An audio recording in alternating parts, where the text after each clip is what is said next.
three cinephiles have come together to bring you strong opinions, controversial statements, epic battles, and plenty of fun. Introducing our host, the man who watches 52 movies a week, drinks 52 beers a movie, loves women but hates the woman. From the foreign land of Canada, our host, Moodz 616. He is widely known as the man who talks too much. His worst enemies are Postmaster P and Pee Wee Herman. He said Hellraiser was overrated and Leprechaun Origins wouldn't suck. He's the full-blooded half-Mexican, JP. Finally, we have the man who doesn't talk enough. He is best friends with Sean S. Cunningham. His favorite horror movie is Gummo. He is your favorite Jew and mine, Jeremy. Together they are known for extending a helping hand to vampircons everywhere. They are the 22 shots of Moodz and horror.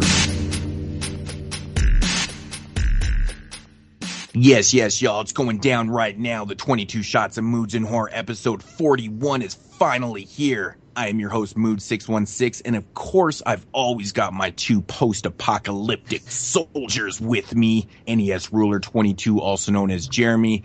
And of course, we've got the Mexican soldier, rocking those burritos, Gia. Double Shot J, also known as JP. What's up, homies? I missed you. I back. I just want to say I back. I missed you. I back. Yeah, post-apocalyptic soldiers. Now, that was relevant, wasn't it? Am I allowed to wear my yarmulke? You can wear. It's weird, but you totally can. I mean, honestly, if JP's allowed to wear a sombrano. If I see a soldier wearing a yarmulke, that's a new word, sombrano. out. Best Cubs pitcher in history. Yeah. I could just see Jeremy rolls up wearing his sombrano, yarmulke, and here's JP just rocking some burritos and he's tossing them at people hot and steamy. I think we need an artist out there to like draw this because I'm seeing an awesome cover art right now. It's so cartoony though, you know. You're throwing steaming hot burritos as a weapon, and here's Jeremy and his yarmulke. This could be with my tali, with like my shawl, is like. And like I'm shooting ninja stars out of my beard. Yeah, like Moodz just has the power of the beard where he can go he can just yank it and then it's like full blown pedo stash, and then he could make it grow out really fast, and he's pulling beers out of the beard. Oh man, and cracking them over the table, making beer glass shards. He just keeps on pulling out ninja stars, and then he's like, "Hey, a copy of The Woman. I didn't know this was in here." Of course that would be stuck in my beard. I guess it's better than having some other stuff stuck in my beard. Ooh, gross. All right. So what's up, guys? What's been going on the last 2 weeks, man? It's been a long time, no chatty. Definitely. I had kind of an awful 2 weeks because we got a good bit of snow, and then I know Jeremy got a ton of snow, but I kind of got stuck staying at work. But a cool benefit of that was that, I have a TV and I bought a portable DVD player that you could hook right up to the TV, and I would go over to Walmart, which is literally right across the street, and I bought I was snowed in, so I went and bought Stephen King's Storm of the Century, which is 4 hours long, and I was snowed in. While in the movie, they was snowed in. So it really kind of set the tone, and it was a long movie, and it was only $5. Thank you, Echo Bridge. No. See, speaking of Echo Bridge, I was at Walmart the other day, and I was going through that dumping like a motherfucker trying to find that triple feature that has Funeral Home on there, because I want to see that shit if the transfer is any good. And I could not find it. Yeah, that's Echo Bridge. I'm probably going to say the transfer shit, man. But I still want to see what it is, though. I can't remember the company that released the edition of Funeral Home that I have. You probably know. It's some shitty, cheesy films crap. It's not cheesy films, but it is another no name kind of budget company. But man, the transfer is someone popped in the worst copy VHS into the shittiest fucking machine and just dubbed it onto a DVD. I'm like, fuck, it's Watch pretty it be bad, an man. Amazing transfer, and we're just bashing it. Yeah, so it's remastered in 4K on this Echo Bridge. So who released it? I remember talking about it. It was in a 12-pack, and you're like, oh, this pack has Funeral Home on there. Was that Echo Bridge? I'm pretty sure, yeah. It's literally a hidden gem. It's every other release on that 12-pack sucks dick, but this one's remastered in 4K and it just looks beautiful. Well, you know what sucked was I was in the dump bin, and I found Storm of the Century in there, and it's one of those type deals where it's two DVD cases and then they have the cellophane over both of them. Yeah. And it's like, here's Storm of the Century plus 6 bonus films or like 10 bonus films or something. I'm like, but I don't want that shit. I just want the Storm of the Century. But I'm like, well, at least it has its own case, so then I could just toss the other shit and just keep Storm of the Century. And then I open it up and it's like, both cases are Storm of the Century. Like, they both have Storm of the Century on the cover.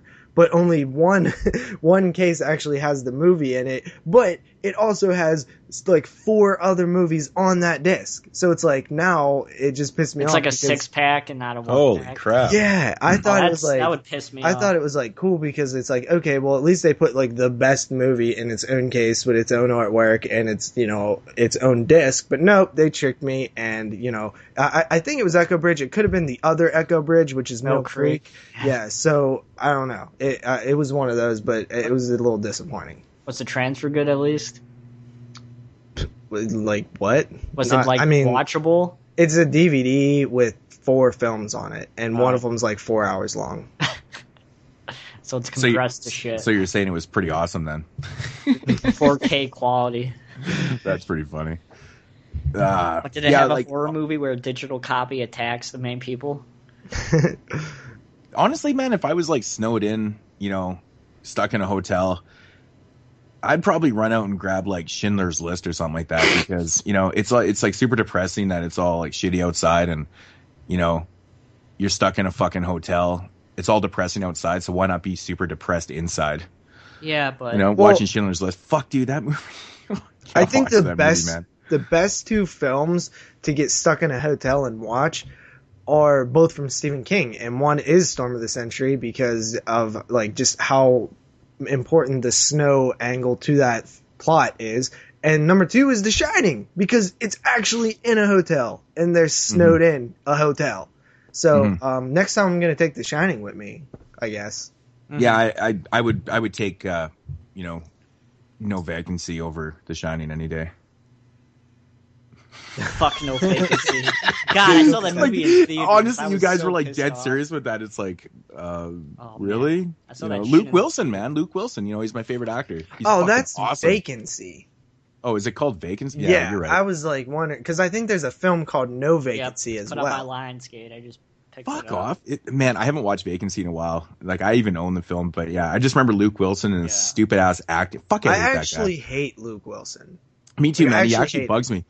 There's something about the name Wilson, I think, because Owen Wilson, on the other hand, awesome. Don't even say it. No, he's lame, dude. Fuck him and his nose. Man, you guys haven't seen Old School, you fucking assholes. Who hasn't seen Old School 1,000 times? God. Exactly. Luke Wilson's in Old School.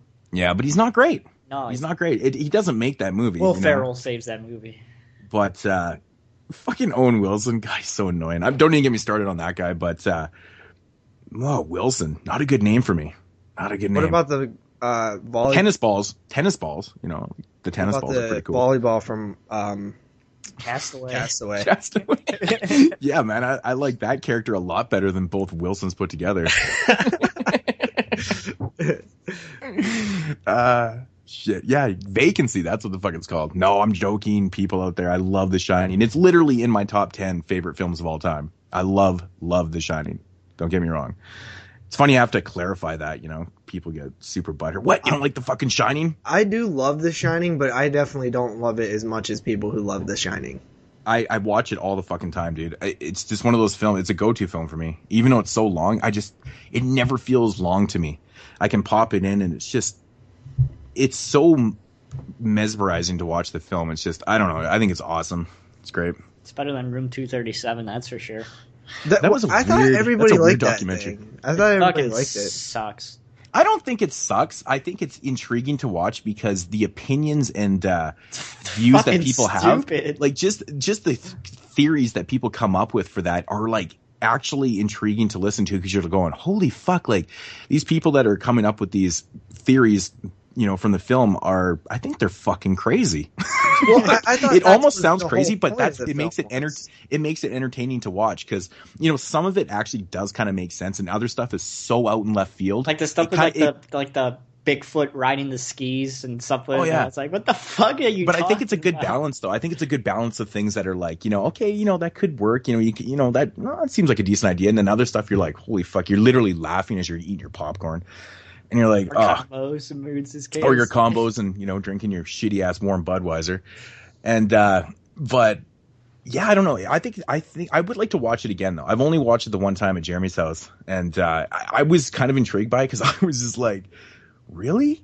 Wow, you got that from that scene? It's crazy shit, man. It's literally like third floor shit, Yeah, so. that's usually what conspiracy theorists like end up being like, though, right? It's like, how did you actually process and put this much time into it to pull that out of it? It's insane. Well, some of the stuff was so extreme to me. They're like, oh, there's a can of an Indian on a can in the background. That must mean like something. It's like, really? Yeah, some of the stuff in the documentary felt so out in left field that they literally just came up with the most extreme theories and ideas they possibly could just to throw into the film to throw the viewer off. They're like, damn, that's fucking weird.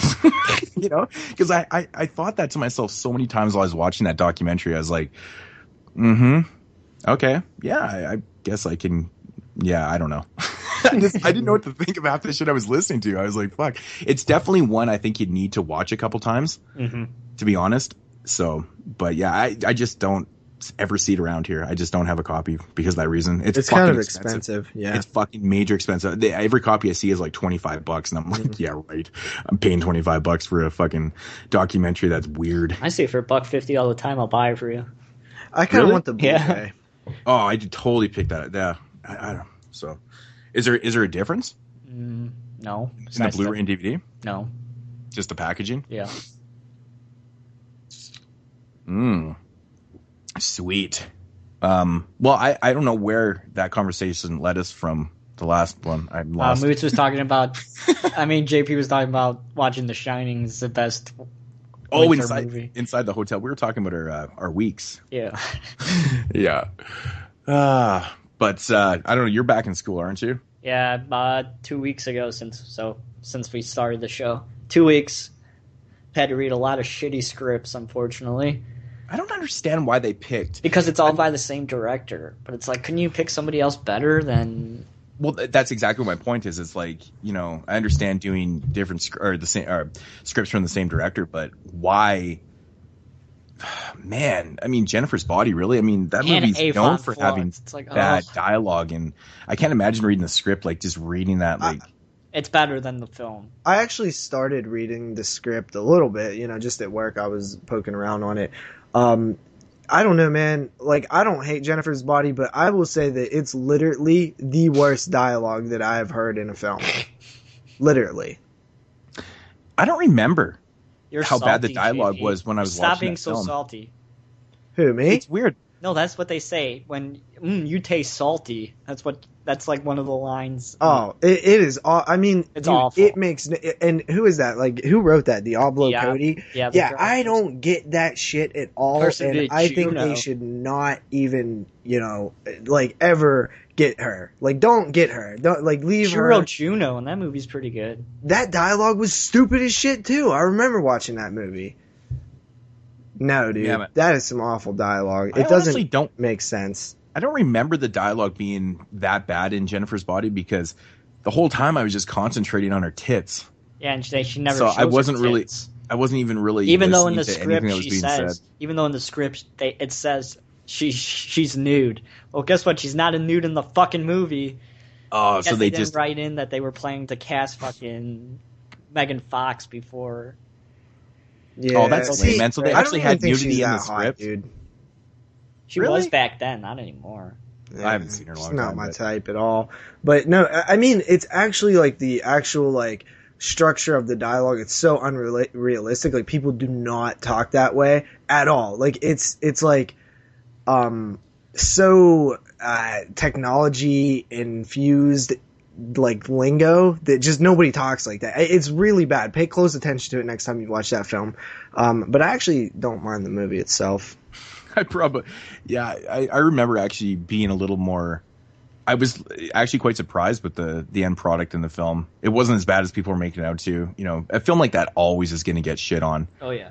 But I remember being like, wow, it actually is not as bad as I remember. But I don't remember the dialogue at all, so I can't even comment on it. Yeah, but to be honest. you're immune to shit. That's the thing. You watch shit. Yeah. Like, every day. Yeah, but you know what? Like, even some of like the lowest budget films don't have dialogue that. I mean, I'm not saying all of them do or don't, but you know, some of them don't have the worst dialogue in the world. But I mean, it's that's like a mainstream. But that's a mainstream film, and they're really trying to, you know, appeal to, you know, today's youth, and this is their idea of how people talk and yeah, shit that's like that. I think when you're doing a about low budget film, it's like, you know, their audience is not these type of kids and stuff like that. So they actually allows them to write normal dialogue and things that people like us would actually say. Well, maybe not that I'd say, because every line would be a dick and fart joke, but which is basically, you know, not everyone's cup of tea, but you know what I'm saying? They're just two different worlds, right? Mm-hmm. Yeah, that's kind of what I meant by, like, obviously I've seen like worse dialogue in terms of like literally like the first thing that the person thought of, like they wrote down was something like mutantis or something, but like that is normal bad dialogue.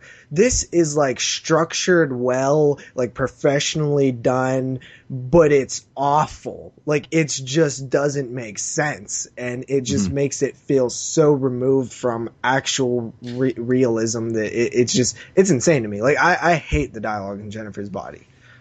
Mm-hmm. Yeah, I think I might have to watch this movie again and actually pay attention to the dialogue instead of, you know, her ass. So yeah. that ass. But yeah, so what was the other script you had to read? Jennifer's Body and what? Aeon Flux. Aeon Flux, 2 drafts. God. Yeah. God. That was actually the best script. It was actually interesting. It's not a bad script, but the movie's terrible. What class is this? Script analysis. Script analysis. So, but did you ever ask why that director was chosen? No. I mean, yeah. So my professor's awesome. Like, is he pointing out like, hey, like, see this like line of dialogue right here? That's fucking stupid. Well, yeah, that, and like, you have to think about it. We're thinking that the film's a script; it's not a movie yet, so you can't think about the finished product. You just have to obviously look at the script and think it's probably a lot easier to, you know, take that advice and roll with it if you haven't seen the film. Yeah. So I imagine a lot of the people in your class haven't seen those 2 films, so it's probably working a lot better for them. Well, not even that. My professor's really real, and I love him. He, like, you know, you fucking assholes and all that kind of, you know, he swears a lot, and he's so funny. Like, there's people sitting in the back, and he walks in, he goes, "You motherfuckers, move up," because I guess he doesn't like people sitting in the back. Dude, that's what I love about college, man. I've had teachers like that too, and it's like a totally different world. You go from high school where, you know, you say the word shit, and, you know, all of a sudden you're getting in shit. And, you know, but you got the teachers with the dirtiest mouths in college. It's fucking awesome. He has the dirtiest mouth I've had, and like that I've had so far in school. Like, I've had some really cool teachers in college, to be honest, man. Actually, one of my film teachers was awesome, man. He was a really cool guy. Just like he's late because of the snow, and he walks in and he sees people sitting in the back. He's like, "You motherfuckers, move up." It's just so funny. Yeah, I mean, I always find that so funny that, like, professors would care so much where people sat in the class, but then again, those are the people that really care for their jobs. They want people to be sitting up close so they can pay attention, you know. And realistically, when you think about it, you know, why should they really care? I mean, you guys are paying to go to that school. It's not like high school. You know, in high school, I can see, okay, you guys get the fuck in the class, sit down and fucking shut up. You know, in college, you know, you're paying to be there. You don't have to be there. So I like the teachers that do give a shit, because, you know, it works better for me. You know, it makes me feel better that they actually do give a shit. So that's good, though. Even though he's saying "you motherfuckers," I mean, that shit makes me laugh. I would piss myself. Yeah, like he was like talking about like it's motivation, man, when teachers really, you know, say shit like that. Like the plot arc, you know, you have like rising action and then climax. He's like, so let's make something up.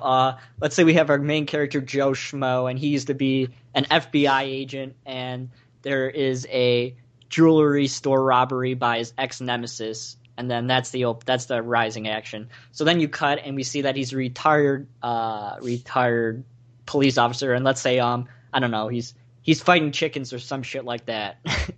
I don't know why I'm choosing that. It's fucking stupid, but let's say I'm choosing that. You know, stuff like that. It's just funny. Mm-hmm. Yeah.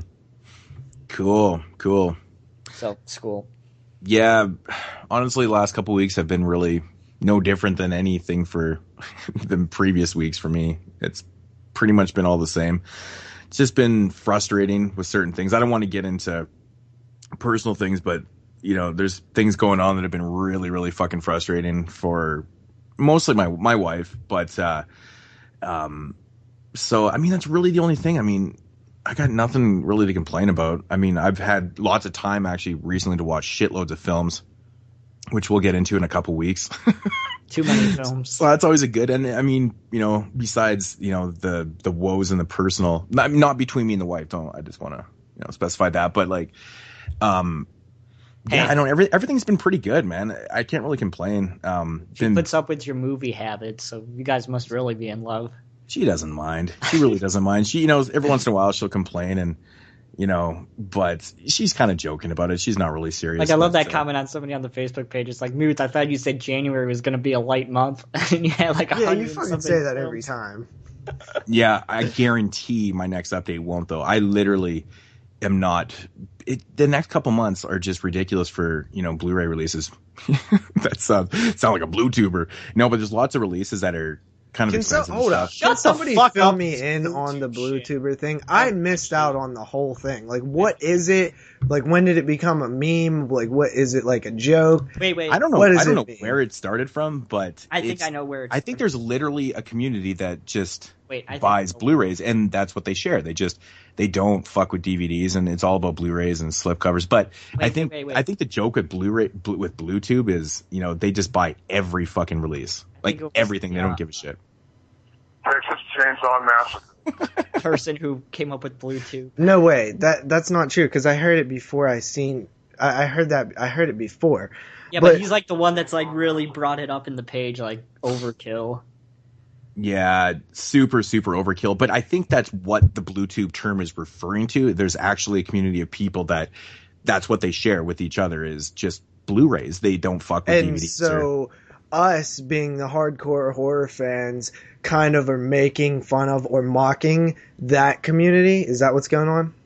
Well, I think it's more to the fact that, like, as collectors, I mean, just because we collect horror films doesn't mean we don't collect other type of films. But I think the joke is that these guys are buying every single release that comes out. They're buying Disney releases. They're buying every single mainstream film. I think that's the joke. No, I get it. I'm just saying that's what we're doing, right? Like it's like, haha, those guys are stupid. They're just buying everything that comes out. They're buying all this Disney shit because I guess so. The whole Blu-Tube thing, to me, I don't even know where it started or whatever, and I didn't really roll with it. It was more about a specific thing that happened in a video. It wasn't, me making a comment or whatever had nothing to do with Blu-Tubing. I honestly don't give a shit what people collect, to be honest. It's more the fact if you're gonna go out of your way to steal everyone else's slipcovers and stuff. No, that guy. But that guy is part. But that guy is part of that community. Oh, he's part of the Blu-Tubers. That's why a certain somebody. Slipcovers. I'm that's why hearing about it.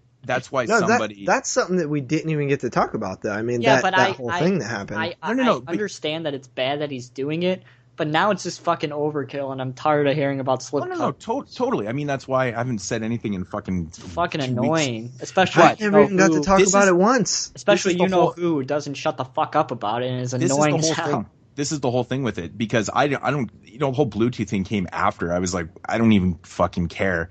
But yeah, it was totally overkill. The whole thing was about this dude, but he just happened to be part of the Bluetooth community apparently. Yeah. So that's where that whole thing got blown out of proportion and, it was us against them. It was like, no, I don't give a shit what other people collect. If you want to buy Disney Diamond Blu-ray releases and fucking John Wick and fucking the new Hammer film Blu-ray, I don't give a fuck. If you want to buy everything out there, I'm just using an example. Yeah. Because it's a mainstream film. I'm not putting down anything here at all. Let me get that straight. If you want to buy every single Blu-ray release under the sun when they come out, fine. It's just, this is what these people have been labeled as the Blu-Tubers. They buy everything. It almost sounds like it's a self-labeling, though. Like like it's not a derogatory term. It turned into one from. I think so. Like it was like a positive. Like that's what they associated. And the thing that connected the whole slipcover thing with the Blu-Tube was the specific person was apparently part of it. He was, all friends with those guys and stuff, right? So it just kind of went hand in hand. Now, who's part of the Blu-Tube community? I don't fucking know. I honestly don't give a shit. Like Me neither, but I'm just like curious to see like, oh, who's the ones that like are my two favorite people part of the Blu-Tube community? Well, no, I don't think so. No, I don't think so.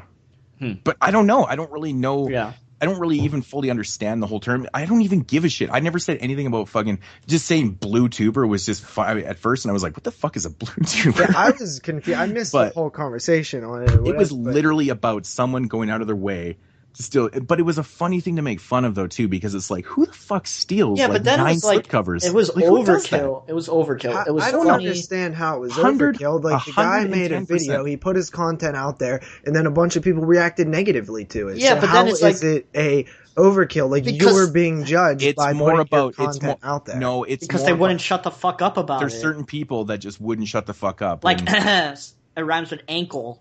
Like, okay, so you're saying Mike Schenkel was the one who was like just poking and prodding, and he just never shut up about it.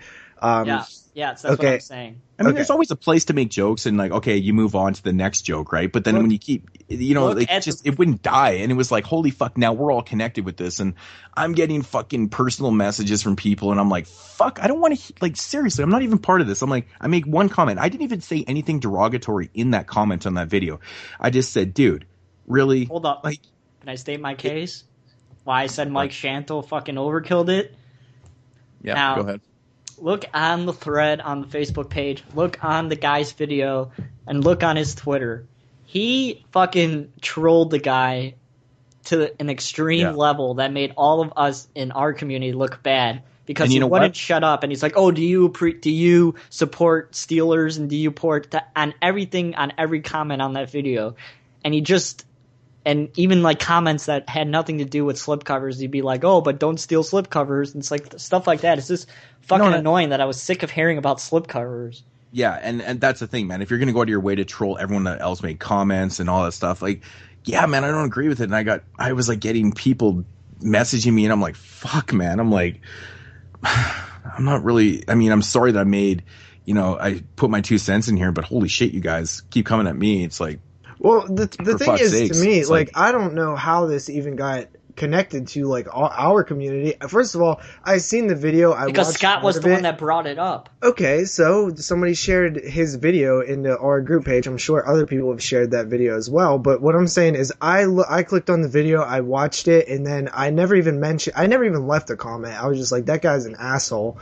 And then I just went about my business. And then I just see this whole thing that, like, blew up. And, like, I don't know how was it to where, like, we caused like anything. Like, to me, it just seems like a bunch of people reacted that was negatively. commenting. It's was because only when our people, community commenting on the video. Because people don't like to hear the truth. So a bunch of people stated their opinions on this guy being an asshole, which we can probably all agree on. Yeah. Even the people that were fighting against us, it's not right to, go and blatantly steal shit and stuff. But then the arguments were arising everywhere else about, it's not necessarily making us look, the whole community look bad and stuff like that. Because people were saying, you stealing is making us look bad, blah, blah, blah. I mean, there's arguments, for and against that too.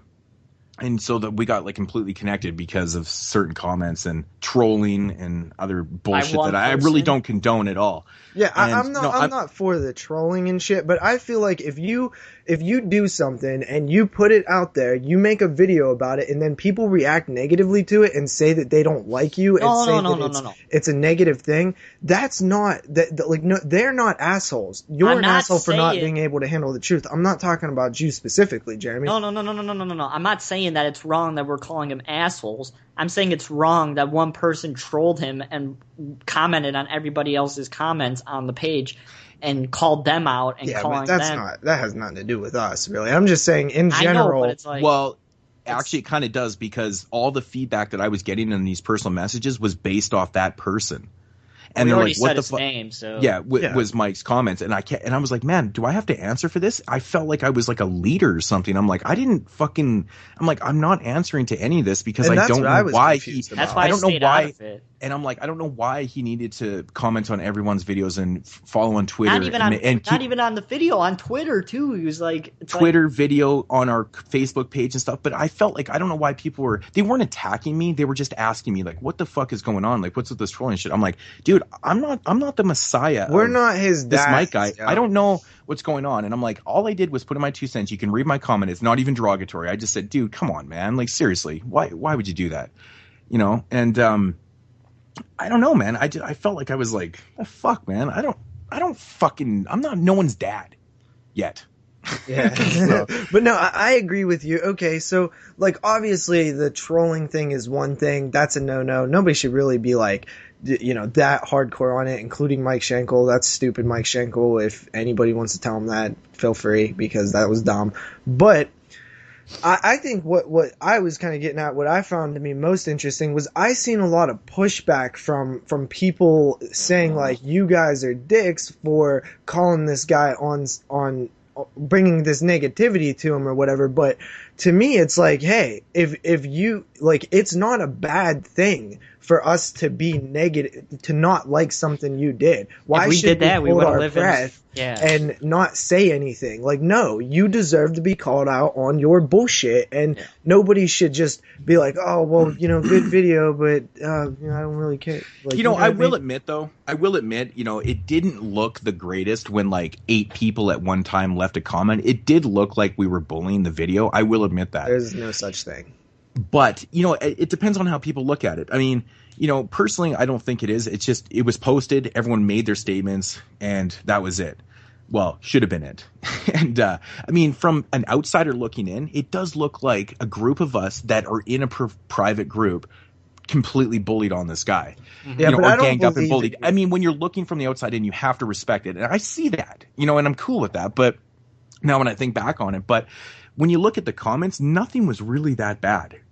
Like, it was just like, dude, yeah, it wasn't like man. Mad 87 Rider bad. It was just no one was calling the guy a cunt or a fuckhead or you know, you're a piece of shit and fucking blah blah blah. Everyone was just like, dude, like, seriously, slipcovers, come on.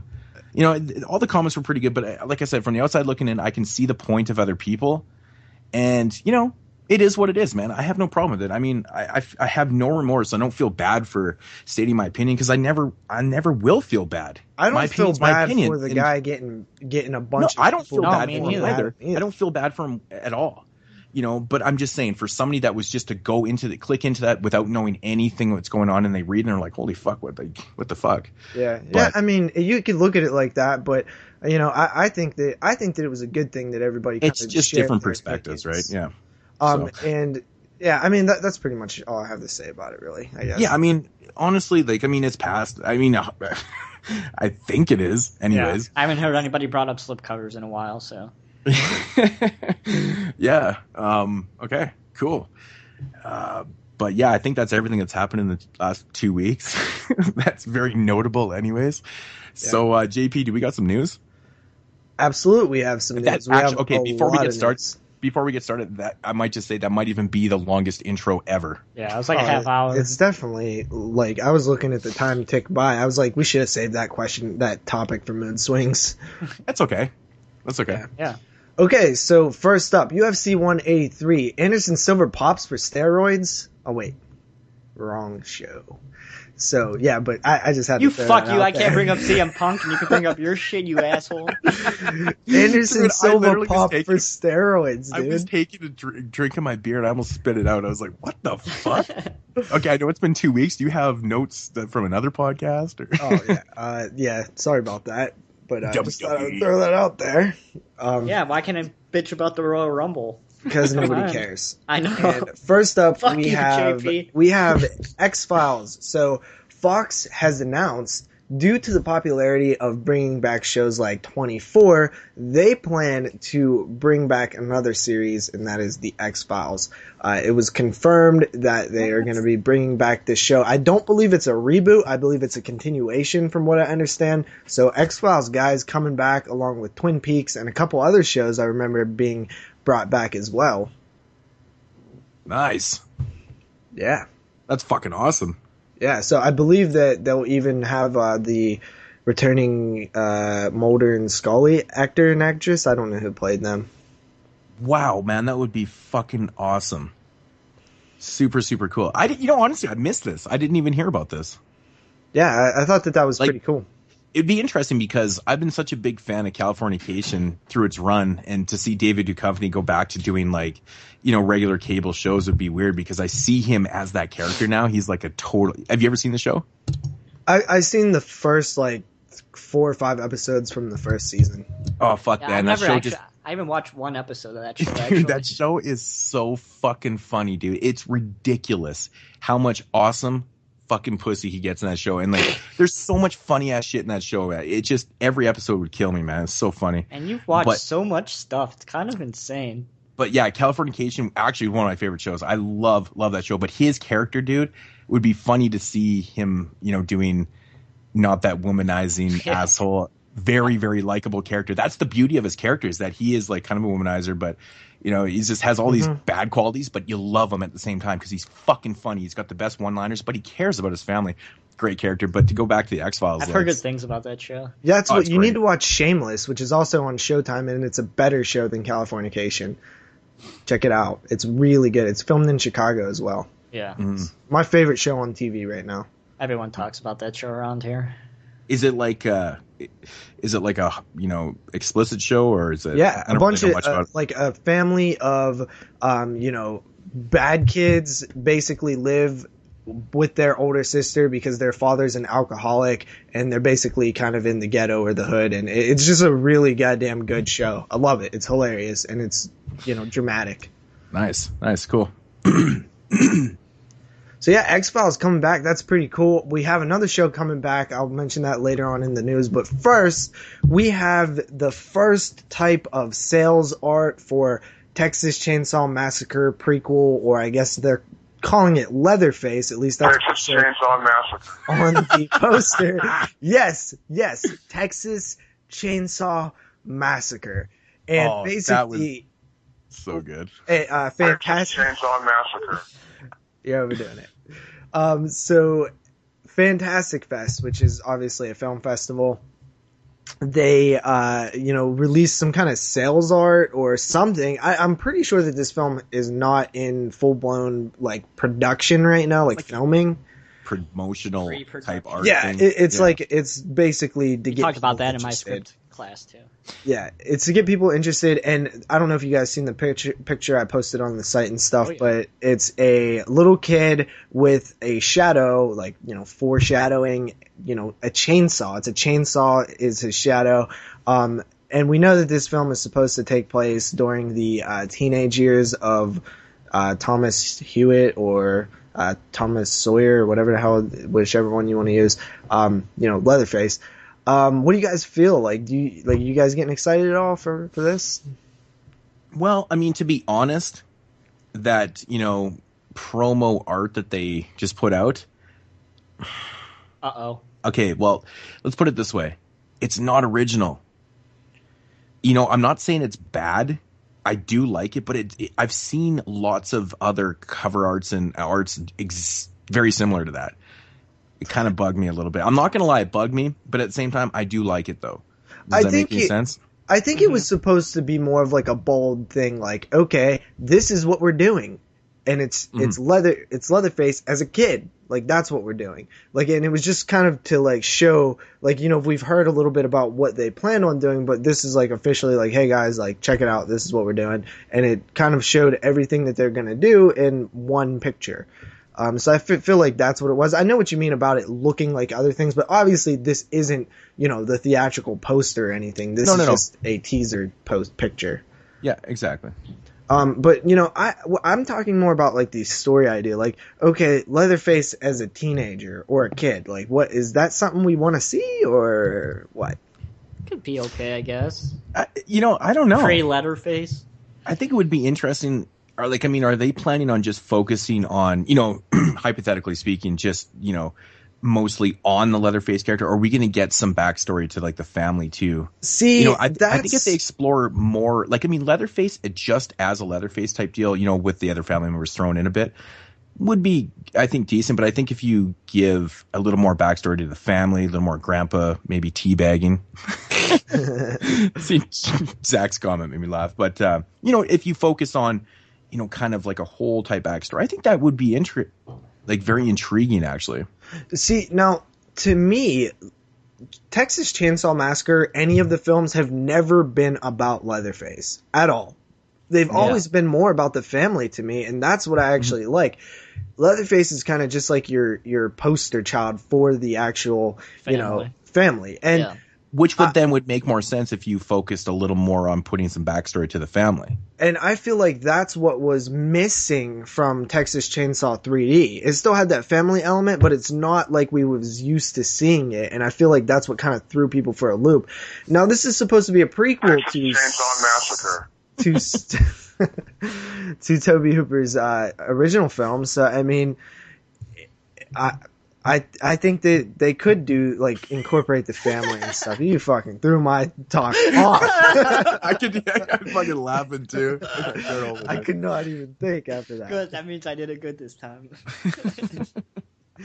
Yeah, but I mean, I think that totally we could see it depends if it's focused on Leatherface specifically, or if it's like a legit prequel and focuses on the hitchhiker and Chop Top and Grandpa, which is one of the more interesting characters in the entire series, and the cook and stuff. Like, I think if you brought all those characters and talked about the family and Leatherface's upbringing, that would be awesome. Yeah, hell yeah, man. Having the backstory to the grandpa would be amazing too, because he's old. There's a lot of story there, right?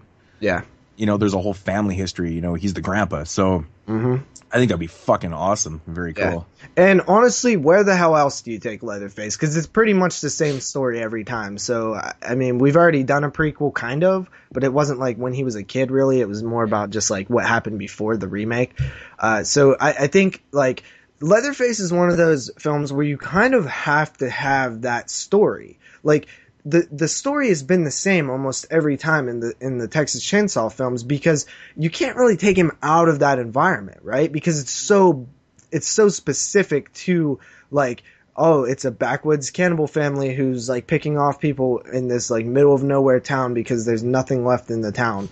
Like, you can't really move that somewhere. You can't really change the story too much. Like, what could you possibly do with it? So, I mean, like, I guess you have to go prequel or something. We haven't seen them really take too many, unnecessary or, out there risks with the Chainsaw films. Yeah, I'm really surprised that we haven't seen a prequel type story to that, because there is potentially a lot to tell.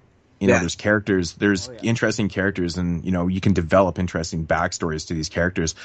That's what kind of, even more bugs me about a film like the Next Generation. I mean, that film is just beyond ridiculous. It's stupid. Like, it really is a bad, stupid fucking film that, like, why did they ever make that? Like, it's fucking stupid, man. Don't even get me started, but I think I told you guys a couple months back I tried to rewatch it. I could barely get through it. I was like, really? My attention was not there. I was like, this is so fucking stupid. Yeah.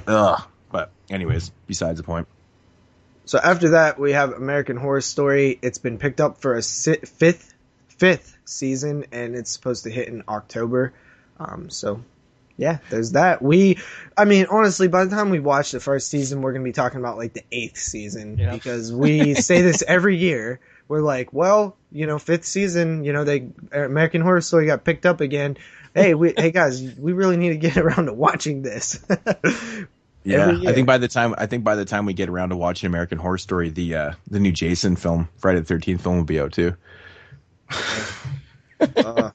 You shouldn't have said that. Speaking of that, God, we find out that Friday the 13th, the new film that was supposed to hit in, I believe, November of 2015, has now been pushed back to 2016. So was that actually next on your list? No. Of news? No? You just went into that? Okay. Yeah, and that's what I was pertaining to, was the pushback a whole another year. Like, okay, seriously? Someone did make a pretty good point on the, what was their point? Page. Just about, why is this production taking so long? I think that was our favorite person who said that. Well, honestly, like, to me, it doesn't make... To me, it sounds like this film doesn't want to be made, because honestly, you have to admit, though, there's a lot of filmmakers out there, directors, writers, people would love to be involved in that franchise. You can't tell me that there's no one that wants to jump on this. It has to be a studio thing. This is bullshit, dude. They made a fucking Friday the 13th film. every fucking year in the 80s. Obviously, when it was really hot, I mean, that makes a lot more sense. You know, it's kind of beside the point. But the point is that these scripts aren't fucking brain surgery. Masterpieces. Yeah. Well, that's my point too. Is that I wanted to make is okay. So either they're trying to do something completely new and innovative with the series, because they have to be. Because honestly, they're like, look at the Friday the 13th remake. Okay. Now think of each scene that you're thinking of, you know, go through the, you know, story very fast. What in that script was unique? The first 30 minutes. What was anything that would have been hard or challenging to write? It's the most basic formulaic script ever. But you know what? It's a half hour film. Yeah, well, yeah, you know, the opening scene was good, but is it anything like mind blowing or where they don't really? It's not like something that would be hard to write. It's not like Halloween. Basic, you know, script writing. A bunch of people are looking for some pot. Two go off, they get killed. The kills are the hardest part to write. Everything else is basically remade. You know, like there's nothing there that is like original, really. And I'm not saying that's a negative thing, really, because I like Friday the 13th films for a reason, but I'm saying they're not hard to write. These films are the same every time with a different plot. Like there's a slightly different, you know, I mean, to the plot every time. I mean, we can all, you know, argue that, they definitely don't focus on story the best in the Friday the 13th series. I've always been kind of, you know, as much as I love Friday 6, I think what they did with the Tommy Jarvis story was a little ridiculous. You know, it doesn't, you know, if they want to continue, they continued from, you know, 4 to 5 with the story. Tommy Jarvis was, you know, kind of what he should have been in part 5, but in part 6, he was like a different character. You know what I'm saying? So like the writing has never really been, you know, overly the greatest. But with that said, I remember reading an article one time, and I think it's even in the documentary they were talking about how they kept making Friday films just based off how many different ways they could kill people, you know, because that's really what you want to fucking see. Yeah. Well, I mean, for the people that are going there, movies, you watch it for Jason and the kills. Exactly. And you don't watch it for the storyline. Well, I mean, but then unless you're Ruz. But you like, you know, certain characters and stuff. Like the Tommy Jarvis character was kind of a piss off in part 6 because he wasn't what he should have been. You know, he was written completely wrong in that movie. And I don't care what anyone says. That's just my opinion. But I think his character was really, really written poorly, man, because he should have been more of where he was going with the story. I mean, part 4 leaves off. Part 5, he's, you know, a little crazy and shit like that. But part 6, he's like this fucking nice guy. When you look at the kind of the trilogy, it doesn't make any sense with the character. I actually feel like I'm completely opposite on that. I feel like in part 5 they went away from who Tommy Jarvis was, and then they returned in part 6 to who he is. Like Corey Feldman to Tom Matthews. I feel like those two are more connected than the 5th guy and Corey Feldman. I don't think so at all. I completely think it's different because, like, I think part 5 continues where, I mean, Tommy Jarvis in part 4 is a kid. Part 5, he's older, and, you know, he's kind of what he was turning into. Like, you know, he was crazy, yeah. And then in part 6, in my opinion, I don't think he's fucking loony at all. He's kind of and I never kind of pictured Tommy as going loony. Like I thought in part 4 he handled himself very well, like he was a badass kid, and I feel like that Tom Matthew is a badass kid grown up, but he's still but they give you that idea that the Tommy Jarvis character is kind of gonna go a little batshit crazy and stuff. But in part 6, you know, he's just very normal and very likable. He's fucking Tom Matthews. Actually, I just have to say one thing.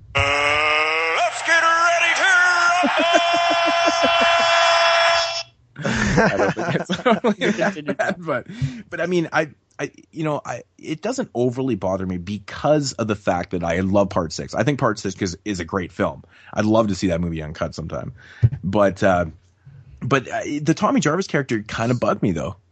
Yeah, like I think not he bugs me in part 5 a lot. I don't like that actor that they chose. Yeah, I mean, it's, you know, it has nothing to do with Tom Matthews or whatever. It's just the way it was written, and that was the script, right?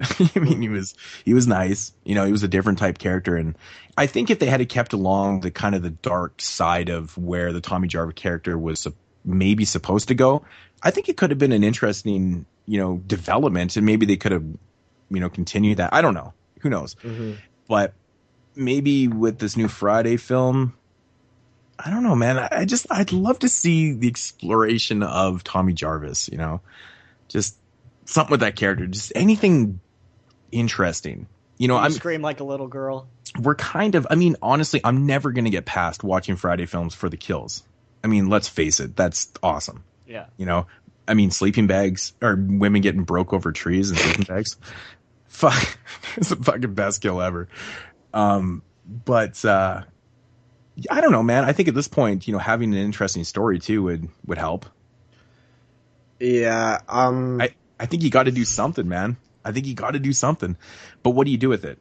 Where are you continuing this new movie from? Shit, dude, I know what I would do with it, but I know that they just won't do the stuff that I want to see, so it doesn't really matter. Yeah, they're not going to be like, hey, we should totally follow what this Mexican in Pennsylvania wants. If they would, it would make a lot of people happy. Yeah. But, honestly... I would listen to you first, because you know your shit. I don't know Friday the 13th like you do, so... I'm curious what they do attempt with this film, if it ever comes out, if they try to continue from the reboot or the remake, whatever you want to call it. No, it's not a remake, but reboot. The reboot. You have to say it in Canadian style. But where do you a boot? A boot. Reboot? I don't know. But what do you do with it? What is your idea? My idea? I think you go with what was successful, and I think you kind of do the Tommy arc again. I think you if you're good. Well, so do you start a new arc then, or do you continue from the original franchise? Because obviously you can't. You would be starting it with the new franchise, from the reboot. My 100% thing that I would do if I had complete 100% creative control over it is I would continue on from part 9, or 8, either one, and I would bring back a lot of the survivors and make a story where they're all finally sick of Jason. I've seen ideas like this thrown around, but I would bring back all these characters that everybody loves and do it that way, but I know they would never do something like that. So I would say if I was going through what I think the studio would be more likely to do, I would just do another remake type thing, but not really just continue off of the reboot, but don't, you don't have to, for sure link it to that, but I would just bring Tommy Jarvis's character and a bunch of other characters to the lake and do his arc that way, setting after the remake, I guess. It's interesting, the whole survivor thing. I could just see having this one part in the film. It would be funny. You bring back all these survivors, and they're doing their thing, fighting against Jason and whatnot, and all of a sudden you have the most random moment ever, which would only be comical for relief to people that actually follow franchises and know these characters, but all of a sudden Kincaid shows up in the film, and he's like, oh, fuck, wrong film. Yeah. I don't know why I thought of that, but he was not a full survivor, but he did survive part 3, let's say that. But yeah, definitely. But you know what I'm saying? But just, I don't know why I brought that up. I have no fucking clue. But I don't know. The whole Friday thing it's frustrating to me because it keeps getting pushed back, and it's people, which a lot of people called for this. This is normally, it honestly normally happens when we see a new installment in a franchise. This happened with, I believe, every damn film that's come out since, Texas Chainsaw 03. They always get pushed back. But, when did the Friday remake or reboot come out again? It was in 2009. 2009. So in 2016, that's 7 years. That's between films. It is a long time. It's a really, really long time. In the music industry, you're not even an artist anymore. How many years did you say it was? 7. 7. It'll be 7 years in between films. I'm just, relating it to the music industry. If you don't put out something within, a year, I know the film industry works a little different, but wow, it's a long time. Yeah, that is a long time. Well, it was 6 years from Freddy vs. Jason to the remake, I believe. And we haven't heard anything about a new Nightmare film, so... Well, that's just a whole nother can of worms, dude. I don't even know what you could do with that series. I'm just saying. Yeah, I don't even want to. Yeah, don't piss off Moodz. Ugh, God, I hate that remake. Ugh, bad. Yeah. So anyway, I think we should move on. We got a ton of news to get through. So the remake, we have an update on it. Basically, they said they're really interested to do this film because, for one, they're going to bring back some of the viciousness that was in the book that they simply couldn't do in miniseries format when they first made the film. So that's why I feel like this has great potential, is because they're able to do what they couldn't do on TV, which is, interesting. I think we've talked about that a lot. And they also said that they're going to get a draft, which is supposed to be the shooting script any day now. This, of course, was like 2 weeks ago. And basically they said they worked out a deal for the second movie, because this is going to be a 2-part movie, obviously. And their hope is to prep sometime in the next few months and shoot in the summer. Cool. Yeah, so it is definitely moving forward, and I find that really cool because that's one of the more interesting remakes to me. It all depends. I think it all comes down to who you cast as Pennywise. Mm-hmm. Yeah, don't make it a CGI fucking shitty Pennywise. It's too bad they can't get Tim Curry back, man. Yeah. Yeah. It's kind of a shame. That would be super cool, because that's such a huge selling point. I know we talked about this before, but, you just attach his name to it. It's instantly going to attract, the older fans, right? Mm-hmm. So, yeah, it's a shame, but whatever. I mean, I'm looking forward to it. If they're planning on amping it up a little bit, fuck, I have no problems with that. That sounds great to me. Just don't if you CG the clown, yeah, I'm gonna say go fuck yourself. CG the clown sounds like a clown. Like, that sounds like a name of a clown. Like, it actually sounds clown. like a performer. CG the dancing clown. We should make a CG the clown. CG the clown. And the sequel will be called what? I don't know. Oculus Flux the Clown. Okay. All right. I don't know, man. I think it's kind of cool though. Like, I think this is going to work though. I mean, I know we've talked about this before, but I actually think this is going to be successful. Yeah, I do too. I really do. So after that, we have Frankenstein. This is a pilot for an upcoming 20th Century Fox TV show. It's been greenlit. I guess it's going to follow a cop or something who's like morally corrupt, who is given a second chance at life, brought back from the dead. So I guess he's supposed to be the Frankenstein monster. Now younger and stronger. They will have to do something to deal with old temptations and a new sense of purpose. Sounds shitty to me. That sounds just fucking saying. horrendous bad. But, as long as they get Tim Curry in that. I'm just joking. Yeah, it doesn't sound that good, does it? No. Not that inviting, I guess, but I don't know, man. I mean, really, like, it seems like there's a lot of Frankenstein things related to Frankenstein coming out. Lower budget films, but there's always Frankenstein. I don't know, man. Why don't they just focus more on, like, Zombie versus the Titanic? Zombies versus the Titanic? That's a movie that came out. Asylum released it. Oh my god, of course it did. Jesus. What if there was a zombie outbreak on the Titanic? What happens, or what if they had a purge on the Titanic? It would be stupid. Because the boat would sink, and then the movie would be over, and it would be terrible. Exactly. That's the ending right there. You need everyone to die, because that's fucking awesome. Terrible. It's bleak. It's bleak. You have the most likable characters ever. Wait. Like little kid characters that are awesome, and Wait a minute. They just We're drown. really going to get in this purge talk again? Hold on a minute. Wasn't it pretty much already the purge on the Titanic in the actual Titanic? Because everybody was like stepping over each other because like rich, poor classism. Yeah, man. Totally, man. The first class were like holding down the third class people, are like they were definitely purging. That's a good point. Yeah. That's a good observation. That's really that's a good observation. Wow, not bad. So fuck my life. Fuck my life.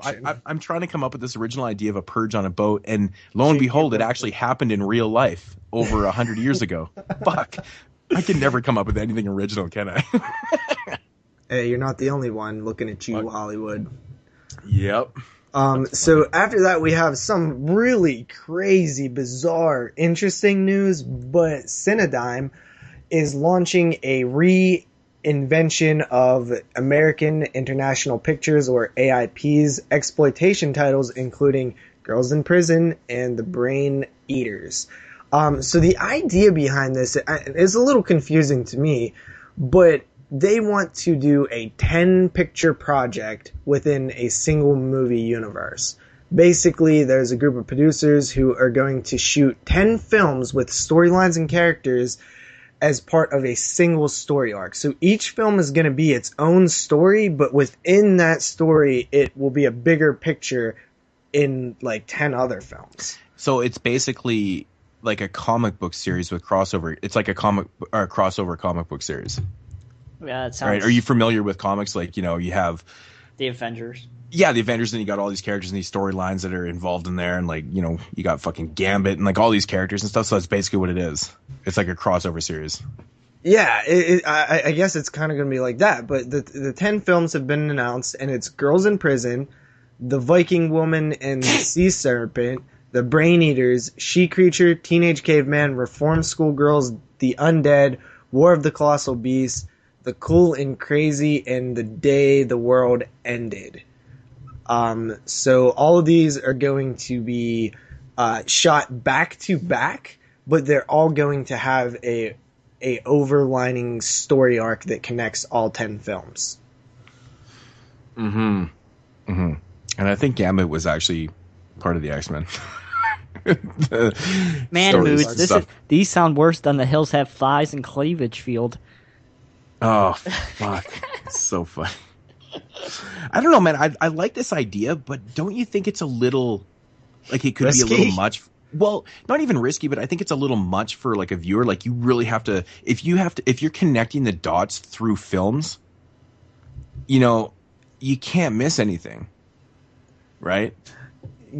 So do you think people lose interest a little bit in that? They're like, holy fuck, like you got 10 films. You got to connect the dots, and it's like, damn, man. Well, you have to look at it this way too. Based off of the titles that I listed, you might say that giving each film by themselves might not be that interesting, but if you tell me all 10 of those films are gonna like somehow mold together, I might be more interested in seeing all 10 instead of one and done. Well, yeah, I mean, I think it works for, people that, are willing to go out and actually watch all 10 films. I mean, I guess it has its fan base, right? Like everything does, I don't know. I think for the average fan, I think it's going to be confusing. You're like, what? I have to watch this one before that? What? I could just see that happening. You know what I'm saying? I mean, well... You know what I'm saying? Like, for us, like, we already know this. But you look at the average person, and they're like, okay, there's this movie. But you're like, oh, shit, this one, you actually have to see part 3. But see, that's what they're saying. You guys are missing... I might not have said it, but each film will have a complete beginning, middle, and end. Like, it will be a solo, standalone film that you could just watch by itself. 100%. But you still want to catch all the middle stuff to catch, that relates to the other films. Yeah, I don't know. I mean, unless they're doing like a After Dark Horror Fest type thing where it's like going to be at select theaters where it's like all fucking 10 of them in a marathon or something. I don't know. I think it sounds incredibly interesting, but it's probably going to be awful. The movie titles sound awful, though. That's why I say it's probably going to be awful. Yeah. I mean, yeah, it's hard to judge it by that, but I mean...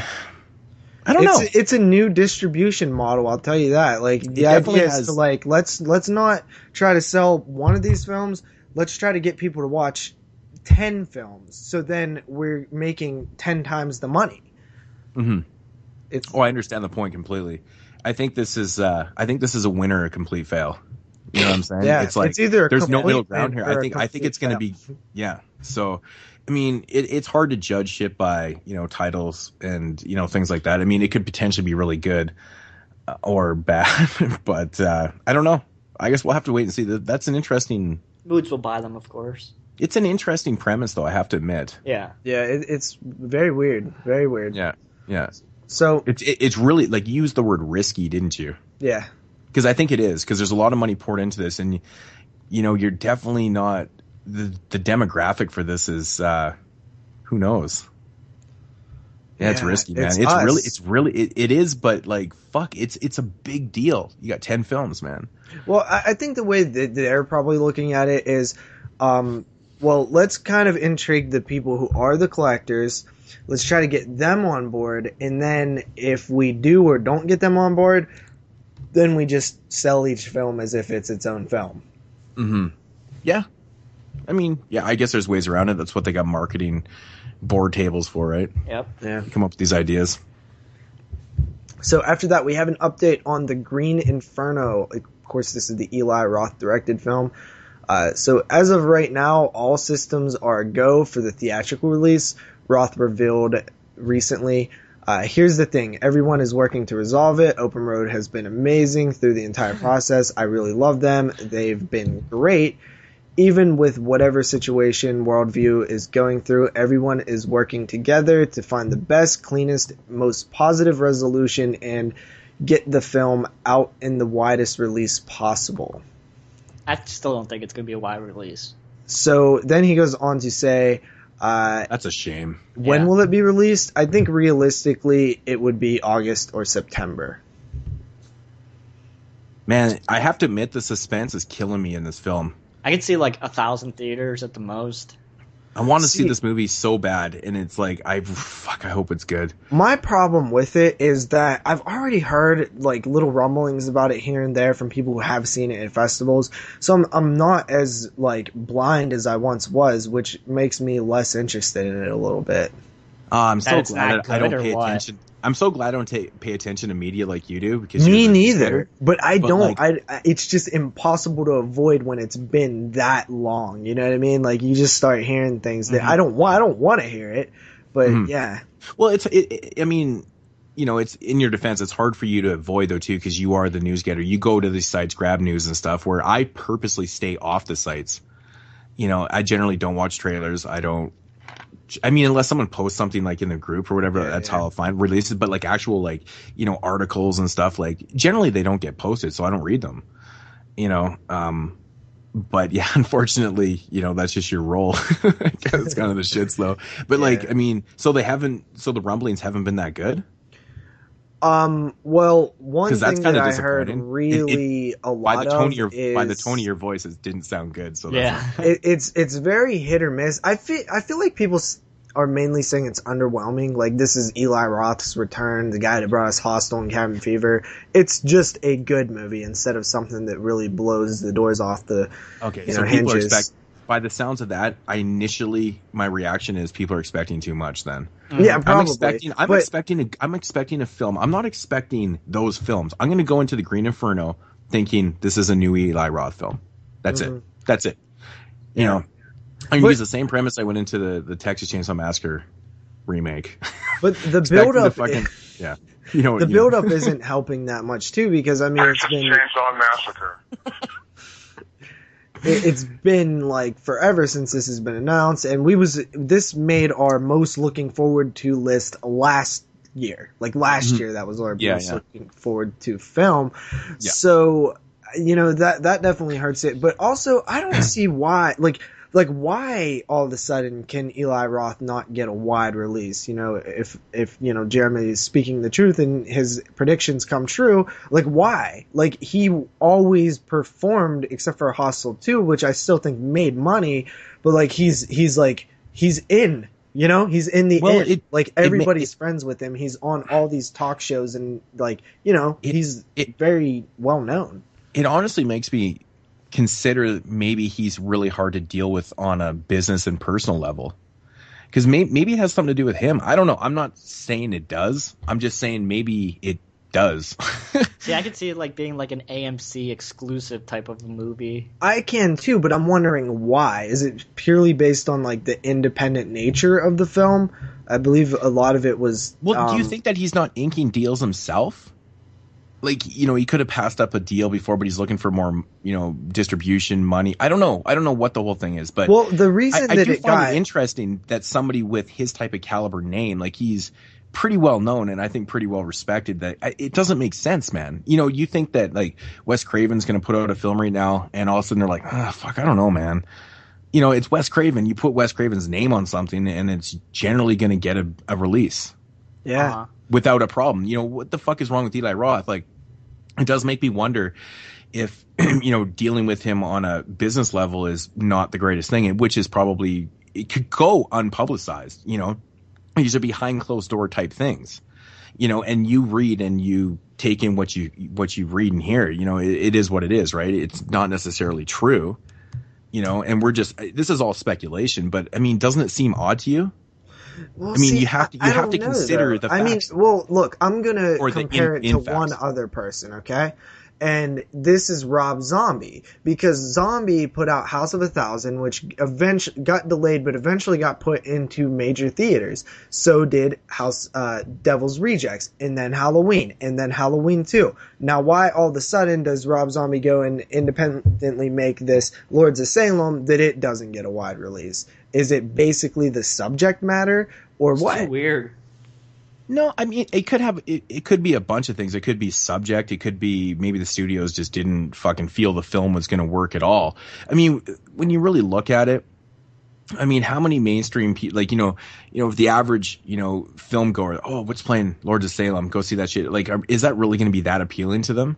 No. But in the long is run, House of a Thousand Corpses going to be, though? Like, before you know it, before you know who Rob Zombie is and who, you know, what he's done in the horror world, I mean, like, it sounds the same to me. Lords of Salem. He's a House pretty of Thousand successful Corpses. musician, dude. Exactly. White Zombies. Okay. I think people would go anyway because they know his music. Okay, so there we go. Like that. Like that's what I'm saying. Like, why can Lords of Sit? Why was it? I think these are, you know, parallel to each other. Like, I feel like it's the same situation.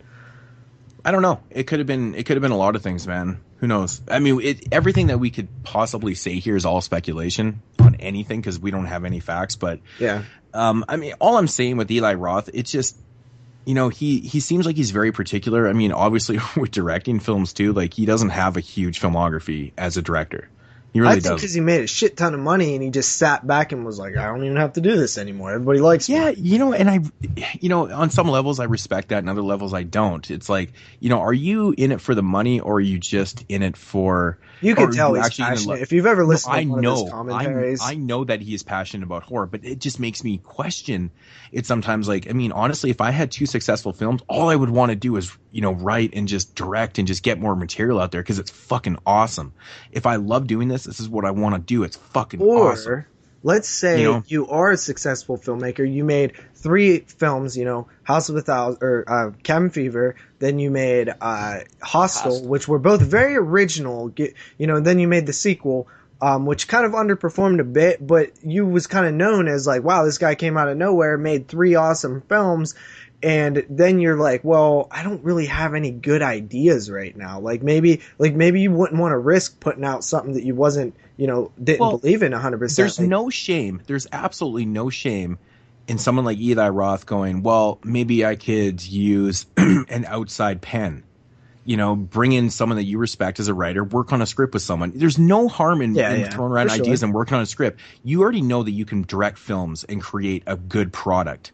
You know, the story is what you need. So we know that Eli Roth, maybe is one of those people who needs to bounce off somebody. Like, honestly, sitting in a room, writing records. I've done this before with people. It's so vastly different when you're bouncing ideas off people and like you kind of go and you feed off that, especially with someone you trust. You know, Absolutely. Maybe that's what he needs. Maybe he needs that to bounce off an idea. Like we all know you sit there and you come up with ideas and you're like, oh, God, I don't know, man. You bounce off someone and you start going back and forth. We've had these conversations a million times, just me and you or me and Jeremy or whatever, all 3 of us. Shit just leads to another thing. Maybe that's what he needs, and maybe he's just kind of ashamed to admit it. Well, I think right now none of this kind of really like matters because he just made The Green Inferno, he made Knock Knock, and I believe he's making something else. So, I mean, I guess he got the fire lit up under him, you know? Well, I mean, that's good. That's good. But I mean, you know, getting back to the whole Green Inferno thing not being released, I mean, dude, it's all speculation. Who fucking knows? It could be maybe studios don't want to take a chance on it because Well, we because know of the content. reason why it was shelved, right? Yeah. Because the company that was, releasing it went under, or they was having financial woes, so they had to shelve it. Exactly. Mm-hmm. But I'm talking about these other companies that want, they're looking at the content and they're going, fuck, I don't know, man. Is this when's the last time a mainstream cannibal film was coming? I mean, let's face it, man. Horror movies don't make money like they used to in theatrical runs.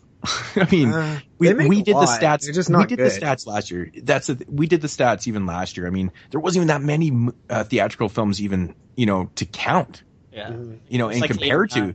And that's actually the biggest problem. Studios aren't taking chances on these films anymore because they're not the hugest money makers. I mean, let's face it. What was the top money?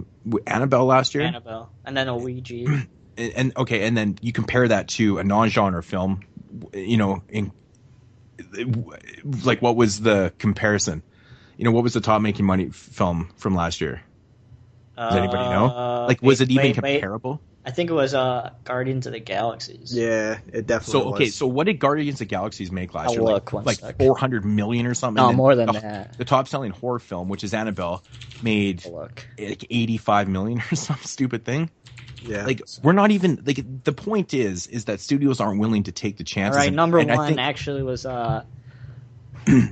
Hunger Games Part 1 made 335 million. See, this and then is the thing. The next horror movie on the list comes down at keep going. Number 40, Annabelle, 84 million. Yeah. So it kind of proves my point a little bit. I mean, these films aren't making. I mean, it could be the quality too. I mean, let's face it, Annabelle sucks shit. Well, Annabelle did really well, though. That's the thing. Mainstream audiences loved Annabelle, which just blows my mind. I'm at work. I actually have a video on my phone where dude's like, dude, Annabelle, that shit was scary, yo. I'm like, Well, I know. I mean, it definitely has this fan base, but I'm just saying the point is we counted, a dozen major theatrical releases last year. You guys want to know the point is they're not. Want to know the top 10 highest grossing horror films in the last 20 years are? All right, this before. Not on the show though. No, we'll say that for a different show. All right. But I mean, the whole point I'm trying to make is it's kind of funny to look at it. The point I'm trying to make is that maybe it could have something to do with the content. These studios just don't think it's going to make money. Mm-hmm. They might spend more than it makes. Horror's always been the backbone, though, man. When shit's going bad, they usually do resort to horror films, and they usually pull themselves out of the holes. But I mean, I think that what the problem is we just haven't really seen the next wave of Saws or Paranormal Activities yet. Paranormal Activities kind of run its course a little bit. We got to wait for I thought it was going to be The Purge. I don't think it is anymore. Well, that's a good point, though. That's a good point. So we are stuck in a rut, but you have to remember Indie's killing it right now, though. The Green Inferno is part of that rut. That's why they don't want to take a chance on it, because it could be content, it could be whatever. They don't want to take the chance. These a lot of studios are not taking these chances based on that, and I think the content alone is just not inviting. So watch the Green Inferno hit like 3,000 screens or something. Yeah, I don't think that's gonna happen. No, honestly, I'll never see that on the big screen. So really? No. Oh, you mean up there in Canada? Yeah, it probably won't get maybe a couple screens. You never know, though, man. Hostel was some pretty taboo subject matter at one time. You never know.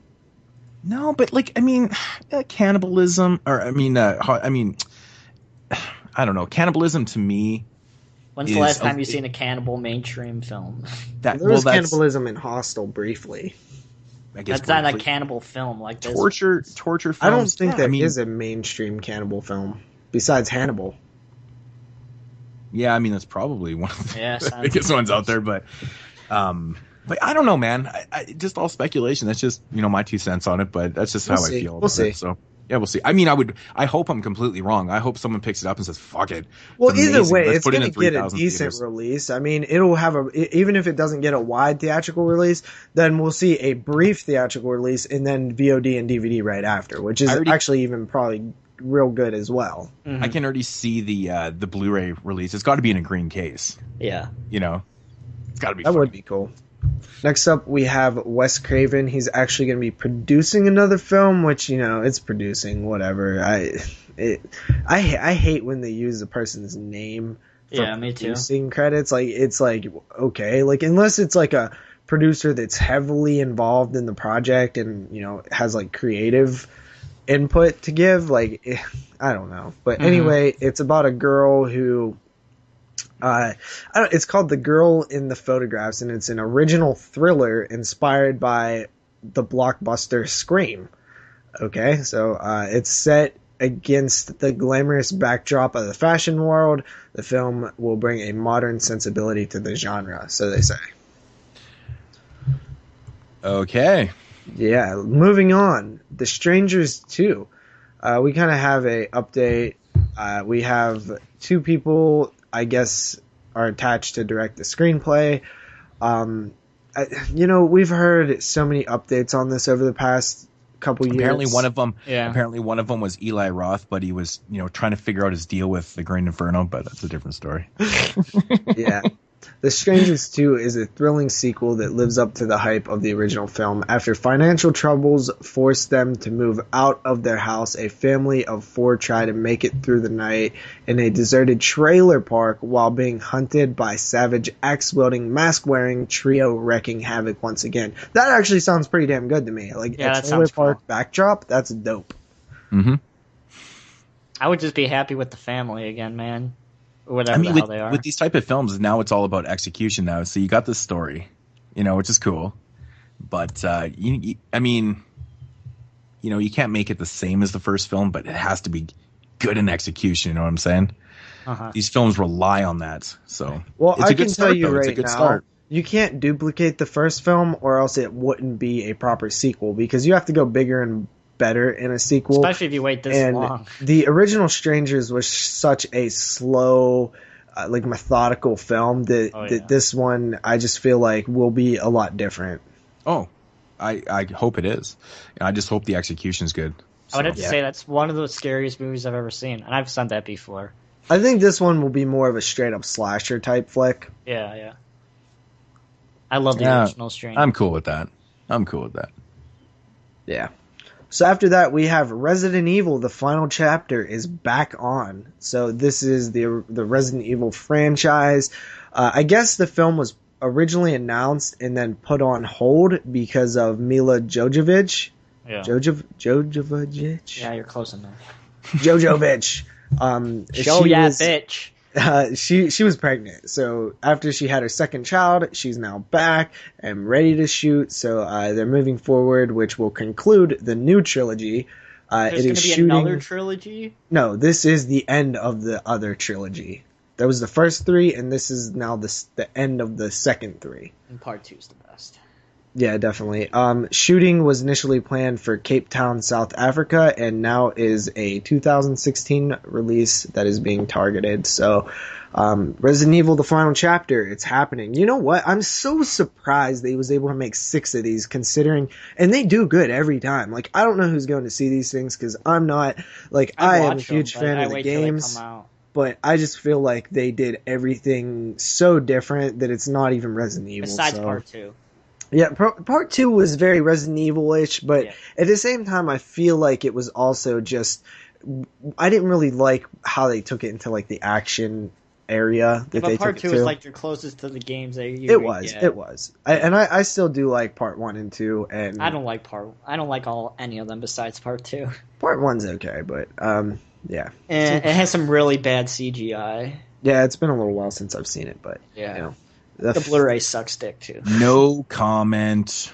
You don't like those films at all, Moodz? Dude, I haven't seen any of them. Just watch the first 2. I literally can't comment because I haven't seen them. What if we did the Resident Evil franchise? That'd be such a weird franchise to I'd totally do that. I'd be down for that. And it would be they're 6 zombie films I haven't films, watched. dude. I mean, they're either way. Even though some of them are not that good, they're all entertaining. If we do fucking Paranormal Activity, we got to do fucking Resident Evil. Oh god, yeah. There's 5 of those, or I guess there's gonna be 6 when we do it. 6. What? Well, how many is there now? 5. 5. We would probably have to mention the unofficial sequel. I've only seen the first one, so me too. Yeah, I've only seen. I've seen the marked ones. I've seen the first 2. The marked one's actually not bad. Well, I think the first 2 are pretty solid. Not me. I have a feeling you guys will change your tune later, but I just watched part 1 again last semester, and I still don't like it. Okay, well, I would at least like to know, don't tell me now, but I'll be interested to hear somebody make a successful argument to why it's not a good film. And then I will counter that with a even more successful argument of why it's solid. So, after that, we have Rings. Rings. Does it have to do with a digital copy? It does. So, we have... Are you fucking serious? We have actress Matilda Lutz, who will be playing the character of Javier, and she goes and rents a digital copy, and it turns out that Samara has infected the world of the digital copy. I'm kidding. Dude, did we not call this fucking storyline? I'm joking. It has nothing to do with the digital copy. I was like, are you fucking kidding me? Do you really think they would make that movie? I was just ready to say this sounds like the stupidest fucking movie ever made. I was literally just going to say that. This sounds like the stupidest. It sounds almost as stupid as The Purge on a boat. No way, man. Bought it. Nothing on a boat is bad. Trust me. Yeah, we actually bought that shit. Oh, fuck. Just the way you said it, I was like, what the fuck? I was taking a sip of beer, man. My mind was all fucked up. That's the way you said it, though. So basically, what we have here is it's called Rings, and it's a reboot of the Ring series, the U.S. Ring series, which I guess the original book was actually called Rings. So it's kind of coming full circle now. And Lord of the Rings? No, at all. So Paramount Pictures, this is Paramount, the same company who's doing the Paranormal Activity films and Friday the 13th is going to try to have a big 2015/16 because they're going and rebooting Ring, and they actually casted a few people already. It's supposed to hit theaters November 13th, but I think I might have heard that the release date got pushed back to 2016, but I'm not 100% sure on that. That's so disappointing. No digital copy. Yeah. Digital we don't know yet. They have not released a plot description, so there's still hope. They're totally going to gank my idea, too. That digital copy. I think that was Jeremy's idea, actually, but if you want to take credit for it, that's you bitch. That was my idea. Was it your idea? Shit, it was mine. Maybe I just laughed so hard I actually thought it was mine. Yeah. Last time he's like, there's no way Jeremy could have came up with something that funny. I'd be the worst you comedian. Fucking asshole. Dick. Fuck, that shit's still funny to me, though. That might have been the funniest thing that Jeremy said on the show. Regardless of how stupid it is, it's fucking so funny. What's the funniest thing I've said on the show? That gun was my favorite horror movie. It really is good. Fuck. Yeah. So, Paranormal Activity 5. Paramount shifted the release date of Friday the 13th. They also shifted the release date of Paranormal Activity 5, aka Paranormal Activity The Ghost Dimension. So it's going to be... This is something we talked about recently. I forget when the original release date was. I believe it was in March, but now they're pushing it to October. So we're going to see a Paranormal Activity in October again. So it looks like they're going back to that original format. We can only hope that it's released on my birthday like Annabelle was last year, because that was fucking the best birthday When was your birthday? October 3rd. This is October 23rd, so 20 days. Oh, that's so good. Hey, so JP. Good. Hey, What? JP. At least I don't laugh like this.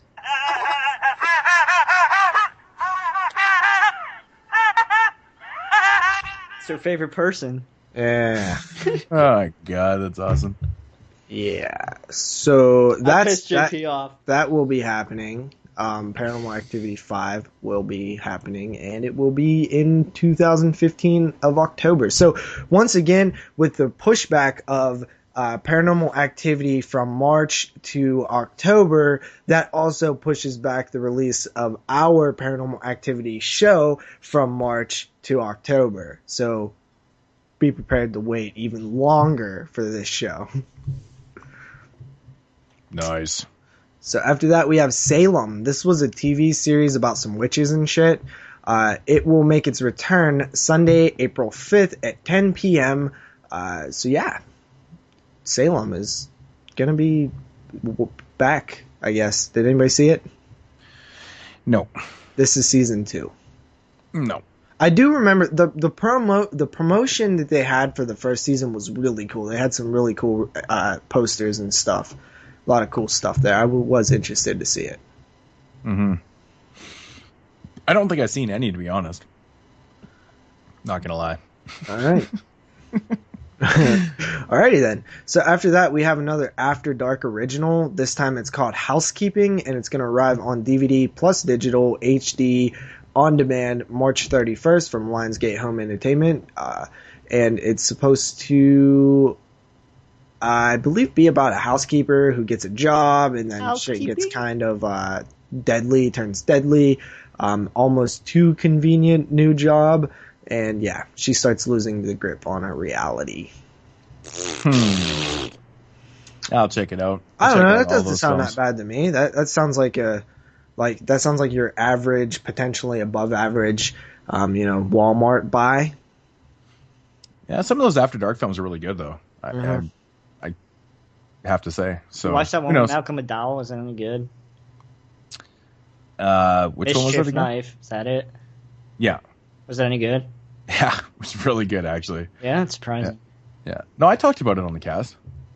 Oh. I think it probably maybe in quick cuts or something. I probably just mentioned it, but no, it's actually really good. It's got a pretty interesting type twist to it and shit. I really enjoyed it actually. It's good. Yeah, I actually been wanting to go back and pick up a lot of those After Dark. Well, for one, I want to get all the original, like the 8 films to Die For's. Yeah. And then I actually want to go grab all those other ones too. Mm-hmm. Yeah, I've been keeping up. They're harder for me to get up here because they're just stupid expensive. Yeah, the Sanitarium one's the newest one. Yeah. I think I've heard actually not too good things about that one, but yeah, I mean, just the name alone, man, because the last Sanitarium film I watched was complete garbage. Is that the one with Robert Englund and Malcolm McDowell? Yeah, it was the fucking anthology film. It was so fucking boring, man. It was so boring. Like, me and my buddy Dylan were watching. We were, like, both falling asleep. I'm like, wow, this is... He kind of looks over and he's like, yeah, this is exciting. I'm like, I broke down laughing. We're like, this is terrible. This is awful. But yeah. So, Image Entertainment picks up a film called Dark Was the Night. This one didn't really sound too good, but a long slumbering evil is awoken in the trees outside a remote town in the woods, isolated and threatened. It sets its sights on the townspeople as the sheriff attempts to overcome the demons of his past so that he may protect those that he loves. Yeah. Yeah. Yep, that's just one of those films that get announced that I'll forget about, and then I'll probably end up watching, and then I'll be like, oh yeah, I think I remember hearing something about this. So we talked about that on episode 41. Yeah. But you can't give a rating to it. Actually, there's been a few films, man, that you've talked about on cast and stuff, and then completely forgot about. I listened to the cast, and then, like, months later, a year later, I'm like, oh yeah, this is the one. Fucking so weird. It's a weird feeling. I'm like, I know about this. Why do I know about this? Yeah, so I should be better than that. I should be better than that, though. Come on. We're kind of making it through the last rounds of the news here, but I thought this one was pretty interesting, and I think it's pretty relevant to the conversation we had earlier, and that is that Eli Roth's new film Knock Knock. See, now I forgot to write down who actually purchased it, but I want to say it was IFC, but I'm not sure. It premiered at the Sundance Film Festival, and the picture actually sold for $3 million, which is one of the biggest genre pickups at that festival in years. And I believe Cabin Fever was one of the biggest pickups as well. So people want Roth's films, I guess. And I hear good things about this Knock Knock one, so I'm definitely interested in that, starring Keanu Reeves. Well, like we said before, it better be good because there's a lot of jokes to follow. Knock, knock. Yeah. Especially about Keanu Reeves. Yeah. Well, he is the best actor ever. So. Well, Bill and Ted at least. Yeah, I don't really have a beef with him, so let's just move on. Duncan, did you just know that you left Europeans' greatest leader in San Dimas? He was a dick. Greatest role ever. Yep. So, New Line Cinema is officially, I guess, kind of unofficially announcing what The Conjuring 2 is about. And apparently it's going to be the Enfield Poltergeist. So it's not the Amityville Horror. It is going to be the Enfield story. So Wait, did you say New Line? Yeah. Isn't it a Warner Brothers movie? New Line and Warner Brothers are the same. One and the same these days, bud. Oh. Come on, man. Get with the fucking times. Merging, Because man. I'm looking They're at the back merging. and I don't see New Line. So, oh yeah, never mind. They be merging. It's not on the slipcase. You fucking assholes. So yeah, I did a little looking into this, and it's set in England, 1977. It's a family. It's kind of similar to like the Amityville case, where there's like a lot of young, 9, 10, 11, year old kids, and the family, and they're experiencing some kind of paranormal activity. So yeah, that's what this one's going to be about. The Warrens, right? The Warrens going to head over to England and solve the case, like the Scooby-Doo and shit. This one's going to come out June 10th of 2016. So look forward to Conjuring 2. Yeah, it is. Definitely is. But that's a heavy hitter, man. I think just on name value, that thing's going to bring in a lot of cash. Sweet. Actually, doesn't sound too bad. Yeah, I mean, a lot of people was hoping that they were going to do the Amityville case because it's probably their most iconic case that they've done was like the Amityville one. So, but they have like so many different stories that they could tell, I guess, from their alleged experiences. So after that, we have Tales from the Dark Side. We have finally got our wish, and a pilot has been ordered from the CW. For a reinvention of Tales from the Dark Side. Wow. You know what? Oh, I kind of scanned over the email I got the other day, but someone had mentioned, or I got an email from them saying it was, they, are rebooting it because of our podcast. Talking about stuff. So yeah. I guess I probably should have looked into that email a little bit. I believe I did feel like a dick see for not reading that now. was in the press release, but where's our paychecks? Fuck, that is such good news. It's about fucking time that they... Oh, anthology show. Yeah. I'm so excited. Yeah, now watch it not be an anthology. Could you imagine? Piss off Moodz, he'll rage. But I mean, so it's a possibility. It's a possibility, but I think that they'll continue with the tradition of the anthology show. I mean, don't you guys think? Yeah. Yeah, probably. I hope so. God, I hope so. Yeah, I mean, I don't see what else you could do with it, but that's pretty cool. I would we've kind of been asking for that with all this TV horror. It's kind of a shame that there's not a. It completely makes sense. It makes sense to have the anthology show because there is no anthology shows on. Yeah, Well, aren't there like planning some? Isn't like I think wasn't that Scream Queen show supposed to be an anthology, which I think is also from the CW. Okay, I thought that was Fox. It might be. You're right. Pretty sure it's Fox. Ooh, that's not good though. That's Ariana Grande. Come on. But yeah, I mean, hopefully, if Tales from the Dark Side does good, we might see another Tales hit the air. You know what I mean? I don't know about that. We'll see. Well, there has been rumblings about it in the past. Like there were articles that came out that said, they were looking to reboot the Tales from the Crypt series on HBO. So never know. That would be a dream. Yeah. After that, we have some news regarding Adam Wingard, who, of course, was the director of A Horrible Way to Die, VHS, You're Next, and I believe he recently did a film called The Guest. Fucking awesome. That would have been on my list last year, but it's not really horror, so I couldn't have it on there. So he is teaming up with Lionsgate to direct The Woods. Apparently, he's going to be working with his longtime collaborator, Simon Barrett. That's an original title.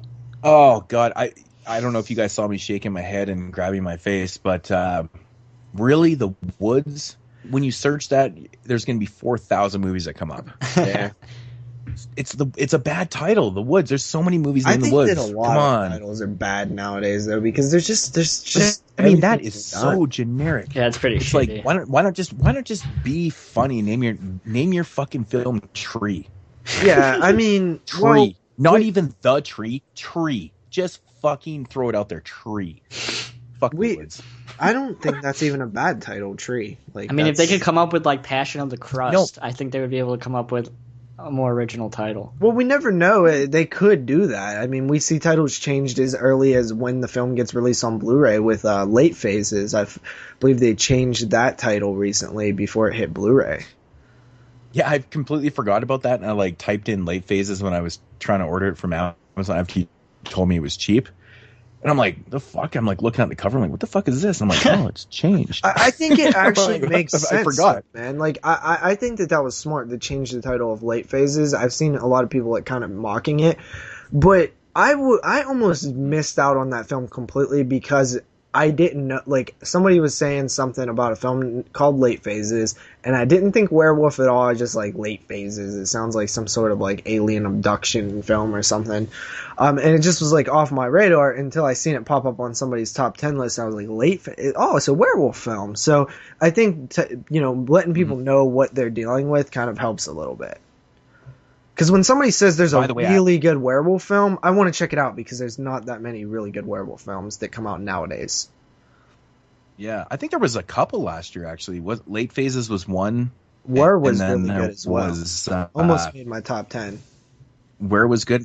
And I think there was another one. That wasn't even the one I was thinking of. I didn't see either one, but there was another one too. Was it Wolves? I think there was one I heard called that Wolves. one's not very good though. Okay, maybe that's not the one. I was thinking of another one. But anyways, yeah, I think last year was kind of an exceptional year for werewolf films. It's very... Oh yeah, Wolf Cop. How the fuck did I forget about Wolf Cop? Totally, but that's not the one I was thinking of. So it was a decent year. There was more than I thought of. Yeah, it seems like every couple years there's like this like resurgence of certain subgenres. Yeah, or zombies or whatever it is. So that was cool. And Late Phases was definitely a unique take on the werewolf genre. Was just like the mythology of the werewolf genre. Like it really kind of added a new level to it. Something that's surprising for like a Universal released film. Yeah, right. So like they add something completely different. Like I think you guys are really gonna like Were. That one was definitely really cool. Now Late Phases was better in my opinion, but it doesn't really establish like new mythology or anything or try anything different, but it just was a really cool, interesting story that we haven't seen done with the werewolves before. So it's one of those werewolf films that has all the elements of a werewolf film just done properly. Yeah. It's essentially your standard werewolf film, but because we're following the lead character who is blind, it makes it extremely different and interesting. That's how I thought with, I love when films are like that though. Like, they kind of project and, they have all this, they don't bring a lot of new stuff to the game, but they do have all the elements there that makes up that subgenre film, what it is, and they do it properly. You know, I like that though, man. I mean, it was kind of like with Billy Club last year. I thought that was a very exceptional slasher film that came out. It's not like overly amazingly original. It has a cool story. It has a really cool story, but it's, it's been done. But, the killer's badass, weapons badass, the kills are cool, and, it has all those elements. It kind of reminded me a bit of, like, Silver Bullet in terms of, like, it's just a unique werewolf film. Like, our character's, like, in a wheelchair. This guy's blind, and he's old. Mm-hmm. So it was just kind of like that, young in a wheelchair and blind and old. It's just kind of... It just goes like peas in a pie. I was stoked though too, because I actually, when you told me about Late Phases being on Amazon for cheap, for pre-order or whatever, I actually got that deal. Really? I got it for 10. I got it for $10. It's still on there for 10. So, yeah. Who's releasing it? I'm not actually, I can't remember, but the thing was, it's not available in Canada. It's another, I don't know, Canada has a problem with werewolf films apparently, because Weir's not available here. There's like a bunch. You can't even get fucking Wolf Cop here, for fuck's sakes, and it's actually Canadian. I don't think you can get it down here either, though. It has a release date now. Actually, it just got announced here in Canada, too. But, I don't know what the fuck's with werewolf films in Canada, man. But I was just surprised to get it for that deal. So pick it up if you haven't, folks. It's cheap right now. All right. So after that, we have... Oh, wait. Did I ever even finish what I was saying about Adam Wingard news?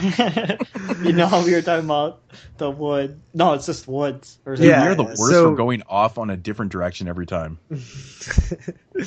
Like we just did right there. I guess they're planning to shoot in the spring.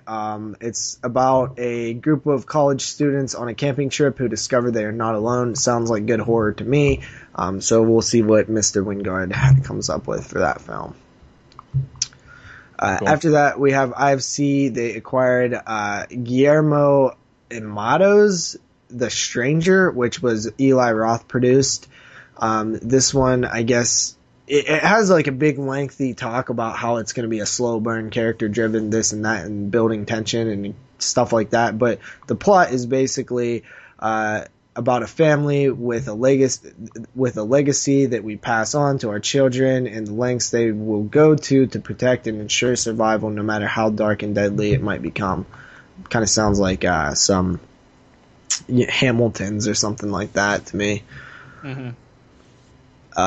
Yeah, so that's coming out from IFC, I guess. After that, we have Scream Factory. They teamed up with IFC to release The Babadook, and it's kind of a interesting. There's two versions of it. One is available on Scream Factory's website for pre-order. It's still only $21.99 or whatever, but it comes with a pop-up book. Like the slipcover is a pop-up book, which is really cool because it's relevant to the film completely.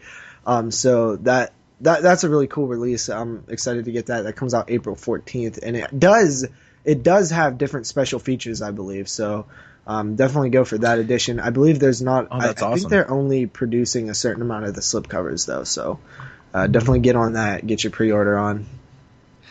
Yeah, I'm scared.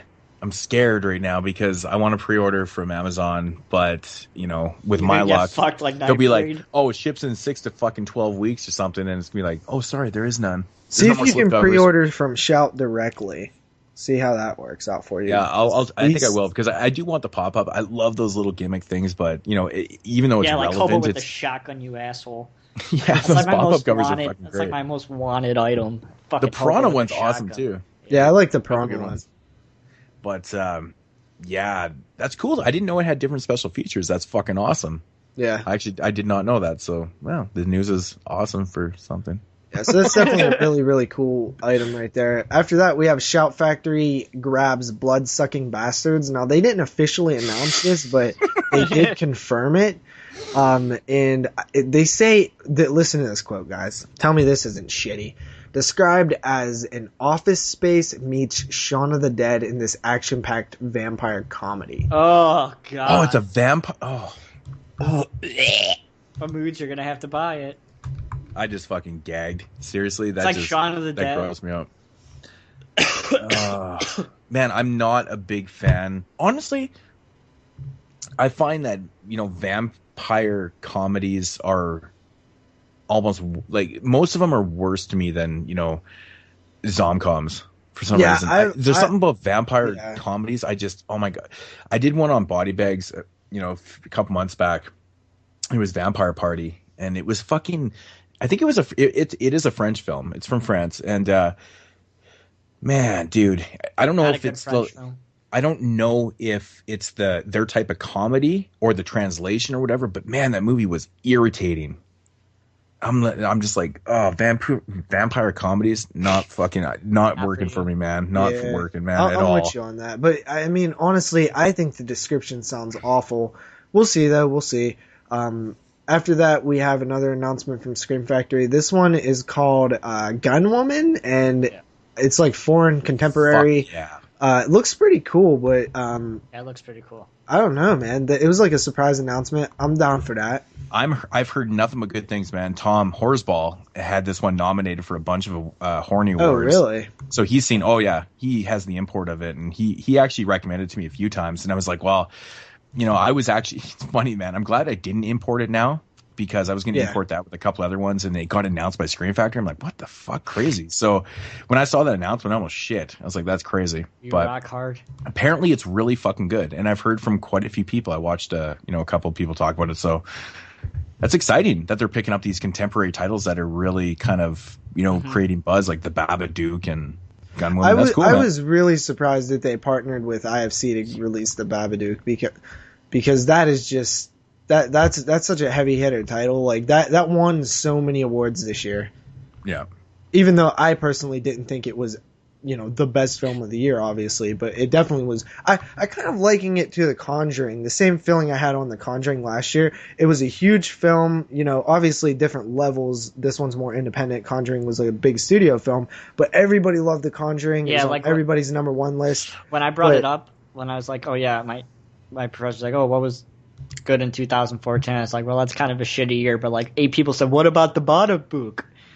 I was like, huh. Yeah. It's kind of like the mainstreams. Well, it depends what you too. said. Like we talked about this before. 2014 was actually a I fantastic. thought it was a great. No, I'm saying for mainstream wise. Oh, exactly. That's what I'm saying. Like Sorry, there's I 2 should've different parts of this rephrased it, right? conversation. Yeah. I should have rephrased it better. Yeah, I keep hearing people tell me all the time, like 2014 was an awful year for horror films. Like, how do you watch that many movies? And I'm like, man, seriously, they're not mainstream. There's a different world of films out there, guys. Oh yeah. So, oh no. Mainstream. But yeah, I don't know. That conversation I've had way too many times in the last couple months. So Yeah. just like I'm tired of it. So yeah, that's pretty cool that they're releasing that. And finally, I believe Kino announced like Needful Things and Deranged. I think I've seen that as well. God, Kino has been on a fucking tear for announcements right now, Yeah, I though. know. Like they just like announced like They announced Madhouse a lot today. Like Vincent Price's Madhouse. I'm Yeah. like, fuck, I almost shit when I saw that, man. It's one I've been wanting to import from the UK forever. Glad I held off again. I'm starting to take JP's advice and just kind of wait some of these films out because they are getting announced. But Kino has been just fucking killing it with the releases. Like this is a little off topic with horror, but Revenge of the Ninja and Enter the Ninja and stuff. Oh yeah, they did announce those things. They're not horror films, You but forgot one more thing, JP. they're fucking great films, and I'm just like, oh god. So, what did else? I leave out? Shout Factory TV. Oh, Shell Factory TV. Yeah, I read that today. So Yeah. what is that? Just like an on-demand thing? Yeah, it's where like you full go moon watch it for screening. free? But is Yeah. it free? It's free. Yeah. So that's pretty cool. Like I seen they had like Scanners 2 and 3 up on there, but essentially it's just their shout titles, Yeah. but in their What do you screen mean titles. it's free? But I it's didn't for read that free, part. I It's believe. free. It's It's free. literally you just go to the website and start streaming films. Yeah. Crazy. I actually didn't even read that part. I just assumed it was like a Netflix or No, it's free. a full moon type streaming. Wow, that's really cool. Cool. Yeah. Yeah. So it doesn't cost you $497 shipping Nope. Hopefully Pee-wee's on to it. get an So online JP can watch it and service? appreciate I it. will not watch it. I will not. Come on. I'm not watching it. Just watch one I episode. hate that fucking show. It's stupid. You're stupid. Oh god. Doyle Let's get it on. Doyle rules. And that is it for the nearly 2 hours that we're into this show. For the Oh my God. that's good. Jeremy, We're good. shut We the did it. fuck up. You're talking too much. You prolong the show. Look at 2 hours. We're not even at Mood Swings yet. God, it's always the Jews' fault every time. It is always the Jew's fault. All right, so moving along into Mood Swings, and first thing up for Mood Swings is the releases, and I'm going to go back to the releases from February 3rd because there was some notable releases that I figure that we should probably cover. I think we could go back another week, but there's only a couple, but I'm going to go back to February 3rd. Some notable ones, we got Dracula Untold, came out on DVD and Blu-ray for the people that are interested. Me personally, I don't have a lot of interest in it, even though I've heard some people say it's decent, blah, blah, blah. But maybe one of these days I'll get around to seeing it. I don't know what you guys think about this one. No, I do know what you guys think about this one. I'm just joking. But I don't know, man. Honestly, that cover is just fucking terrible. I hate the art on the DVD and Blu-rays. You guys see this yet? For Dracula Untold? Yeah. Yeah, I seen a stillbook at Walmart. I was like, who the hell? I'm just not a fan of those over stylized like monster Universal Yeah, me films. either. Like it just, I don't like that style of horror. It's barely horror. Mm-hmm. Yeah, I agree. And it doesn't appeal to me. But anyways, another notable one from February 3rd is Ouija or Ouija, however the fuck Shitty. It's Ouija, dude. I always say Ouija, but anyways, that's how I'm going to say it. Second DVD, grossing Blu-ray. horror movie. I've heard nothing but bad things. I actually haven't heard anyone say that they really cared for this film. It does intrigue me because it is a Ouija board. I like anything to do with Ouijas and that type of shit. But this one, I don't know. I'll remind you when you come here in April to show you my mom's. My mom's has like one from 1940. That's gangster, man. And we Oh, haven't taken shit. it. We don't take it out because it's bad vibes. But it's like it's in her, it's in her dresser.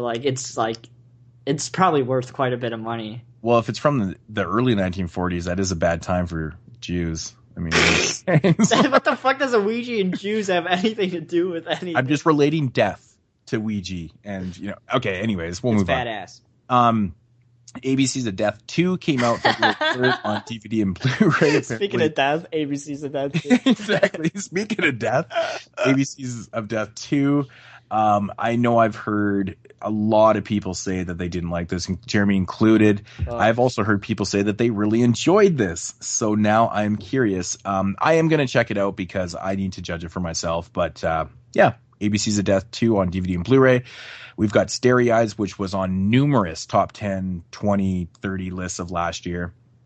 Yeah, my copy did not ship yet, of course. So I have not seen it yet, but that's on DVD and Blu-ray. Heard good things. Another film I've been really intrigued about is Exists. Yeah, this one right here, I've seen on tons of lists from last year, which is pretty interesting. This one was released by, who the fuck released it? Lionsgate, I believe. I don't know. Does it look intriguing to you guys? Because it does to me. I think it looks cool. From the director of the Blair Witch Project. I know JP's all over that. He's like, Blair Witch? Yeah, I mean, jumping aboard. I do like Blair Witch, but I also, that was from Eduardo Sanchez, correct? Yeah. Did he do it? I mean, he's actually done some decent films.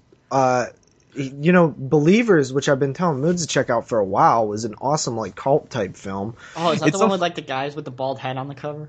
I believe so. It's so funny too. I've had that DVD in my collection for so long, and I just haven't gotten around. Warner to Brothers put that movie. I come across it all the time.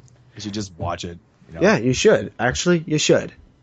All right, so that's Exists. Next up here, we got Demon's Rook. Now this movie looks fucking gnarly. I actually had this pre-ordered. Of course, it did. We was gonna cover this on the show, but Moodz didn't want to. Oh. No, it's not that. I mean, I'm just kidding. We actually wouldn't have been able to do it because, it still hasn't even shipped. And it actually says shipping in 2 to 5 weeks. The day it came out, it did the same thing to me as usual. The cover looks really throwback. I've heard good things from it. A bunch of people just loved it. So that's cool. That's really cool. It does. It looks like a throwback. But yeah, awesome stuff. And then we got Bleeding Hearts. Don't really know much about it. It looks kind of decent, I guess. I think this is the one with, is this the one with Dustin Diamond in it? No, it's not actually. No, Tony Todd. The one with Tony Todd. That's the one I'm thinking of. Okay. I know Dustin Diamond was in like some random film recently. Axe to the Grind, another release. This one is released by shit. Who the fuck is it released by? Midnight. Midnight. That's why I know the title. So is Bleeding Hearts. Bleeding Hearts was okay. And then this one cracked me up. 90210 Shark Attack. Fuck, did I ever laugh at this title? Is this real life?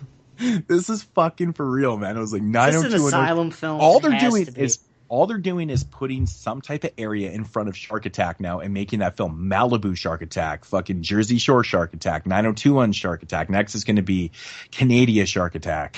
Jersey Shore Massacre. All that type of shit. But anyways, that just... It's an asylum film? Man, this cast, completely cracked me up, though, too. It's so stupid. Like, I'm assuming it's, like... Is Ron Jeremy in there? He has to be in there. He has to be. It's got Braden from fucking Big Brother. Really? In this film and shit. Really? Yeah, it does. Like, this season's Braden? Yeah, last season. Hippie Braden? Yeah. Oh, it's fucking hilarious. I'm gonna have to see it just for that. No, it's pretty funny. So next up, we've got a double feature here. It's called Remake Rewind. There's actually a few of these. I was looking. There's actually a few of these different remake rewind fucking releases. That's interesting. I think it's funny that they have the remake first, and then you got to rewind it to the original. I can't imagine myself watching it in that order. Like who does that? Shit, this has to be like the worst cover ever for remake. For 90210 Shark Attack. Jeremy's still vibing. Is that released by Echo Bridge or the other Echo Bridge? I think it's an asylum film. No, this is Mill Creek. Mill Creek. So it's the other Echo Bridge. Gotcha. The other Echo Bridge, yeah. And then we got Jurassic City. Oh yeah, just in the light of 90210 Shark Attack. The Jurassic World film, I think, is coming out. Yeah, Jurassic City, and then we got Zombie Killers, which I've heard that this movie just is basically a just a film version of The Walking Dead. So that's kind of disappointing. And then we got Scavenger Killers, the director's cut, also released by midnight, which I've heard really good things about. Dave said he gave it a review. I know Steve reviewed it too, and I've heard nothing but good things about that one. So moving along to the February 10th notable DVD Blu-ray releases. We've got the first two here from Scream Factory. I know a lot of people were not excited for these, but we got the double feature of Love at First Bite and Once Bitten coming out on Blu-ray from Scream Factory. And we also have Vampire's Kiss and High Spirits coming out from Scream Factory on Blu-ray. Hey, Moodz, you know Brayden was in Brotherhood too? Okay, sure. This show's been going on for too long. I'm starting to say goofy things now. But yeah, so we got those two double features, and then we got Don't Look Now coming out from Criterion on Blu-ray and DVD, which is fucking fantastic. That's awesome. That's getting a really good release. Really cool cover art. Yeah, I'm gonna get that one at Barnes & Noble sale. Yeah, I'll be grabbing that one later next year too, or this year, next year.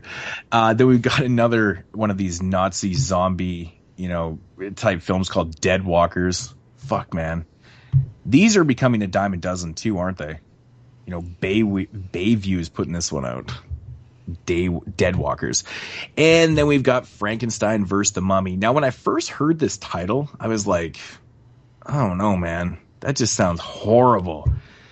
But I've been hearing from a lot of people it's actually pretty entertaining and way better than you think it's going to be. So that's kind of intriguing. Next up, we got Poker Night, released by Macabre. This one looks okay. I've actually already heard mixed opinions on this one. It's got a pretty interesting cast, but it's coming out on Blu-ray too. Macabre is starting to release a lot more Blu-rays, which is interesting. Yeah. I didn't even know any Blu-rays they released. Housebound? They released Housebound. I think there was like an Amazon. Housebound was their first one. Yeah, you can buy it in stores now. Oh yeah. It's in stores. I seen it at HMV the other day. But yeah, Poker Night coming out. Cool cover, I gotta say. And then we got Proof of the Devil. I don't know. This one looks a little generic, to be honest. I think it's released by like some weird Genesis Distribution. The fuck is that? I don't know. I just don't know. Chances are I probably wouldn't want on their mailing list because that looks shitty. Pass it over to me. I'll take it. This next one cracked me up, man. Legend of Black Annie. I literally laughed out loud by myself. I was like, what? Just that title, Legend of Black Annie. What is this, like a Annie horror movie with a black lead? Well, this one's released by Maverick, and apparently it's one of those legend type films. I think the story, I kind of read the quick synopsis, and I think it's like Mary this girl Hatchet. gets killed. This girl gets killed in like the 60s. She's obviously a black girl named Annie. Anyways, it's like a story type myth thing, and of course it comes to life, in the present and stuff. I don't know. Who knows? I mean, it's probably super low budget and whatnot, but it is what it is. The Beyond, released by Grindhouse Releasings, the 3-disc version, is coming out this Tuesday. I pre-order that. It's so awesome. I cannot wait to see the features and just everything on that. Can't wait to see Gone with the Pope too, man. Yeah, that's gonna be great too. But yeah, The Beyond. Fuck. They announced a release date for that. One of my favorite films of all time, and just what I need, another edition of The Beyond in my collection. But it's by Grindhouse, so I can't pass it up. So yeah, got to do that up. And then we got Z Nation Season 1. I don't know anything about this. Does anybody know anything about Z Nation? No. Because I don't know why. I think that's that. It's like Sci-Fi's version of The Walking Dead.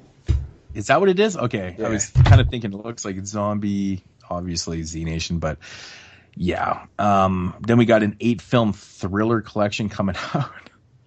Dude, these things are just from Mill Creek? Way too prevalent, man. The Echo Bridge.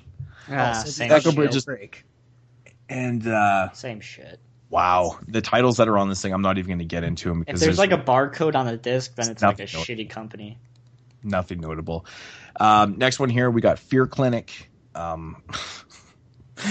This week has some hit and misses, but this one caught my attention because it has Robert Englund in it. Of course, Robert Englund is just whoring himself out, I think, really. Yeah, the last movie I saw that he was in. He's been doing so many shitty fucking films, and I don't know if it's just a quick cameo in the film. Probably is. He's probably in it for a couple minutes, and of course, this is being released by Anchor Bay. I'll just give a little preview for 2 weeks. The last showing, 3 out of 10. Complete crap. Robert English. And then next up, we got Cult to Epic's release of Necromantic 2 on DVD and Blu-ray, limited to 5,000 copies. Nope. I'm not sure if it is. I think that's the slipcover. That's limited to 5,000. We talked about that, and I think Old Called Epics is pulling a fast one on us because they are big time. They put that on there to get all the pre-orders up so they get 5,000 quick, and then roll from there. Because I'm pretty sure that they're just talking about the artwork. I think 5,000 people would buy it anyway. I don't even know if they're doing, but then again, I don't know if it is limited because I haven't heard anything about like press copies or anything. Like nobody's reviewing this right now. Well, the weird thing is, it shows the Blu-ray with the slipcover and then it shows the DVD and they're the exact same cover art. So I don't fucking know what's going on. Maybe it's just the Blu-ray that's limited to 5,000. The DVD is not limited. I don't know. Next up, we got a release called Farm with bonus movies, Ominous, Evidence of Haunting, Meadow Woods, and Dead Rise. Wow. Is that Echo Bridge? Yeah, or that Mill is Echo Creek, Bridge. the other Echo Bridge? It's Echo Bridge. And then, oh wow, there is an 8-film pack called Carnival of Horror. Is that Mill Creek? That is Echo Bridge. Okay, so it's the other Mill Creek. Yes. Wow. Oh, wow. Look at this thing. It's got Secrets of the Clown. Does that Killjoy, on there? That's awful. I've watched that before. Killjoy 3. When Puppets and Dolls bad. Attack. The Haunted Casino. Curse the Haunted of the Casino? Wow, it's got Curse of the Puppet Master on here. Which is probably one of the better Puppet Masters. Wait, what the fuck is the Haunted Casino? That's a Full Moon film. Oh, really? I don't know Full Moon, so I wouldn't know.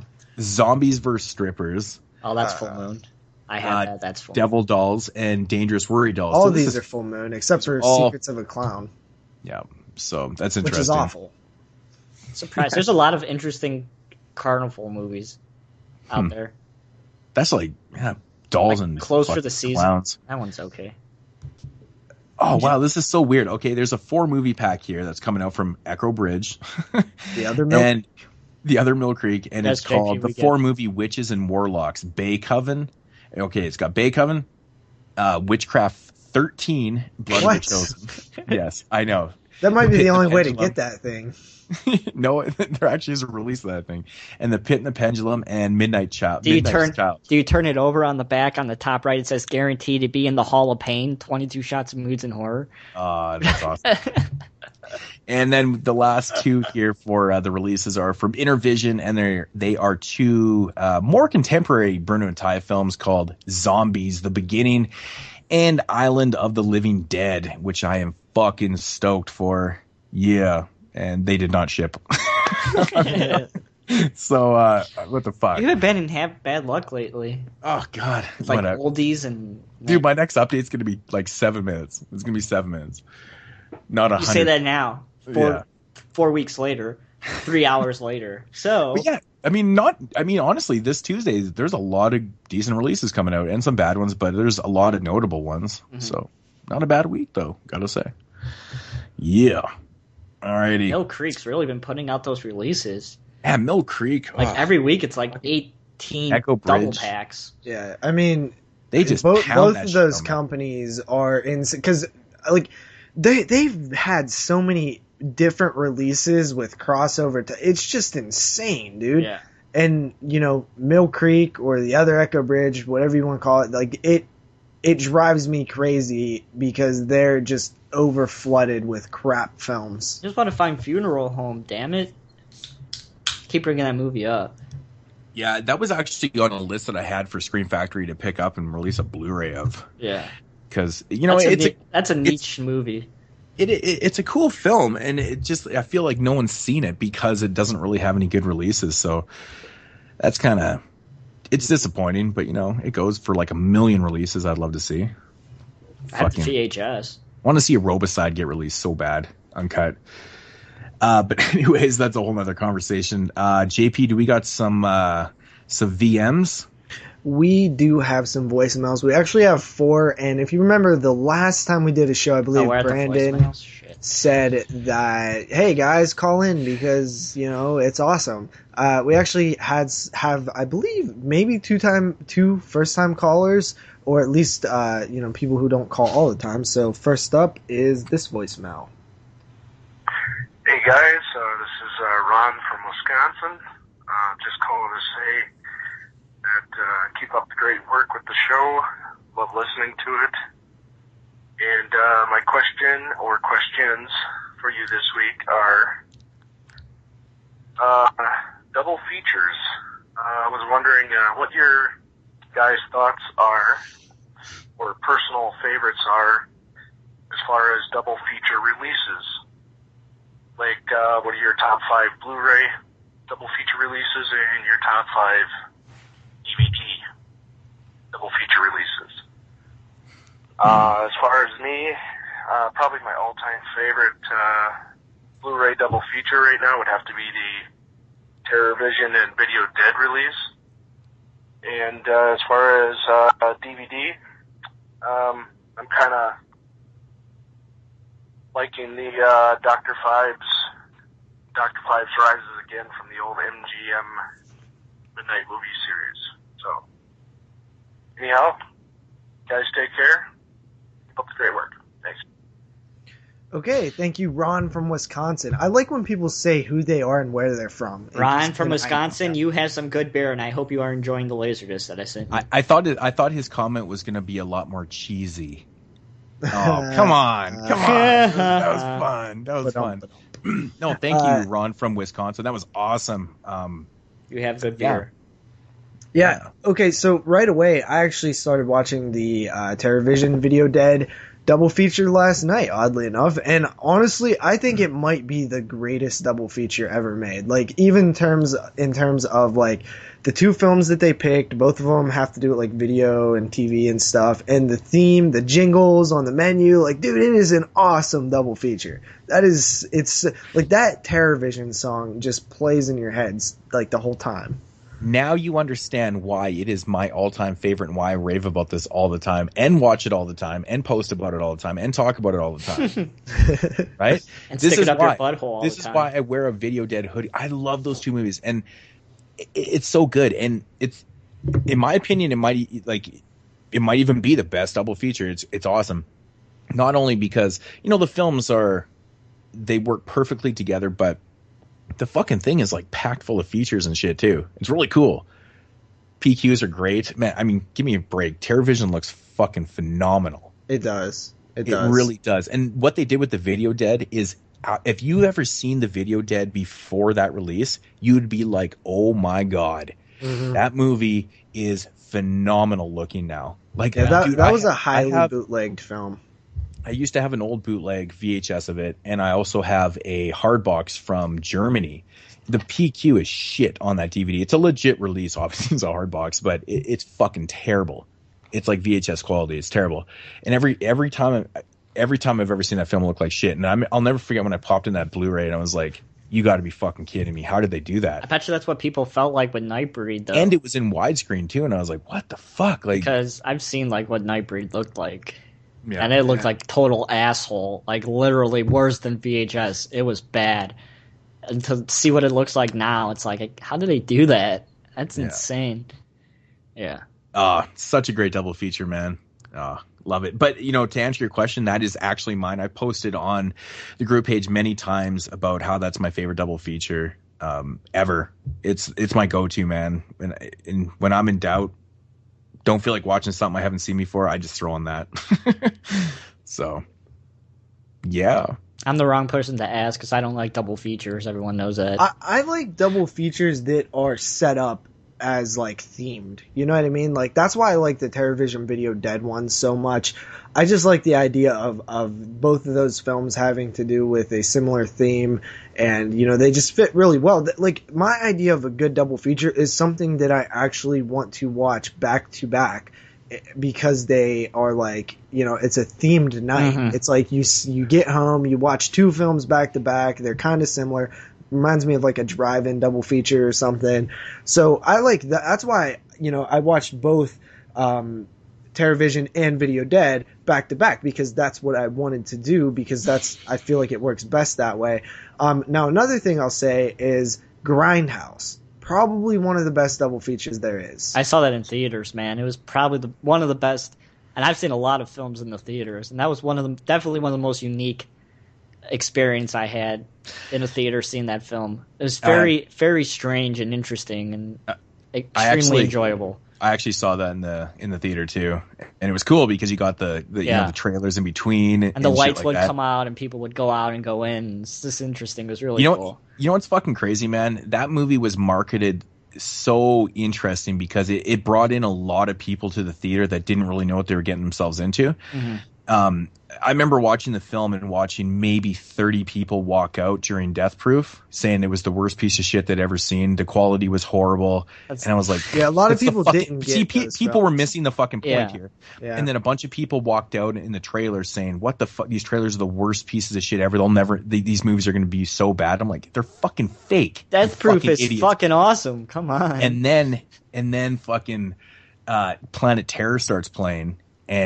But I swear to God, me and the wife were the only ones left in that theater. It was crazy how many people walked out of this thing, and I was like, I walked out. Honestly, it was embarrassing for Aaron because I had a boner. It was so fucking good. It's I was awesome. pitching a tent. It was so good, man. I loved it. It was so great. It definitely was a interesting cinematic experience. Yeah. I've never watched them on DVD as a double feature because I have the extended cuts on DVD and they're separate and they don't you got to watch them separate. But I don't actually have the Blu-ray, which has both of them, and I did that when I watched them. It was a hike, but you know what I found this question pretty interesting because something that I do. Or at least I used to do a lot when I was a kid, was I would create theme nights. Like, I would watch two films. Like, I'd try to rent films that were very similar when I went to the video stores and stuff like that. For example, I think the last one I remember doing was Ginger Snaps and Dog Soldiers. Both like this modern werewolf, interesting werewolf combination. And I've always kind of liked trying to create my own double features for, watching back to back at night. Mm-hmm. And there's really tons of films, dogs and like the breed or something, like, I just like doing that. It's really fun for me. I know what you mean, man. This question comes up at an interesting time because you watched the double feature of TerrorVision and the Video Dead last night. And oddly enough, I watched the double feature of the MGM release of Poltergeist 2 and 3 last night, back to back.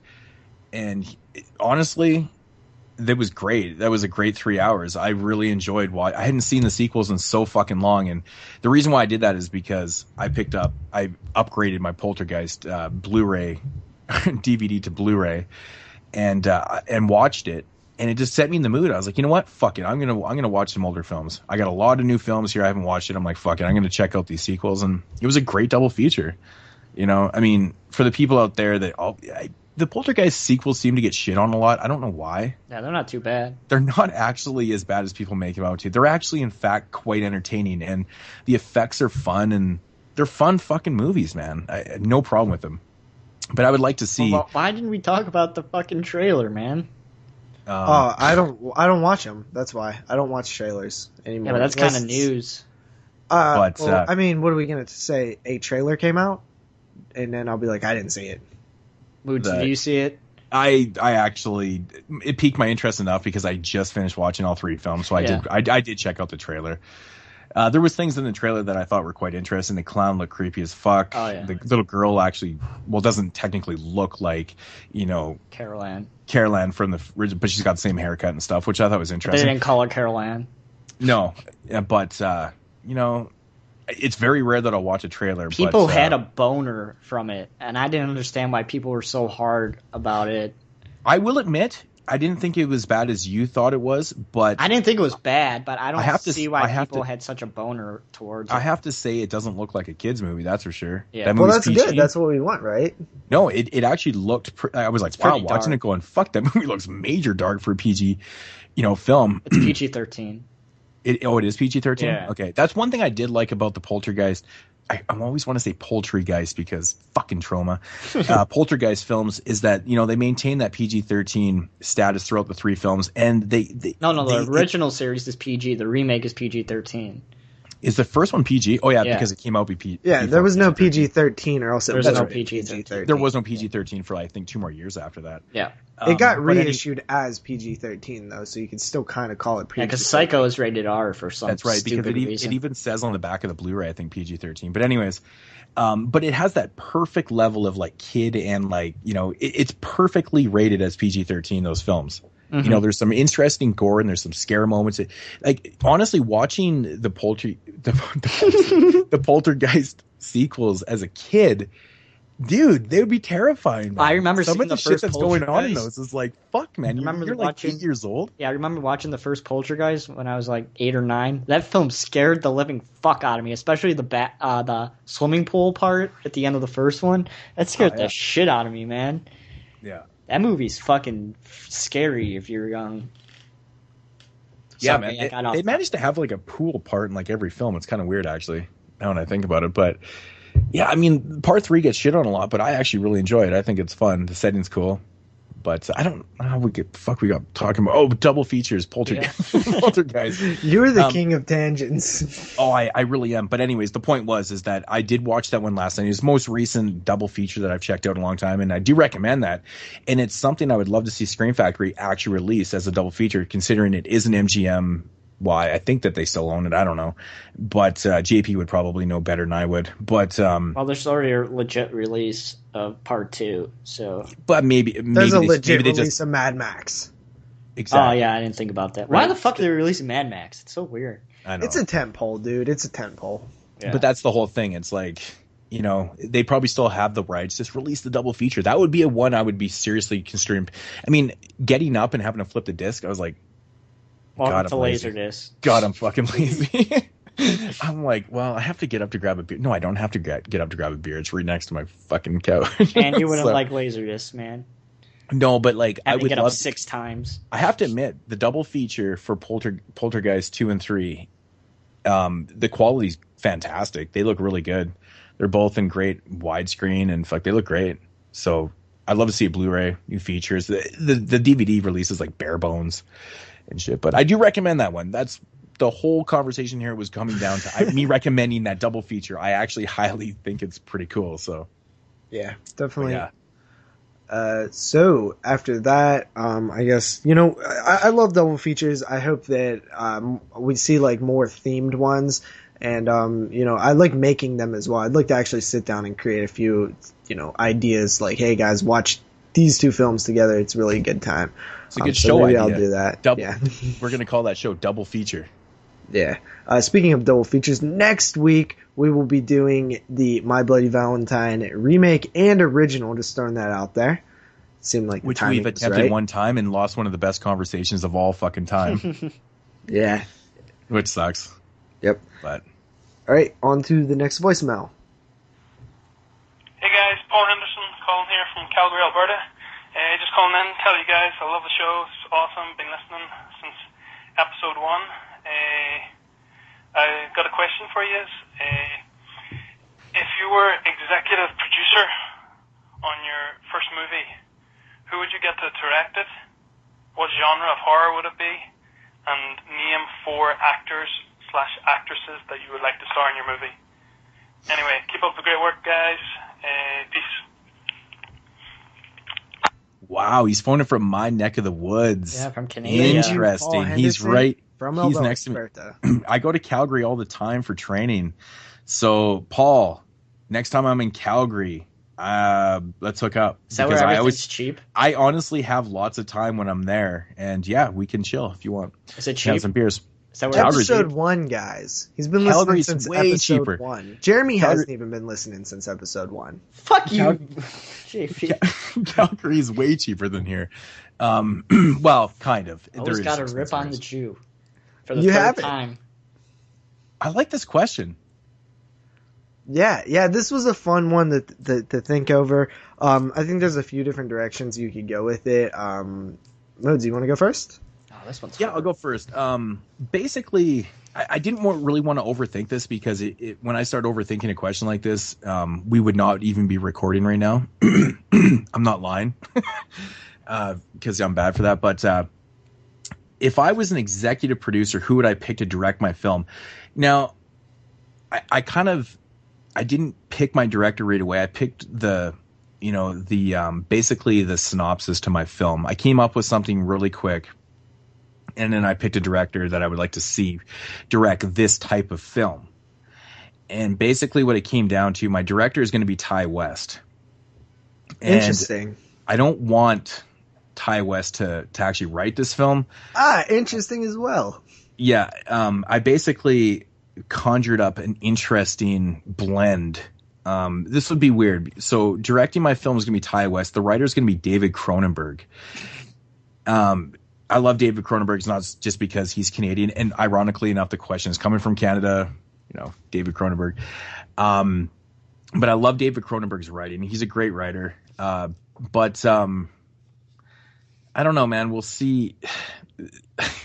So I don't know. I thought the mashup would be interesting. For actors, basically who I came up with this, and well, I'll give it like a quick little premise of what the film is supposed to be. So I wanted to do something like, an adaptation, like a fictional adaptation of Edgar Allan Poe's life. So basically the premise of this film would be Edgar Allan Poe, is this aspiring writer. He's a writer. And, he gets all of his inspiration from certain areas. It's always been, the question has always been, where the fuck does Edgar Allan Poe get all his ideas from, man? That guy's got a mastermind of real-life ideas. secret experiences. And it's like, man, dude, that guy has some really insane ahead of his time type stories and shit like that.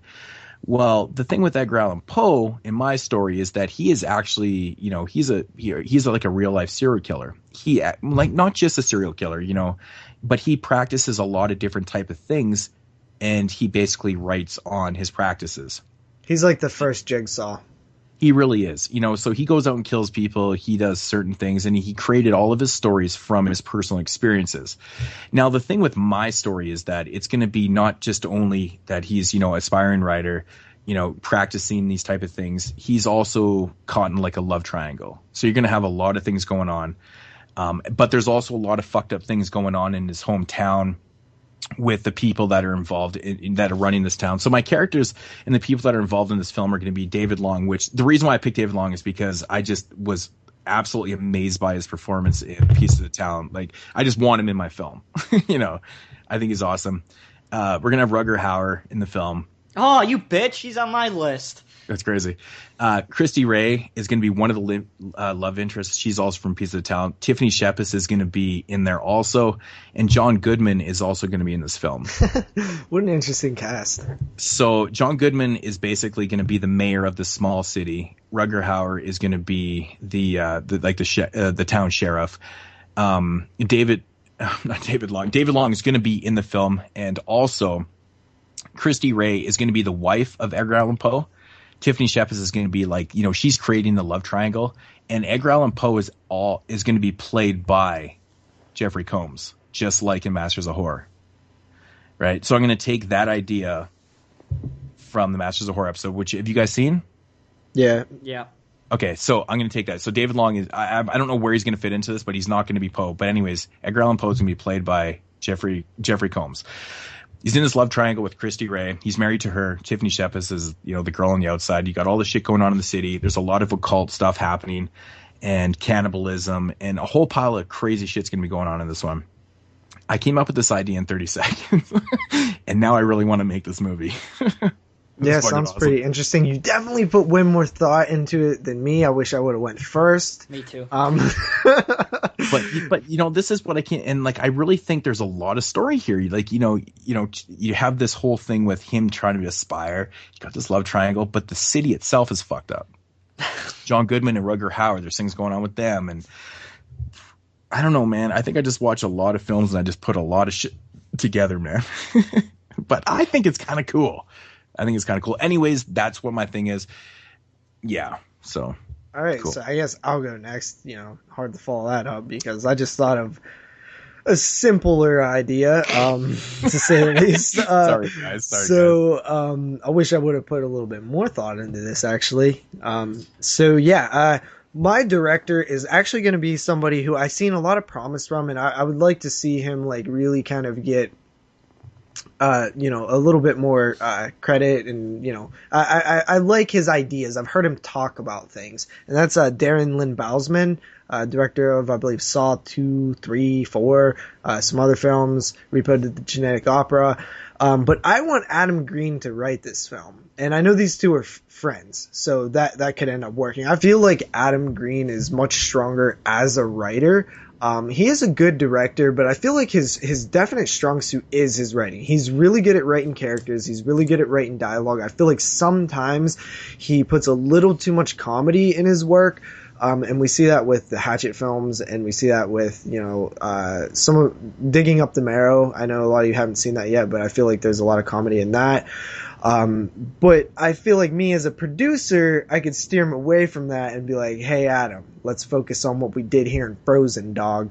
And as for Darren Lynn Bousman, I feel like with him directing Saw 2, 3, 4, I believe he directed, the type of film that I want to make is a contained horror film, because those are my favorite kind, at least right now. Obviously, slashers are probably my favorite, but I think contained are a lot of fun.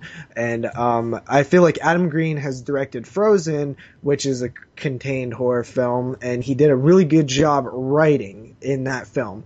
He wrote some great dialogue, wrote great characters out of that film. So I feel like him being a writer, and then Darren Lynn Bousman, who directed Saw 2 and the other ones, which are kind of like contained horror films a little bit, I feel like he can direct them, and I feel like both of them working together, because they're friends, would create like a pretty solid film.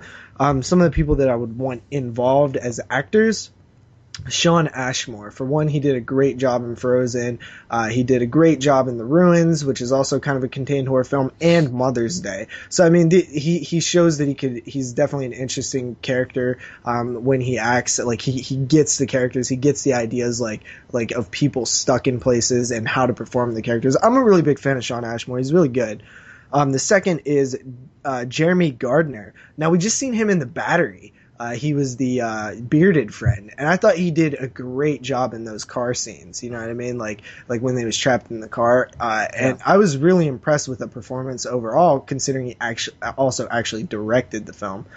After that, we have Melanie Papalia. This was the girl who's in The Den. She was the lead actress in The Den. I just like her look, so I think that she had an amazing ass. Yeah, so she would be awesome. You're an ass guy, Moodz. Yeah, and then finally, yeah, I am.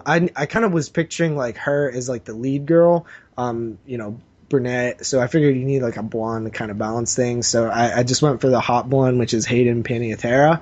From like Scream 4 and stuff. So she would also be in there. This is more of like a group of teenagers, or not teenagers, young adults who get stuck somewhere, whether it be a car in the winter, which I think that would be pretty cool, stuck inside a car that got, covered in a snowstorm, contained horror style, in a hole in the middle of the woods. I think that would be a weird one. Maybe something's above them, maybe something isn't above them. So I definitely have been throwing around ideas where you can set your contained horror film, but, briefly thinking about it, just something like that. But if I really sat down and really thought about it, I'm sure I could come up with something really, really cool. So that's mine. Awesome. Am I up? Yep. All right. So for me, I am going to do a Canadian bum slasher film. Now, for the writer, got to have Jason Eisner writing it, of course, who did Hobo with a Shotgun, and directing Ryan Nicholson, of course, two of Canadians' finest. So this could be a Canadian slasher film. So got Rug Howard in it. So this could be four bums battling each other in a slasher type of a way. So I guess kind of like Freddy vs. Jason, but with bums. So these are all bum actors. So we got Rug Howard, of course, from Hobo with Shotgun, playing the main bum. Then you got Clint Howard from Silent Night, Deadly Night 4, even though he's not really a bum, but he's kind of a bum. In my opinion, he looks like a bum. He's one of the bums in the battles. And then I have I couldn't find his name, but the crazy bum from Mulholland Drive who has like a black painted face. He's a really crazy bum. I couldn't find the name of who he was playing, but this is a bum horror film, so everybody has to be bums. And of course, finally, you have to have the multiple hobos from Street Trash in the film as well. So You just wasted your entire budget trying to get the rights to these characters. well, they're not really characters. I couldn't find. There's so many bums in fucking Street Trash, you know. I didn't say it has to be. What about Ice-T from Surviving the Game? I haven't even seen that movie, so I wouldn't. That's a good That's choice. a great one, man. That's a great movie. But yeah, so you went definitely more silly. I mean, we need to see Bum a fucking fights? hobo- Are you gonna call it bum fights? We need to see a hobo horror film with bums fighting each other. Hobo horror. That's a totally new subgenre. You definitely surprised me with your picks. I like. Was it good or was it shitty? You know, it's something that I wouldn't be like super psyched to see, but I mean, I'd probably still see it. But honestly, I mean, you know, it being written by Jason Eisner and directed by, you know, Ryan Nicholson, right there, you know, the shit's going to be out of control. So I think it should that has my I attention think right there. Ryan Nicholson should be the writer and Jason Eisner should be the director. Yeah. They're both Canadians, and it has I to take think- place in Prince George. Yeah, Ryan Nicholson can like write up some dark shit. for hobos. I mean, Like he wrote up each some dark hobo shit has like for a other stuff. Each hobo has like a backstory of darkness. Yeah. That sounds amazing. Awesome. Yeah. That was a fun question, and I'm sure we must have could probably- do that over and over again. That must have probably surprised you a little bit, though, JPA. Like, you know, Jeremy's was a little silly, and mine was like a little more serious. Yeah, because I was like, okay, it sounds like Jeremy's writing pitching a film that would end up as like something that he wouldn't like that much, you know, like a Mutantis or something like that, or whatever other one. I love Hobo with a Shotgun. That movie's fucking awesome. I mean, yeah, but it's not directly. I Well, I like guess if you do- fathers. I like fucking. It sounds like you're remaking Hobo with a Shotgun. I like Do you want- Manborg. Do you want to make the film like a Grindhouse style? Yeah. So you're doing Hobo bum with type Shotgun. slasher, like Grindhouse. Nah, real Hobo with Grindhouse. This time, Shotgun. 4 times the hobos, 4 times the shotguns, 4 times the craziness. I completely. It's funny how we all did, because like I totally went serious, and like I want like a really, you know, like just filthy, dirty, fucking serious, good acting type film. Yeah. You know, and I think both you guys laughed when I said John Goodman, but he's actually one of my No, favorite he's actors. real good. He was great in Red State. Yeah, I love John Goodman And he was everything great he in does. The Big Lebowski. He makes like everything. Yeah. Big Lebowski. He's amazing. Yeah. Even in like the shitty comedies that he did back in the day, he's fucking good. He's The- just the a good, fucking- underrated Flintstones. actor. Matinee, man. The Matinee is awesome. Flintstones, yeah. I mean, fuck, dude. Like, But it's not as good as Michael Jordan's role in Space Jam. oh fuck. But yeah, I mean, I think that this could be something that we regularly return to. Maybe sort of like Adam Green's 5-minute movie. I don't know if you ever heard that on his podcast, but basically him and whoever the guest is will come up with a movie in like 5 minutes or something. This could kind of be like a different version It'd be of that. fun to like do one all together. Yeah, to that's come what I up was with. thinking. Like you know, shit. I guess just rip off Adam Green's 5-minute movie because it would be fun. Here or there, you know, just see what we could come up with, talk about it, and you know, that would be fun. I had fun like trying to just think of like actors. Like, okay, I see this actress like would fit good for like this type of role and stuff. That like it was actually like. It was my first dose of like, wow, what would it be like to be able to produce a film, you know, and pick these things. Yeah. And that's kind of how I picked, though, too. I was like, you know, who do I really, really would like to work with? And like, who do I respect as an actor and stuff? And that's how I came up with mine. That's kind of what know, I did too. It was more people. I would love to be down at the set being like, hey, John, I just want to Have your autograph. I would just want him to tell me stories of working on Roseanne and shit. Yeah, I know, right? I would too. You know, He it'd had be a- like, He you're had a fucking drinking amazing. problem when he was on Roseanne. You know, whatever. He was still fucking amazing on the show. Yeah. So Listen to his Another- interview on Stern. It's really, One thing that I really good. always would have wanted to see, though, so I was about to go with this, was like a Clive Barker written film with John Carpenter directing, like in their prime. You know what I mean? That would have been amazing to see. hell yeah, that would be good. All right, so moving on to the next voicemail, the next couple voicemails, both from Brandon, and here's the first one. Stallion calling in. Don't really have a question for this week, but, well, actually I sort of do. It's about region-free Blu-ray players. Should I pull the trigger and buy one or not? There's so many region-free releases I want to get, and I have a region-free DVD player, but I feel weird spending more on a region-to-DVD than when the Blu-ray is cheaper. So should I just pull the trigger and buy the Blu-ray player? And, it's killing me. Also, just to let you know, I just noticed on Amazon.com that Late Faces is up there for pre-order on Blu-ray for $9.99, so awesome. Definitely worth a pickup. So That would have been relevant 2 weeks ago. Otherwise, yeah, still just facing this dilemma of whether or not to get the region-free Blu-ray player or not. I gotta make a decision soon. Most of the movies I want to see right now are Region 2 releases. Yeah, that's it. Talk to you guys soon. Take care. Bye. I think basically it comes down to what your preference is. If you don't have, a specific, choice on DVD or Blu-ray for a film that you want to see, until it comes out in Region 1 on Blu-ray or whatever, then I would say, stick with your region-free DVD player, because there's a lot of films that you can get, and they're obviously quite cheaper. But if you love watching, Blu-rays and stuff, and the thing with, all region Blu-ray players, they can be kind of a pain in the ass when you're changing your region over. Sometimes it doesn't work. Sometimes it does. You struggle with it. You do a few times. So if you don't mind doing that, it seems like most people have these problems. Like, I go through it in stages. Sometimes it'll work every time, and other times it won't. It's nothing to do with the player, because it plays everything fine all the time. It's just the way it is, But I think it comes down to preference. If you don't mind watching your shit on DVD, and I mean, let's be frank though, man, a lot of films that are coming out on DVD now look fucking fantastic. DVD quality is so much better than it used to be. But if you want to, get with the Blu-rays and shit like that, yeah, dude, I highly recommend having the Blu-ray player. I really honestly enjoy having it, because me too. It just kind of makes me, I don't really have to think about when I'm collecting and stuff, or films that I want to import from other places. I just, if sometimes it does come to the price. I picked up Wolf Cop, the Region 2 UK release, on Blu-ray because it was like I think it was £2 more than the DVD, and I was like, why not just get the Blu-ray? Yeah. So I'm like, fuck, whatever, not a big deal.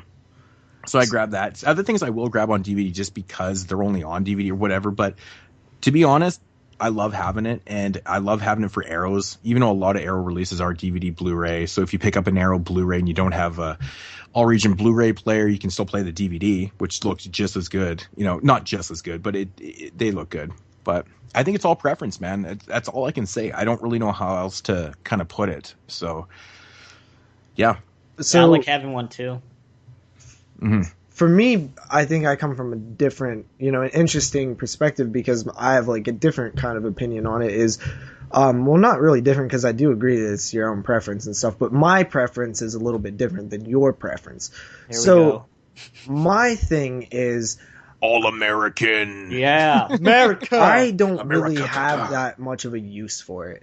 All right, because typically, when you have releases that are foreign, that are region locked, region B or whatever, there's two kinds of releases. One, there's old school stuff that is getting like cool special editions, like stuff that Arrow puts out and stuff like that. And then you have films that are new that haven't been released over in the US yet, like Wolf Cop, for example, or Lords of Salem when that got released. For those ones, don't need them. I'm not willing to spend the extra money. I'll just wait till it gets a release here and get it for cheaper than I would have by importing it. I can wait. I don't need those releases. Now, the only other ones that are kind of like would make it maybe worth it is like the classics released on updated versions, like the Arrow stuff that we talked about. Sometimes the UK or other regions get really cool special editions, but to me, it's not really worth the price upgrade, and I don't really like paying for the import.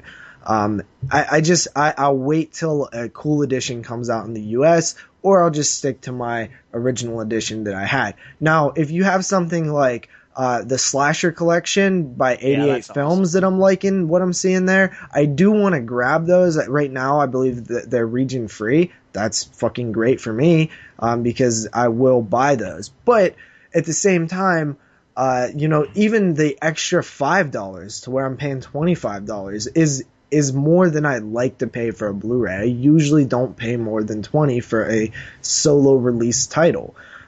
So I just opening that door would just cause so much like personal conflict with which releases I get, which ones should I pay more for. I just don't want to deal with. So for me, I'm going to stick to my Region 1 Blu-ray player. I do have region-free DVD players, but for me right now, I'm just definitely sticking with the Region 1 Blu-ray player. They're going to be cheaper as time goes on, so just like DVDs. I don't think the region-free Blu-ray players are that expensive. They're not. It's more about what happens after you get one. It's not the player that I'm worried about. I don't want to have to battle with myself, but Arrow just released this really awesome $50 release. It's going to cost me. Honestly, like I'm a big supporter of, supporting, the North American releases and stuff. But, the collector in me, sometimes says, I need to go and check out these other region. But the reason why I got the region free Blu-ray player is because, just for that reason, I don't ever have to want to think about it.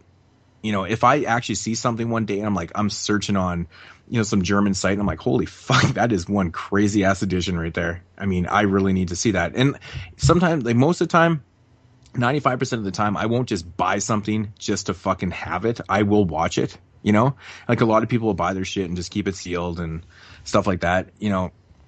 I watch all my releases, like, the VHSs I just showed. I watched pretty much, I watched about 6 or 7. Did you watch Beaks? I did not watch Beaks. That's actually one of the ones I did not watch. But, the thing is, I like to watch my stuff too. I understand the collector and people who buy stuff, that's a really crazy, cool edition, man. But, if I see something, I want to be able to watch it. And therefore, when I'm shopping online, I'm like, I don't have to look at the regions anymore. DVD, Blu-ray, that's whatever. Me too, though. But you know what? If I see some crazy edition of Texas Chainsaw Massacre that's from Germany or something, yeah, it's real cool. But what does it contain? Does it have new special features that I haven't seen before that makes it worth buying? If not, I'm fine with the version that I have. Same thing goes for any other type of release. And if there is something out there that I'm not saying I'm going to watch it multiple times. Yeah, but like you said, you like being able to just, when you see it, not have to worry about the region coding because you already can play it. I'm the same way. If I see something that's going to make me want to get it that much, then I'll just buy the. I'm going to ask you this. Buy the player. There's nothing that I've seen that has really made me want to make that jump, because it's like stuff that I can get here or that I will get here eventually. Do you have a Blu-ray drive on your computer? I do not. Well, all Blu-ray drives on computers are region free, so that's a pretty cheap alternative. Yeah, that is. That's what I do. I just have a Blu-ray drive for my computer, and I got software that could change the region codes, and good to go. No problem. Like $50, not even. Yeah, that's how I originally did it for Region 2 DVDs. Yeah. A good example, when I was doing my 52 series last year from 1988, there was a film called The Brain that doesn't have an official release over here. Yeah, I know that film. And it's a film obviously from 1988, and I'm like, well, it's obviously not getting a release this year. And I really wanted to have that part of the potential reviews, right? Mm-hmm. So, that's another reason I was just, for certain things that I'm doing, it's not just collecting purposes, it's also for, certain themes that I'm doing. Sense. There is films that, like newer releases like Wolf Cop and Gun Woman, like there's a lot of releases that have been released in the UK. They get a lot of releases before us, but we know those type of titles are going to come over here, so you don't necessarily need to import them right away unless you're doing a specific thing. Like, I understand, like, the buzz, and you want to check these films out before the end of the year, for whatever. There's certain things that you can do, but for The Brain, I had to grab it, and I grabbed it for like £4 or £3 or something like that. So it was pretty cheap. Well, it's actually not that cheap, really. It's like $7-8, but And was that was a DVD though, right? It is a DVD. Yeah, which I'm a little bit more comfortable with. Like, for example, what is the Howling film that's over there that we don't have? That's something that I would probably buy because I need that in my collection. I really don't see it getting released anytime soon because why would it unless it gets put out by an Echo Bridge or Mill Creek? I looked into it. I think the rights are all fucked up with that movie. I think that's the reason why it's only been released there. There's something going on with the release of that shit, man. There's problems with that. I think nobody would see it as a money. Like, I think you would lose money if you released that thing. That's a good possibility. I'm serious. Like, who's going to be that excited to buy the Howling 9 or the Howling 7, whatever? The Howling 7. But, I mean, basically what it comes down to, that was Brandon, right? Yeah, that was Brandon. So, it comes down to preference, man. It's all about preference. I would highly recommend one for the reasons that I stated before. JP has his reasons. Jeremy, everybody has their own, specific reasons why they have one. Whether it be collecting or you want to see the films right when they come out because it's pretty obvious that the UK seems to get a lot of releases before. I don't know why. But we do get a lot of releases before them as well. It's just noticeable when we don't get something that they do. It just seems like there's so many releases that I want to check out, and I'm like, what the fuck? Like, why isn't that released over here? But it's just having that option that's the best thing. Yeah, it is probably nice, but like I said, I think it would cause more of a problem for me personally than it would help because it's just going to open up that Pandora's box of me just having to get like all of these and all of those, and I just can never afford that. So it's the collector in me that it kind of is just too much for me to be able to buy. To be honest, I thought it was going to be, opening up a can of worms too to complete fucking brokenness. But I'm actually not too bad with importing, Region 2 Blu-rays. Like I really only have, a select few of actual Blu-rays. Like Arrows, I'm really picky about what I buy. The Arrows that I have are with the exception of Motel Hell, which was misfortune because I ordered that and it got announced the next day. Of course. By Scream. It was the weirdest thing. But like what I buy is generally they have a nicer edition or it hasn't been released. Like I'm very picky, but I'm not just buying everything over there. There's certain things that I wanted to grab. I think Sisters I'll use Sisters as an example. I wanted to grab the Arrow Blu-ray of that, and I did because it's only been released on DVD here, which is on Criterion, which is cool, but I heard the transfer was just phenomenal, and the features, everything about it was just fucking phenomenal. Criterion released that film, I would get so hard on Blu-ray. Oh, which I'm surprised they haven't actually released on Blu-ray. With like a booklet, that'd be so awesome. But anyways, I grabbed the Arrow because of that, and certain things, and there was a couple of other De Palma films that I grabbed. The same thing with like Peeping Tom. It's like I want to grab that Blu-ray from the UK, but it's like I don't want to wait. Oh yeah, the other De Palma film I grabbed from Arrow was The Fury, because that motherfucker was released by Twilight Times a couple years back, and of course that was one of those things that out of print goes for stupid money. And I really with the exception of one title, don't support Twilight Times. I still feel like a shitty piece of shit for even buying that, but you should. Well, the funny thing is I passed up on Fright Night. And I'm just fuck. Just get the German release. Who cares? Let's not talk about Twilight Time. But anyways, the point is, I grabbed the Fury because it was Arrow and doesn't have that release over here. And it was just at the time I was watching a lot of De Palma films. It just depends on what you're doing at the time too, right? I don't know. The funny thing, it's all about option. The Arrow Fury release is more expensive than the Twilight Times one. Man, I got my Arrow Fury release for £6. Well, it's out of brand print new. now. Brand new. Yeah.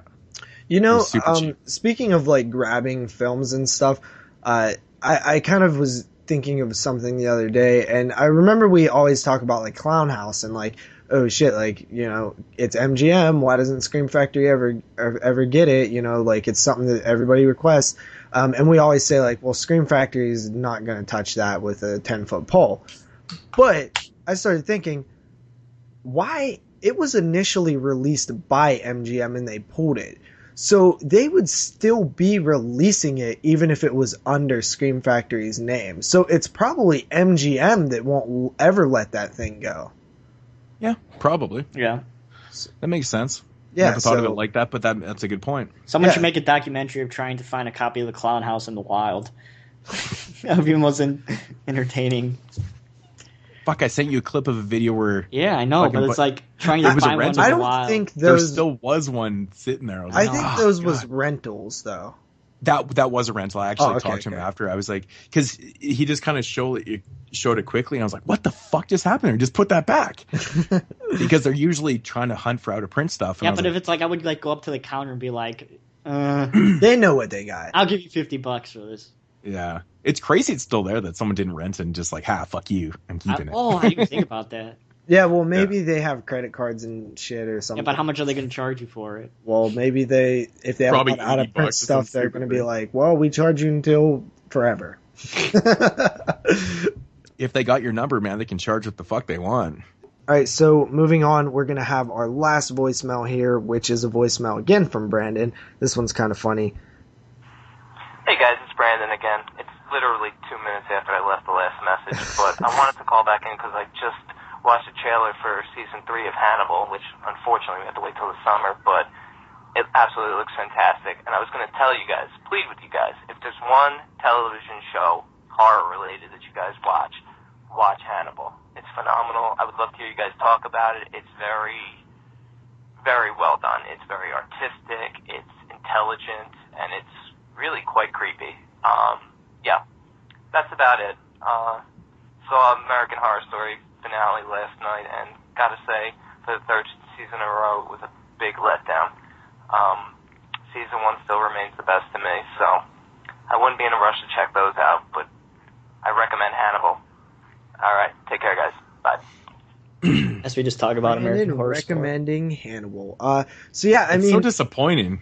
I've heard so much good stuff about Hannibal, and I've heard a lot of good things about American Horror Story too, but it always seems to be the same, and that's that they never end right. They always have bad endings, like every season. So, I mean, I'm still very interested to check that out. More interested than Hannibal, just because everybody also says that the Hannibal films are really awesome. Mm-hmm. So, is Ty West writing for all these seasons then? Just joking. I missed the joke. Well, because he always has bad endings. That's the joke with Ty West. Yeah. Okay. But yeah, I don't really like the Hannibal Lecter series. So I'm just, everybody says the films are good, and yeah, they're good, but I'm just not a huge fan of them. So I'm not that interested in the TV show, even though everybody keeps telling me to check it out.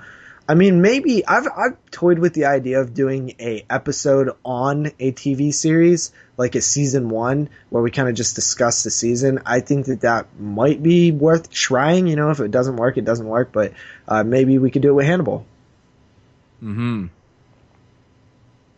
Yeah. I got to get around to picking that up, man. I fucking missed the boat, dude. I mean, I seen the DVD going for like $11 or something. I was like, yeah, I kept passing over because, like, I just at that moment I was like, if I pick this up, it's going to sit on my shelf, collect dust, because I have so many fucking shows to get to. I just felt weird about it at the time. And now it's like back up to 20. I'm like, motherfucker. Pissing me off. You know what's have funny? All the fucking American Horror Stories before I even get season 1 of Hannibal, even though I really do want to check it. I keep hearing from people. I've been hearing from people that aren't even, huge horror fans. They love the show. And I'm like, that's really crazy that it's, it's affecting, people from both sides of the, the spectrum here. So I'm like, wow. Yeah. And I hear what they're doing on there is pretty, strong, like in terms of like gore and stuff like that. Like it's pretty insane what they're able to get away with. That actually surprises me. Yeah. Yeah. So I have a big issue with TV series, like when they're released. For some reason, the DVDs are so much cheaper than the Blu-rays. Like, normally you expect the DVD to be cheaper, but the DVDs are ridiculously cheaper. And that annoys me because I buy my TV on Blu-ray because when I watch TV shows, it's in HD, and it, like, really kind of bugs me more than movies nowadays. The only TV series I actually own on Blu-ray are The Walking Dead, and that's due to the fact of me buying those special edition fucking ridiculous things. And Holliston, I have the season 1, like I have Holliston on Blu-ray because it's only released on Blu-ray, and I didn't pick up, my parents bought me Twin Peaks. Only Blu-ray seasons I think I even have, and I have a lot of TV horror. So I like my DVDs, man. Blu-ray. Yeah, you do. Well, that's not horror, but... Well, I'm saying for TV-wise, since we're talking about TV. Yeah, I have a lot of TV series, tons of TV series on DVD, man. So do I. Most of my TV series is on DVD, you know, Tales from the Crypt, Tales from the Dark Side, stuff like that. But I'm saying anything that's new, I get on Blu-ray. Like, for example, Dexter. That's a show that I would get on Blu-ray. Yeah, my mom American Horror Story. I bought them when they came out on DVD. Yeah, I was able to get my mom the complete series of Dexter on DVD. I paid like $35 for the complete DVD series. That's crazy. And I would have spent. I was paying like $20 a season or something. When they yeah, came but that's out, my problem, right? But the Blu-rays were like Blu-rays are so much more expensive. Like the not L-Ray, really for Dexter. Well, it depends. Yeah. It depends where you're talking here, because I don't know if you guys remember. I sent you a picture when we were talking one day. I was in Future Shop and I sent you a picture of The Strain. That was DVD and it was $42 Yeah, but that's weird up in Canada. That's not a real price. Well, it's not a real place.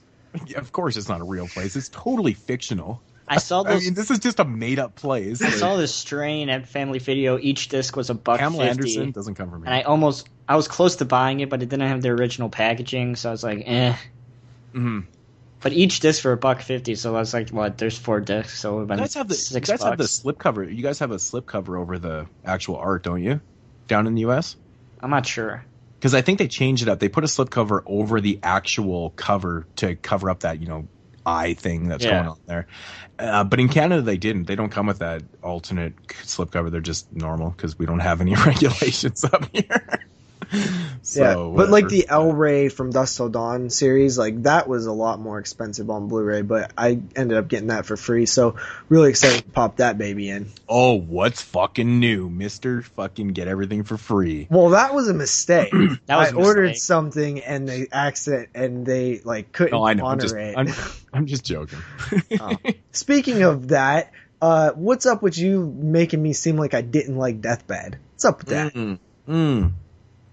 It's funny you bring that up because it's interesting that you misinterpreted what I said. I did say I liked it more than JP did. No, I said I didn't say you said I didn't say I that sure you didn't liked it more than JP, but I even said I didn't say that you said that I didn't like it. I said you made it seem like I didn't like it the way you said it. Basically, the reason why it probably came across like that is because my rating is quite a bit higher than yours. Oh. That's why the tone of my my comment was the way it was, I think, is because what was your rating? 6.5 or 6?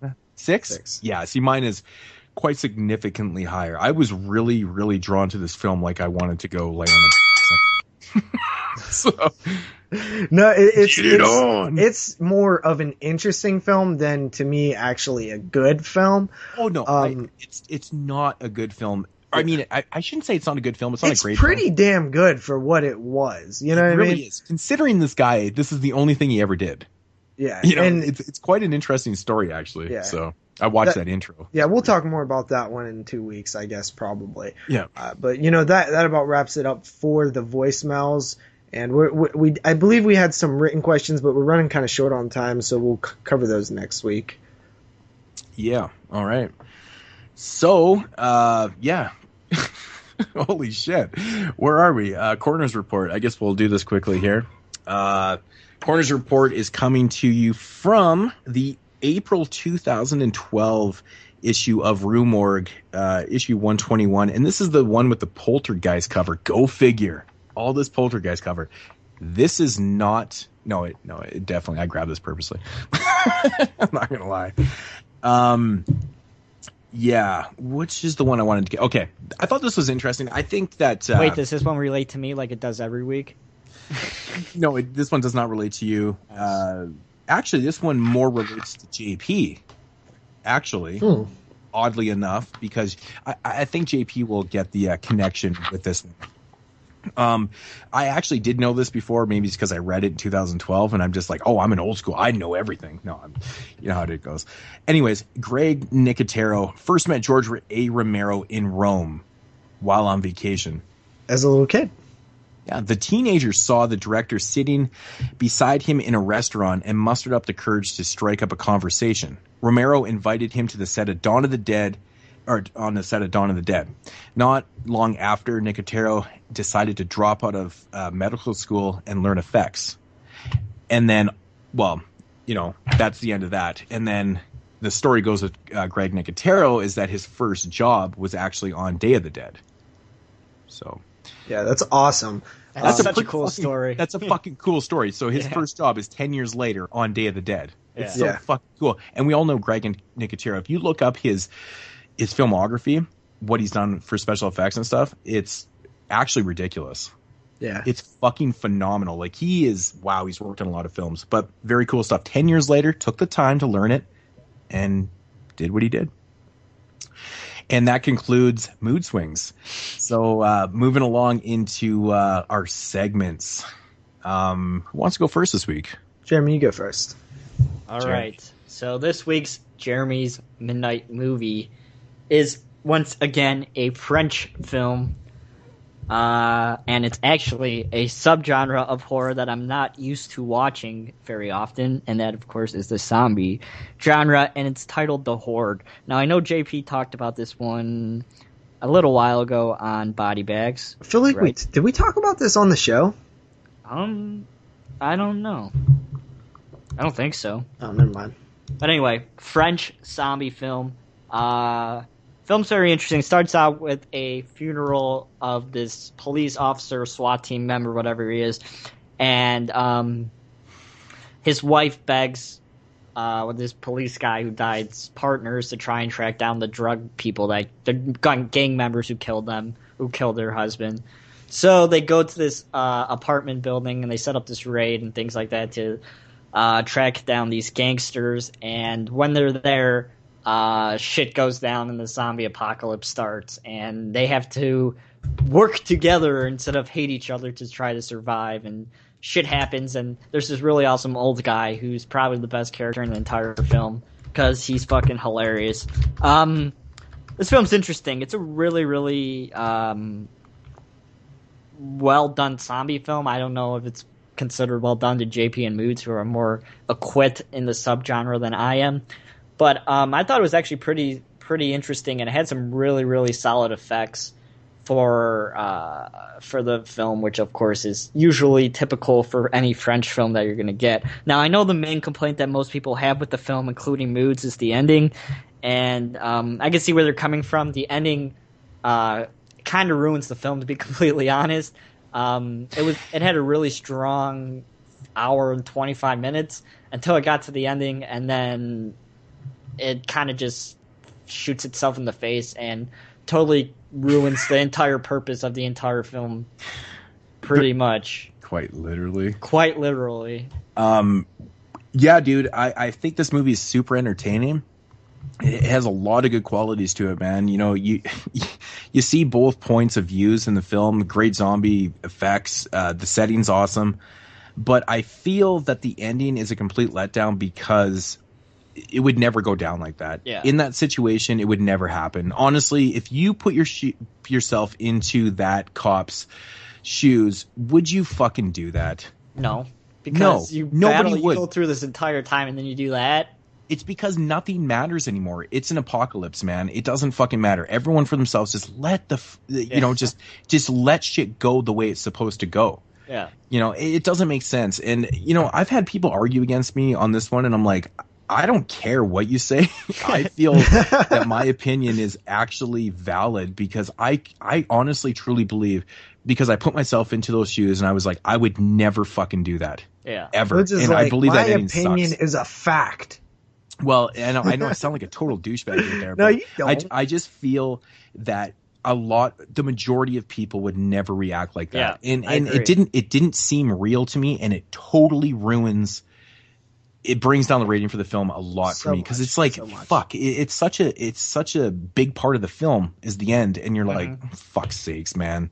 So that's how I feel. This one kind of annoyed me a bit. Like I didn't love it. Like I liked it, but I didn't love it. I felt like I don't know, man. I thought the coolest scene was the guy on the car.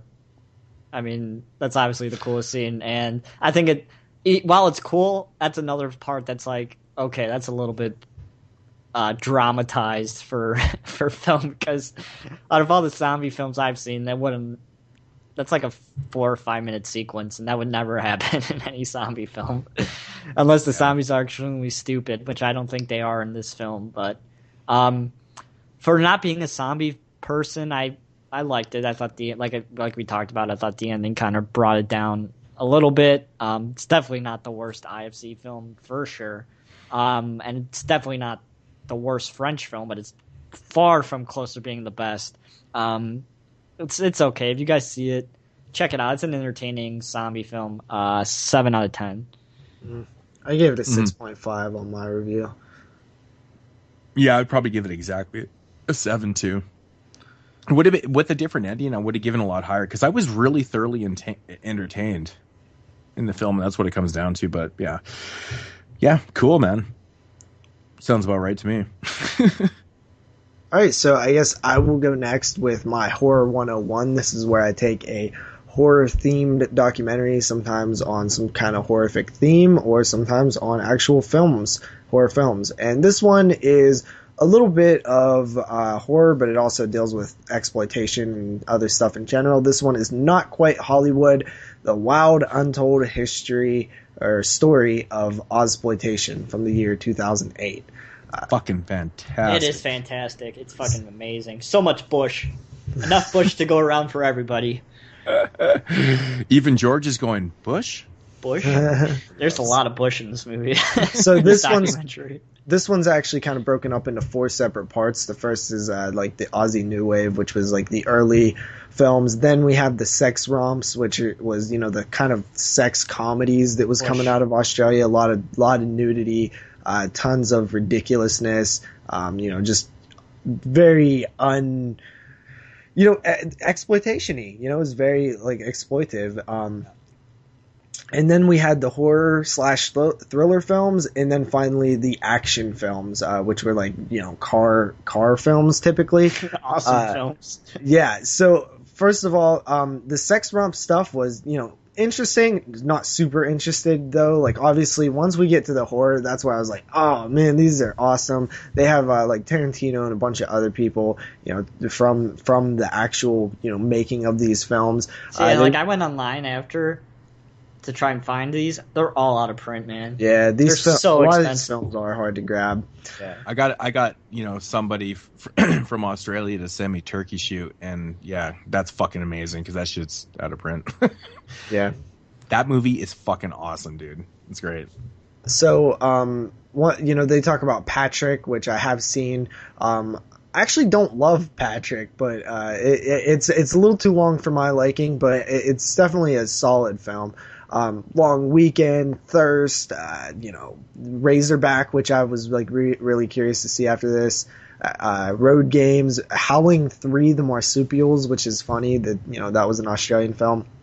Yeah, totally was. Then they kind of get into the newer ones like Wolf Creek and Storm Warning, Rogue, stuff like that. But awesome stuff there. I love when they talk about like the just, you know, what they was doing over there, like the type of filmmaking, the guerrilla style filmmaking that they was doing, especially when they get into the action films like the car chases and stuff. It was just all fucking real. Like they were just, you would love the crashing Shady Maddens, man. They were just crashing each other. Like they were just, the stunt men were like literally just you know, like fucking crash test dummies. It was insane. The stuff that they was doing, totally illegal. You'd never get away with today. But it really just kind of puts things into perspective, and you really appreciate art and what people would go through to make it back then. And it's just a whole different filmmaking world today. You know, even, you know, obviously in America as well, but the stuff they was doing back then was just fucking awesome, dude. I love that stuff. You know, I'm not going to spend a whole lot of time on it. I take you guys really love this documentary as well. Oh yeah, Oh, you guys, fuck. you would love. I've watched it multiple times, man. I get a kick out of it. It's just like a trailer highlight to me, man. You would love Yeah, Miss great. Shady Maidens Unleashed. It's a very similar type of a style. Yeah, that's definitely on my short list as well. It's on VOD. You get on. Yeah, I've been on a huge documentary kick right now too. I've been watching a few. I watched 3 in the last couple weeks, but You guys probably saw in the update, but yeah, man, this one fucking definitely worth it, man. I watched this one about 3 weeks ago, for the show that we never recorded or whatever, so it's a little faint in my memory right now, but I will say that this is something I definitely would return to. I mean, it made me really want to watch a lot of these films too, and what Jeremy said, unfortunately, a lot of these are out of print or hard to find. Some of them have never even been released. They're all Anchor Bay, so they're fucking hard. There was only a few that I actually, Turkey Shoot and Road Games I don't have. Isn't it weird that Road Games hasn't been like re-released, or has it even been released? No, it's never had a release here. Yeah, that's so weird. Didn't Turkey Shoot ever release by Anchor Bay under like a different title? I don't think so. I'm not sure. Isn't it like maybe it was released under a different title. I have an Australian Escape 2000. I'm not sure. Dead End Drive-In. That one looked really fun. Dead End Drive-In's a really great film. It's fun. Yeah, but overall. That's right. That's what it is. I think. Or something like that. I don't know. Escape 2000. But yeah, Dead End Drive-In's a fun ass film, man. When I was on my Ruggero Deodato week there, Cut and Run, I reviewed that film off a double feature, and it's got Dead End Drive-In on the other side. It's an Anchor Bay release. Yeah. I actually have a solo release of that film too, but it's a good Aussie exploitation film. It's a really cool idea. I think it's a really fun film. It was kind of fun seeing Tarantino get giddy over some of these films when he was like reminiscing on like his childhood, like seeing these in like CD theaters and stuff like that. That was pretty cool stuff there. I wish I was around to see like a lot of these films in those type of places. But overall, fantastic. One of the better documentaries I've seen on a specific topic like this, which, the wild untold story of Ozploitation, it definitely was. I think a lot of people before this came out was really unfamiliar with a lot of the history of, Australian cinema. So, I mean, that was a great idea, whoever came up with this. And I give it an 8.5 out of 10 easily, could possibly even go higher. Huh. Cool. It's good, man. Alrighty. So, for my segment, which is my Italian Stallion, this is where I talk about Sylvester Stallone's porno every week. No, do you like that intro? Yeah, it's awesome. I just figured I should just start talking about like segments of the porno. I need to make an intro? Yeah. It's fucking hilarious. How the hell do I do that? I don't know. I've made them. They're not that hard. But yeah, anyways, this one is this is a different choice because I generally talk about, older Italian films, from the 70s and 80s and 60s or whatever I'm talking about. This is a brand new film from 2014. And actually, I think I've actually talked about contemporary ones before. What am I fucking talking about? Anyways, this is the brand new film from Necrostorm, and it's called Judy. This one was, highly recommended from a lot of people to me. It didn't really have to be because it was a Necrostorm release, and I was like, well, I support the company 100%, and I'll always buy everything they've done. If you're not familiar with Necrostorm, they've done, Adam Chaplin and, stuff like that. Hotel Inferno, Tater City. And this movie right here is completely different than all three of those films. This is nothing like those extreme gore fest, kind of cartoony, fucking just over the top, ridiculous, fun films. This one is completely different. It's like super serious and has a different tone. Just everything about it's different. It's basically about a girl named Mary. She's driving along one day and she stops at a red light and she gets approached by, kind of like these mimes, or this lady that's all creepy. She's like a mime and stuff like that. And she kind of ignores her, goes along with her business, and ultimately gets full on stalked by this mime. They just decide, or she just decides that she's going to go and fucking fuck with this Mary girl. She has a dog named Judy, and that's what the title of the film is, Judy. So basically the whole film is her being stalked and kind of fucked with by this mime. And yeah, that's, the whole premise of the film. Very, very basic. It's a short film. It runs just about 75 minutes, which is a good length for it. It kind of gets right into it real quick, and it's really awesome. It's very ominous. It's very quiet, and not a lot of characters in the film. It basically plays out on, atmosphere and just situational things of what she's doing and what's happening, and things start to go down. This was a creepy fucking film, man. Really good score. Like, kind of, it's very, it's very ominous, but it's not at the same time. It's like, it's got an interesting feel to it. I'll just say the tone of the film is super dark and creepy, and I loved it. This movie was fantastic. Like I said, if it had been a longer film, I think it would have dragged in parts, and it probably would have not worked at all. Well, not at all, but it would have just kind of brought it down a little bit. But great length for the film, and the ending in this movie was fucking fantastic. Another amazing fucking ending to a film that just really sells it too, And the funny thing is, I can't say anything else about this movie. All I say is just fucking see it. Hopefully, for the people that don't like to import stuff, this is all region, I believe. Yeah, this is an all region DVD. It's an import from Italy, right? Because this is from straight from the source. Straight from the source, but it is all region, so anybody can get this. These are not cheap, I will not lie. Generally, Diabolic imports these or whatever, sells them and stuff, but I highly recommend this, man. If you like super serious kind of like minimal character films, kind of artsy.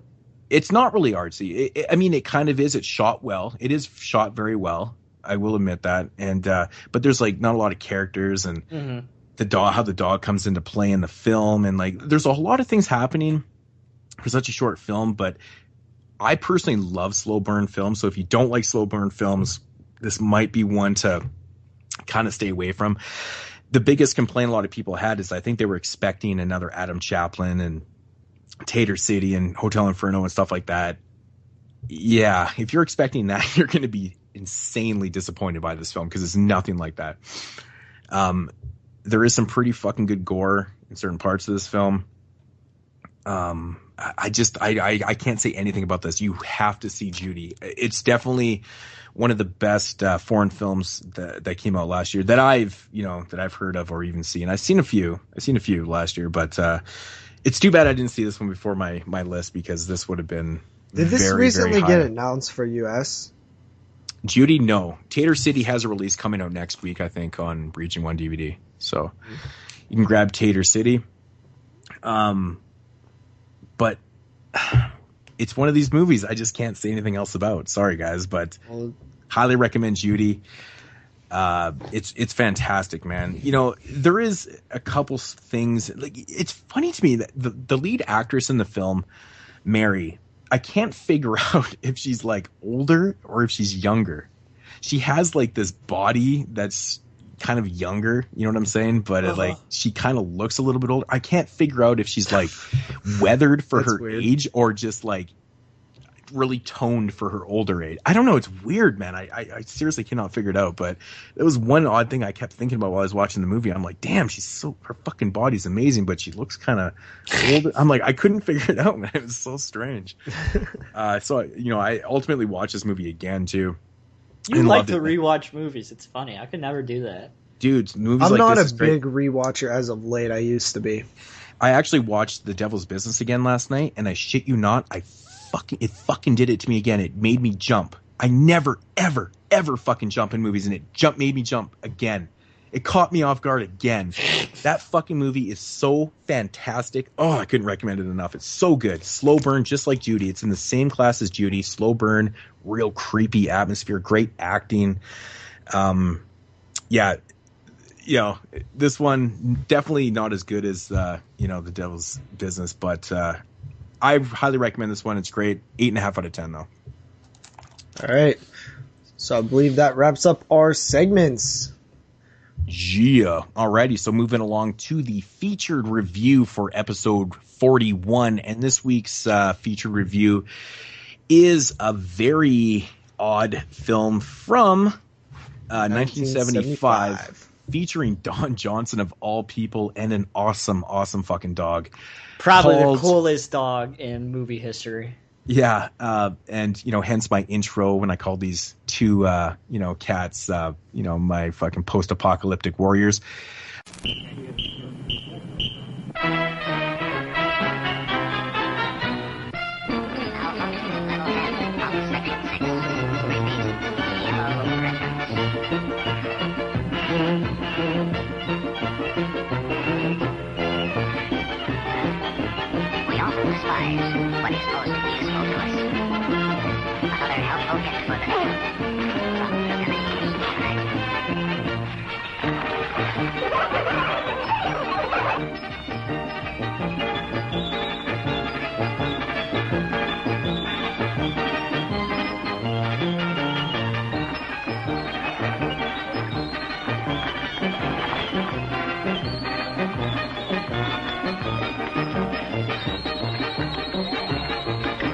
A Boy and His Dog, rated R, from LQ Jeff.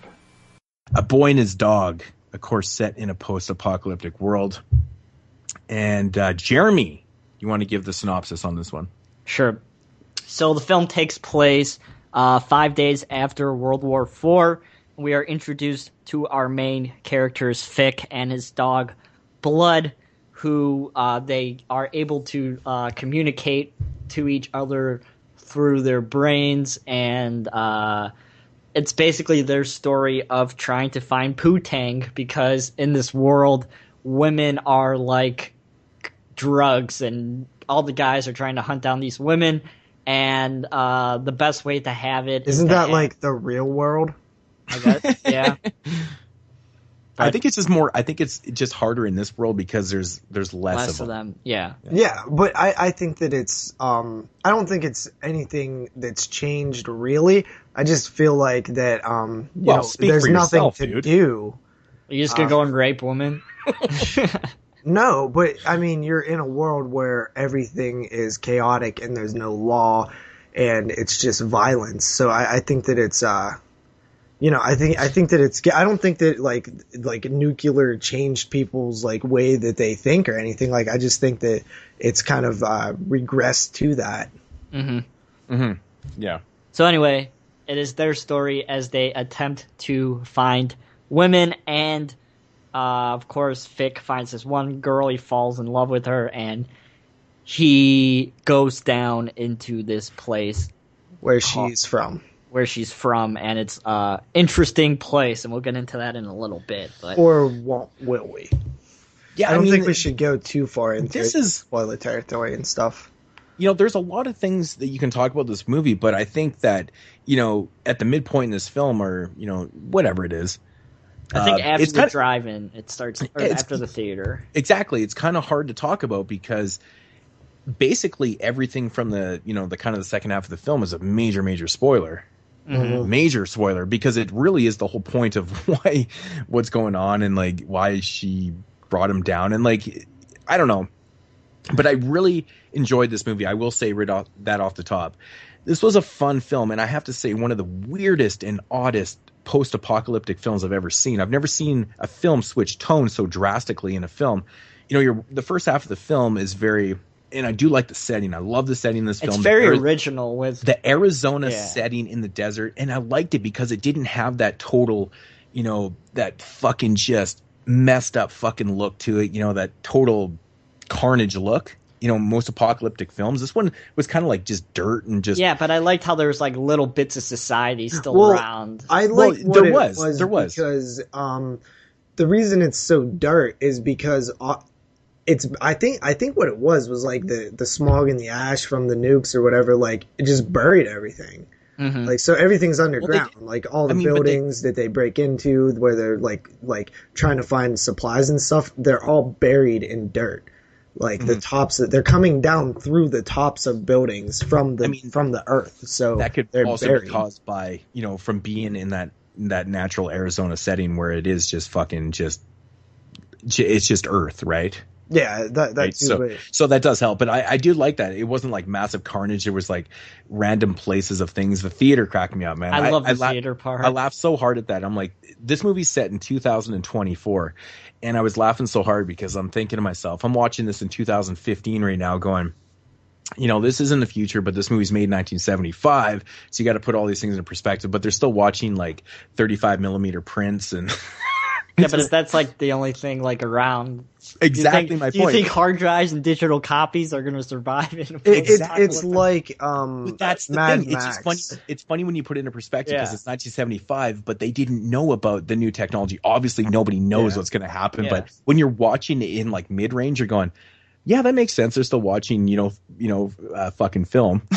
It totally made sense to me, and I thought that was awesome. I love that, and I loved how it was a big deal to them. This film really reminds me of Fallout, the game. Like, Yeah. I feel like Fallout, the creators might have seen this film because it kind of does keep that old school, like things survived, like things that were in the past, like in the 50s or something. That's what ended up surviving, not the new technology that we have. Like, we kind of went back to what originally worked for us. And it's boredom. It's like, what do we do? Like, everything looks like self-created with like these like little groups of people like from like in these different locations with a lot of space in between, like the theater and stuff. Like I just pictured this being like one little place, like, and there's just desert all around.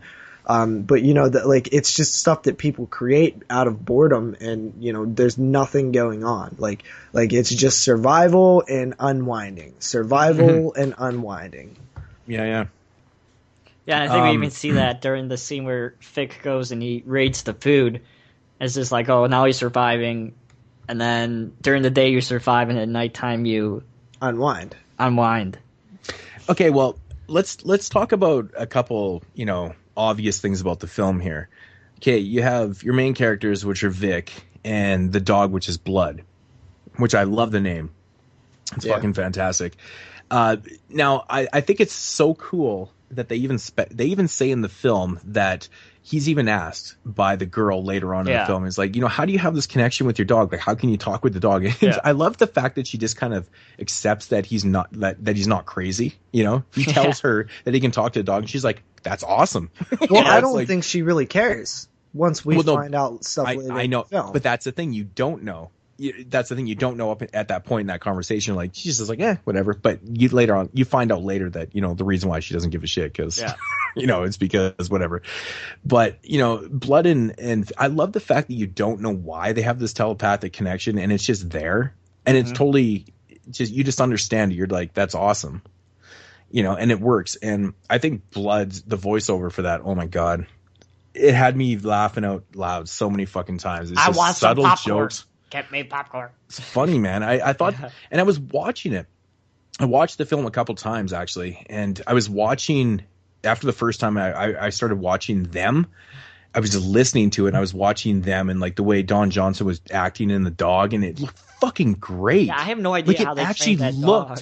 It actually looked like they were talking, and I'm like, okay, I've already listened to dialogue. I'm just going to pay attention to this, and I started watching from different angles. I'm like, man, that dog was fucking smart, man. That was a really smart dog. Which was like, there's not any special feature, because of course it was 1975, and I highly doubt they would, especially on a film like this. But I would love to read stories about how they trained this dog, because it's fucking remarkable, man. This dog was so smart. I think the dog might have been like a, one of those type film dogs, because, he actually died right after the filming of this film too. Which because sucks, actually they were considering making a sequel called A Girl and His Dog, which that's funny. But he died, so they didn't go forward with it. So they actually depended on the dog. Yeah, they actually canceled the film because of the dog.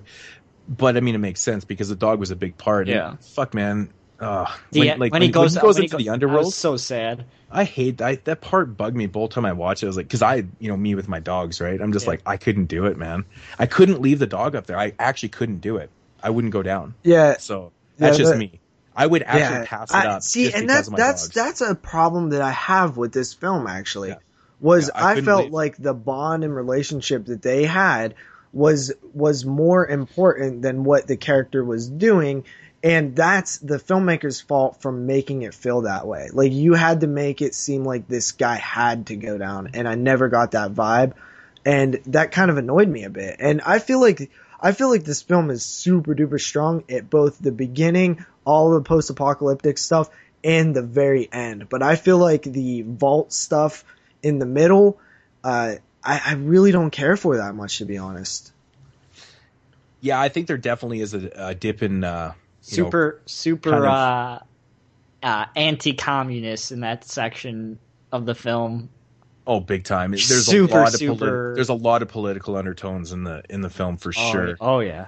The thing is, when I'm watching a film like this, like you recognize those, those political undertones and stuff, but it's not that. I mean, obviously, when you get into the underworld, it's like ridiculous. It's like super prominent. Like it's this like is super like prominent. Communism to like times 10. Big time. Yeah. And but the movie is got to be one of the oddest films I've seen in such a long time. Like it's like two different movies. That's kind of what it was known for, really. Like before it had a release, it was always like bootlegged and stuff. It's like an art house type film that was passed around a lot. That's where I actually seen it on a bootleg years ago.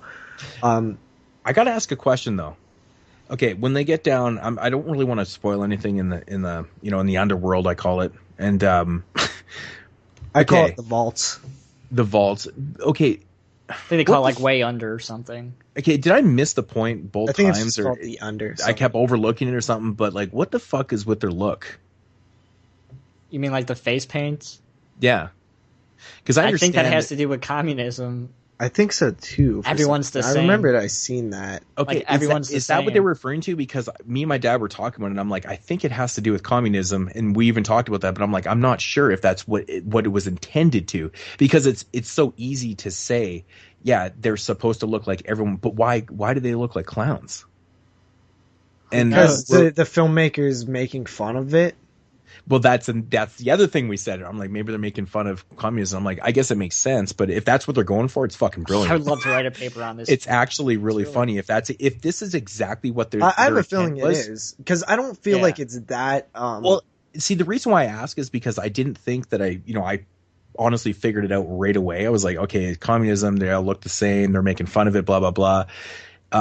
I thought there was more to it than that, because it just seemed like there was. And me and my dad were kind of discussing it while we were watching that part. And he's like, I think that's what it is. I don't know. I always thought that's what they were trying to go at. Okay, that's good that you guys think the same thing, because I wasn't sure. I just wanted to make sure if you guys were on the same level. But I think that's pretty fucking brilliant. It's actually pretty funny.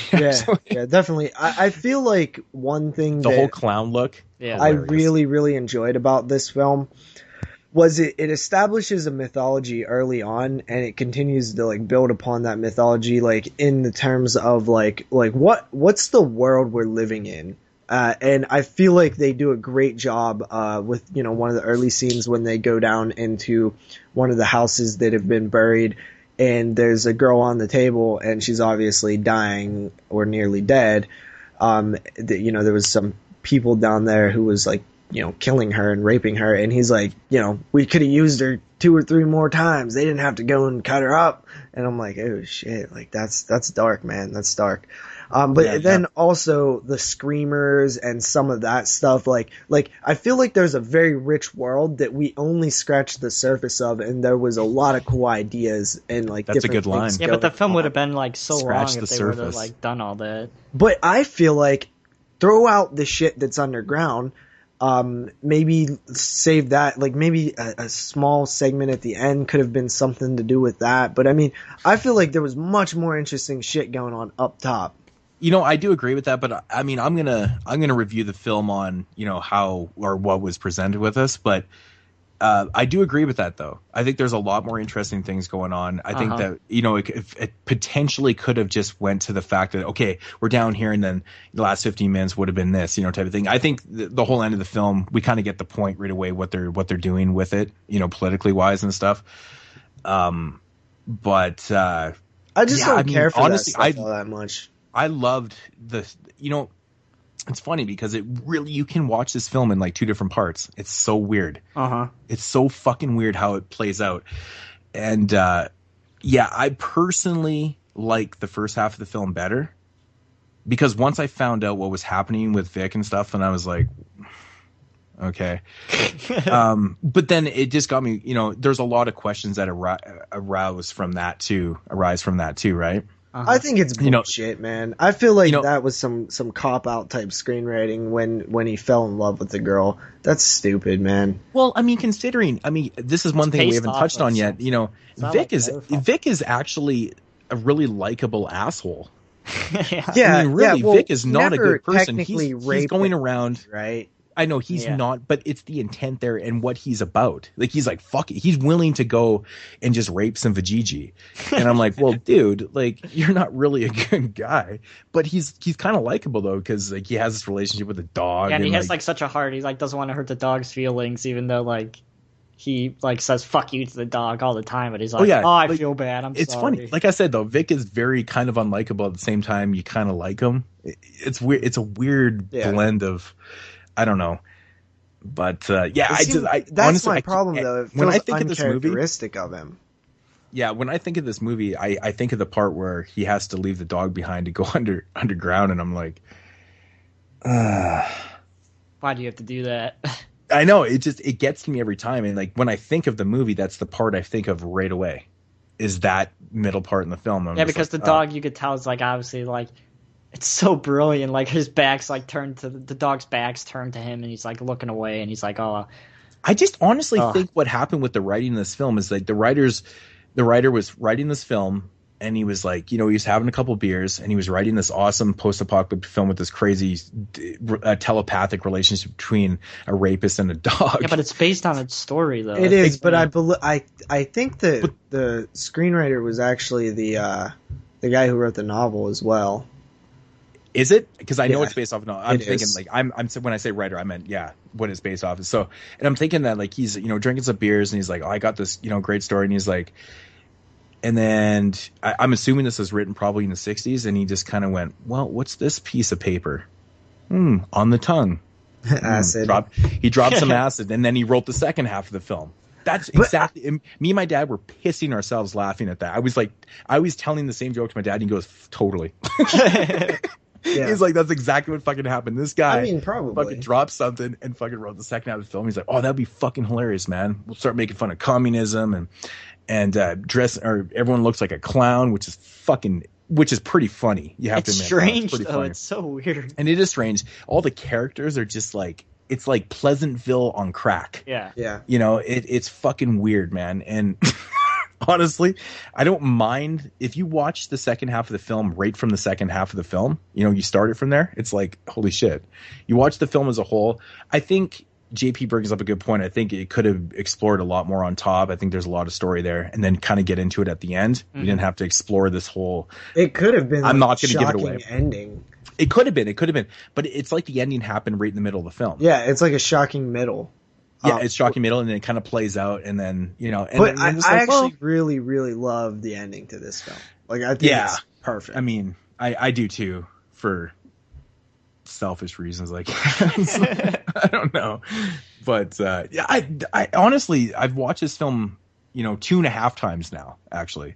Because I watched the second half after the first night I watched it. I watched the second half again. But this is your first time watching it. Yeah, and then so do you see now why I want it? I've been pushing it so hard.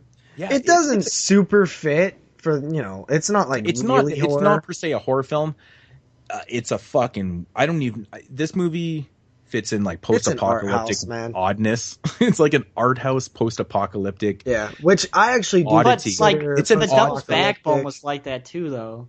Mm-hmm. Yeah, the Devil's Backbone per se isn't. I've never at the time when I picked the Devil's Backbone, I had never seen it either. Mm-hmm. But to me, it's like, okay, I consider post-apocalyptic really close with horror, and I do lump them into my collection as horror films. So I'm down with that.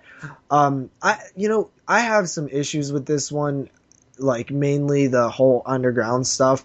I really didn't. I actually almost don't like it. I like what they did with the like communist stuff and the joke. Like, that's brilliant, like you said. But in terms of a story, I don't like it at all. I feel like it kind of went away from what we had going on early in the film, which I felt was much more interesting. It was about a boy and his dog, and that's what I wanted out of the film, because that's where they was killing it.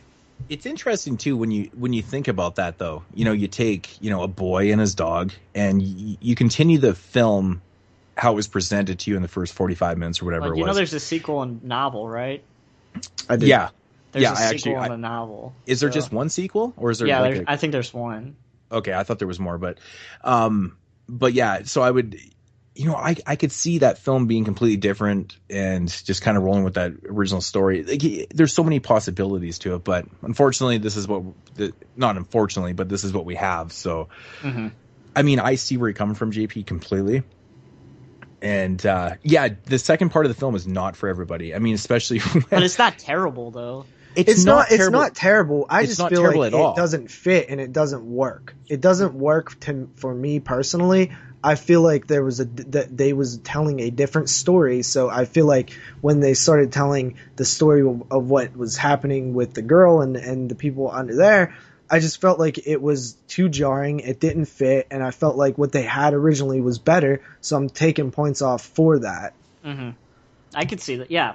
I agree with you about the ending not being as strong suit as the first. But the very hour. ending of it saves it for me a little bit, and it definitely makes it worth it a little bit more because I like what they did at the very end. Yeah.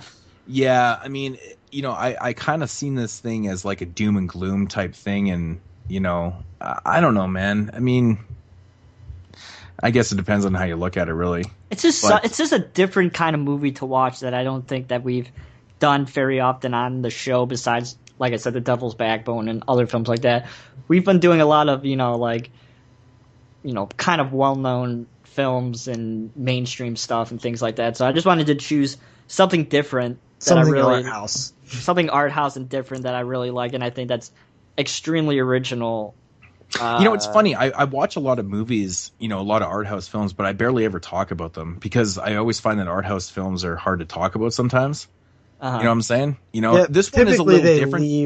Leave it up to you to figure out. This one is more, Well, that's the thing. I find art house is very kind of like, well, it only applies to certain type people because they really kind of throw them off as whatever. But this is an interesting choice because I think a lot of people will dig this film. I think it's definitely a cult film. If you're a fan of Fallout, this film literally, there's no way that this didn't inspire that game series. Oh yeah, and after playing Fallout so 3, much like it, even like the soundtrack and stuff like that, it's like, oh my, yeah, definitely. this is totally Fallout. Fallout is basically this movie in a game form, which really kind of because when I originally watched this, I had never played Fallout. So watching it this time after playing Fallout, a couple years ago, I was like, wow, like this is awesome. This movie doesn't have a remake, does it? No. I'm actually quite surprised this movie has never been remade. Good, it shouldn't be remade. But I think if someone were to remake this film, they would probably take a different approach. But I'm just really surprised that this type of film hasn't been touched again. I like how they seen a dog like that, man. The history. You know what's funny, guys? You kept talking about the dog, and I kept wanting to mention this. But I had a dog that looked exactly like that when I was a kid, and his name was Spike, and he was really smart. Yeah, those dogs are smart, though. This dog is so smart. Yeah. Like, it's kind of crazy how smart this dog is. I have no idea how the trainer trained him to do. But he was old, though, too. Like, the dog wasn't young, right? So he'd been trained. I think you might have seen him in other films, though, too. I think he might have been that type of dog, right? So, but, it's interesting. They show different traits in this film with the characters. They show a soft side of Vic, and they show a nasty side of him, too, a little bit. And same with Blood, though. Blood, he's wisecracking. I like how smart he was. He's hilarious. He's super smart. Knew, all the president's history and stuff like that was really cool. Yeah, and plus he's vicious. Like, he attacked motherfuckers and like took him out and shit, and like he's hurt and he's like, "Oh fuck you, I don't care." But it makes sense though, because in that post-apocalyptic world, it's all about survival, right? Mm-hmm. And I like that they threw in that with the dog too, because he's supposed to be like caring and kind of wisecracking, but there was moments. What was that green light, and what was the screamers and stuff like that? What were the screamers? Yeah. Yeah, I know, right? See, that's what I'm saying. There was so much interesting stuff going on that I was like, wow, this is... Yeah, but maybe they didn't have a budget, though. All I took away from the screamers was the screamers in that area were the gangsters. They were the motherfuckers that ran shit. I thought they were like like nuclear mutants. Yeah, me too. That's what I thought. I was huge there's mutant monsters in monsters. this film. But Like monsters. but they're to be feared, and maybe they're the ones that you kind of got to get around to. They're accomplish the things that the gangsters fear too. You know what I mean? Well, like these. Okay, these maybe are that's yeah. I mean that makes sense. But I looked at them as being like, wow, they're kind of the shit, because they didn't really explore anything else. They didn't see any other rivals to them, did they? Besides the food that they steal. Besides that, I'm just saying, like, having, like, like motorbike gangs. You see other post-apocalyptic films and stuff, and they'd be fighting these. But see, that's what I like about this. It's screamers. It's super original, not cliche. And oh no, it's definitely well. To be fair, I mean, this is one of the earlier post-apocalyptic films, so it's kind of the one that other things used as examples later. Mm-hmm. 1975. That's pretty early. Yeah, I mean, there was definitely a big boom of post-apocalyptic films at that time. But yeah, this one sticks out. I've never seen a post-apocalyptic film like this before. That's for sure. Definitely not like the Bronx Warriors and all that type of good Italian shit. Those are awesome. But yeah, I enjoyed it. I was, like I said, I had to rewatch the second part of the film because I was like, what? Well, I'm happy that you guys enjoyed it. Yeah, well, I told you that I liked it beforehand because I had seen it before, but I definitely enjoyed it a little bit more this time because I didn't quite get it when I was younger. I like the narrative between the boy and the dog kind of like threw me off. I was like, wait, he's like, that's the dog talk, because his mouth doesn't move. You know what I mean? So it's I didn't understand the telepathic connection right away. So when I first seen this, I didn't like it as much, but I definitely liked it more now. But I still stand strong that the choices made in the middle of the film were like a mistake. Mm-hmm. Yeah, I could totally see it. Like, I feel like it's unnecessary up to the part where we see what they're doing to him. Yeah. I think like everything between that, like them doing like the hall meeting and all that, kind of send him to the farm and that kind of stuff. I think it's kind of unnecessary, and I could totally see where you're coming from on that. Yeah. Mm-hmm. But I think that's all I really have. I mean, that's really what I have. I mean, without giving spoilers away, I don't want to say anything else and stuff like that. So check it out. It's really definitely one to check out. If you like post-apocalyptic films, this is one that sticks out. Be careful not to grab like the weird Blu-ray that I have. Yeah, get the Shout Factory one. Yeah. Which would probably be Scream Factory if it was today. I ended up paying way too fucking much for it, but what'd you pay? God, I paid like $20 for this, and that's for me paying. But like, I ended up paying fucking $24 for mine, which sucked because I've seen it at HMV for years. I mean, for a long time it was in there for $15, and I kept passing over because I didn't really know what it was. Right? I was like, boy and his dog. I didn't fucking know. And I mean, I kind of knew, but it wasn't really something I was going to grab. And then all of a sudden you're like, yeah, Boy and His Dog. I'm like, okay, it's gone, back in stock, 24. I'm like, fuck. I'm like, god damn. You know this release came out before or after Scream Factory launched, right? Yeah. Yeah, this is. But like the Melting Man is in a Scream Factory movie. Oh, yeah, it is. Up. No, they fucked up on the. They fucked up on that one and Q the Winged Serpent too. Yeah, but A Boy and His Dog, I'm surprised they didn't get lumped into Scream. Considering, I mean, it's more Scream than fucking Love at First Bite. Well, I mean, or honestly, Supernova. I mean, wait, oh god, Supernova sucks. I know, I saw your post on Facebook. Supernova actually does have a horror tag on it on IMDb. This one does not. It actually only has comedy, sci-fi. Well, I'm just saying, Supernova is not good. But I mean, if they're gonna release Mad Max, why not Boy and His Dog? That's all I'm saying. So, yeah.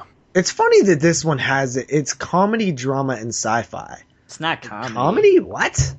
Well, I mean, it's probably comic relief from the dog ripping, saying some funny ass shit. The dog is funny though. Yeah, but I don't feel like it's like a comedic funny. It's probably just because his it's the smart ass attitude. It's probably because the first thing you get introduced into the film is a little bit of comedy from Blood. Just being a smart ass. The theme song. Yeah. That was a great Boy and His Dog. I love that shit. That's great. Fuck. Good stuff. Anyways, guys, ratings. Jeremy, you're going first. Oh fuck yeah, your film. All right, I love this film very, very much. That's why I've been pretty much pushing this film since like episode 5, 6, 7, 8, the early days. I think we've covered all your ones that we wanted now. So yeah, we did. Unless you plan on getting us to review Gummo, I think we please no catered to your wants. Oh, thanks, JP. I will be back though with some more weird films that you guys normally not watch, and I'm going to push them. I promise I won't pick pork chops, but yeah, 9 out of 10.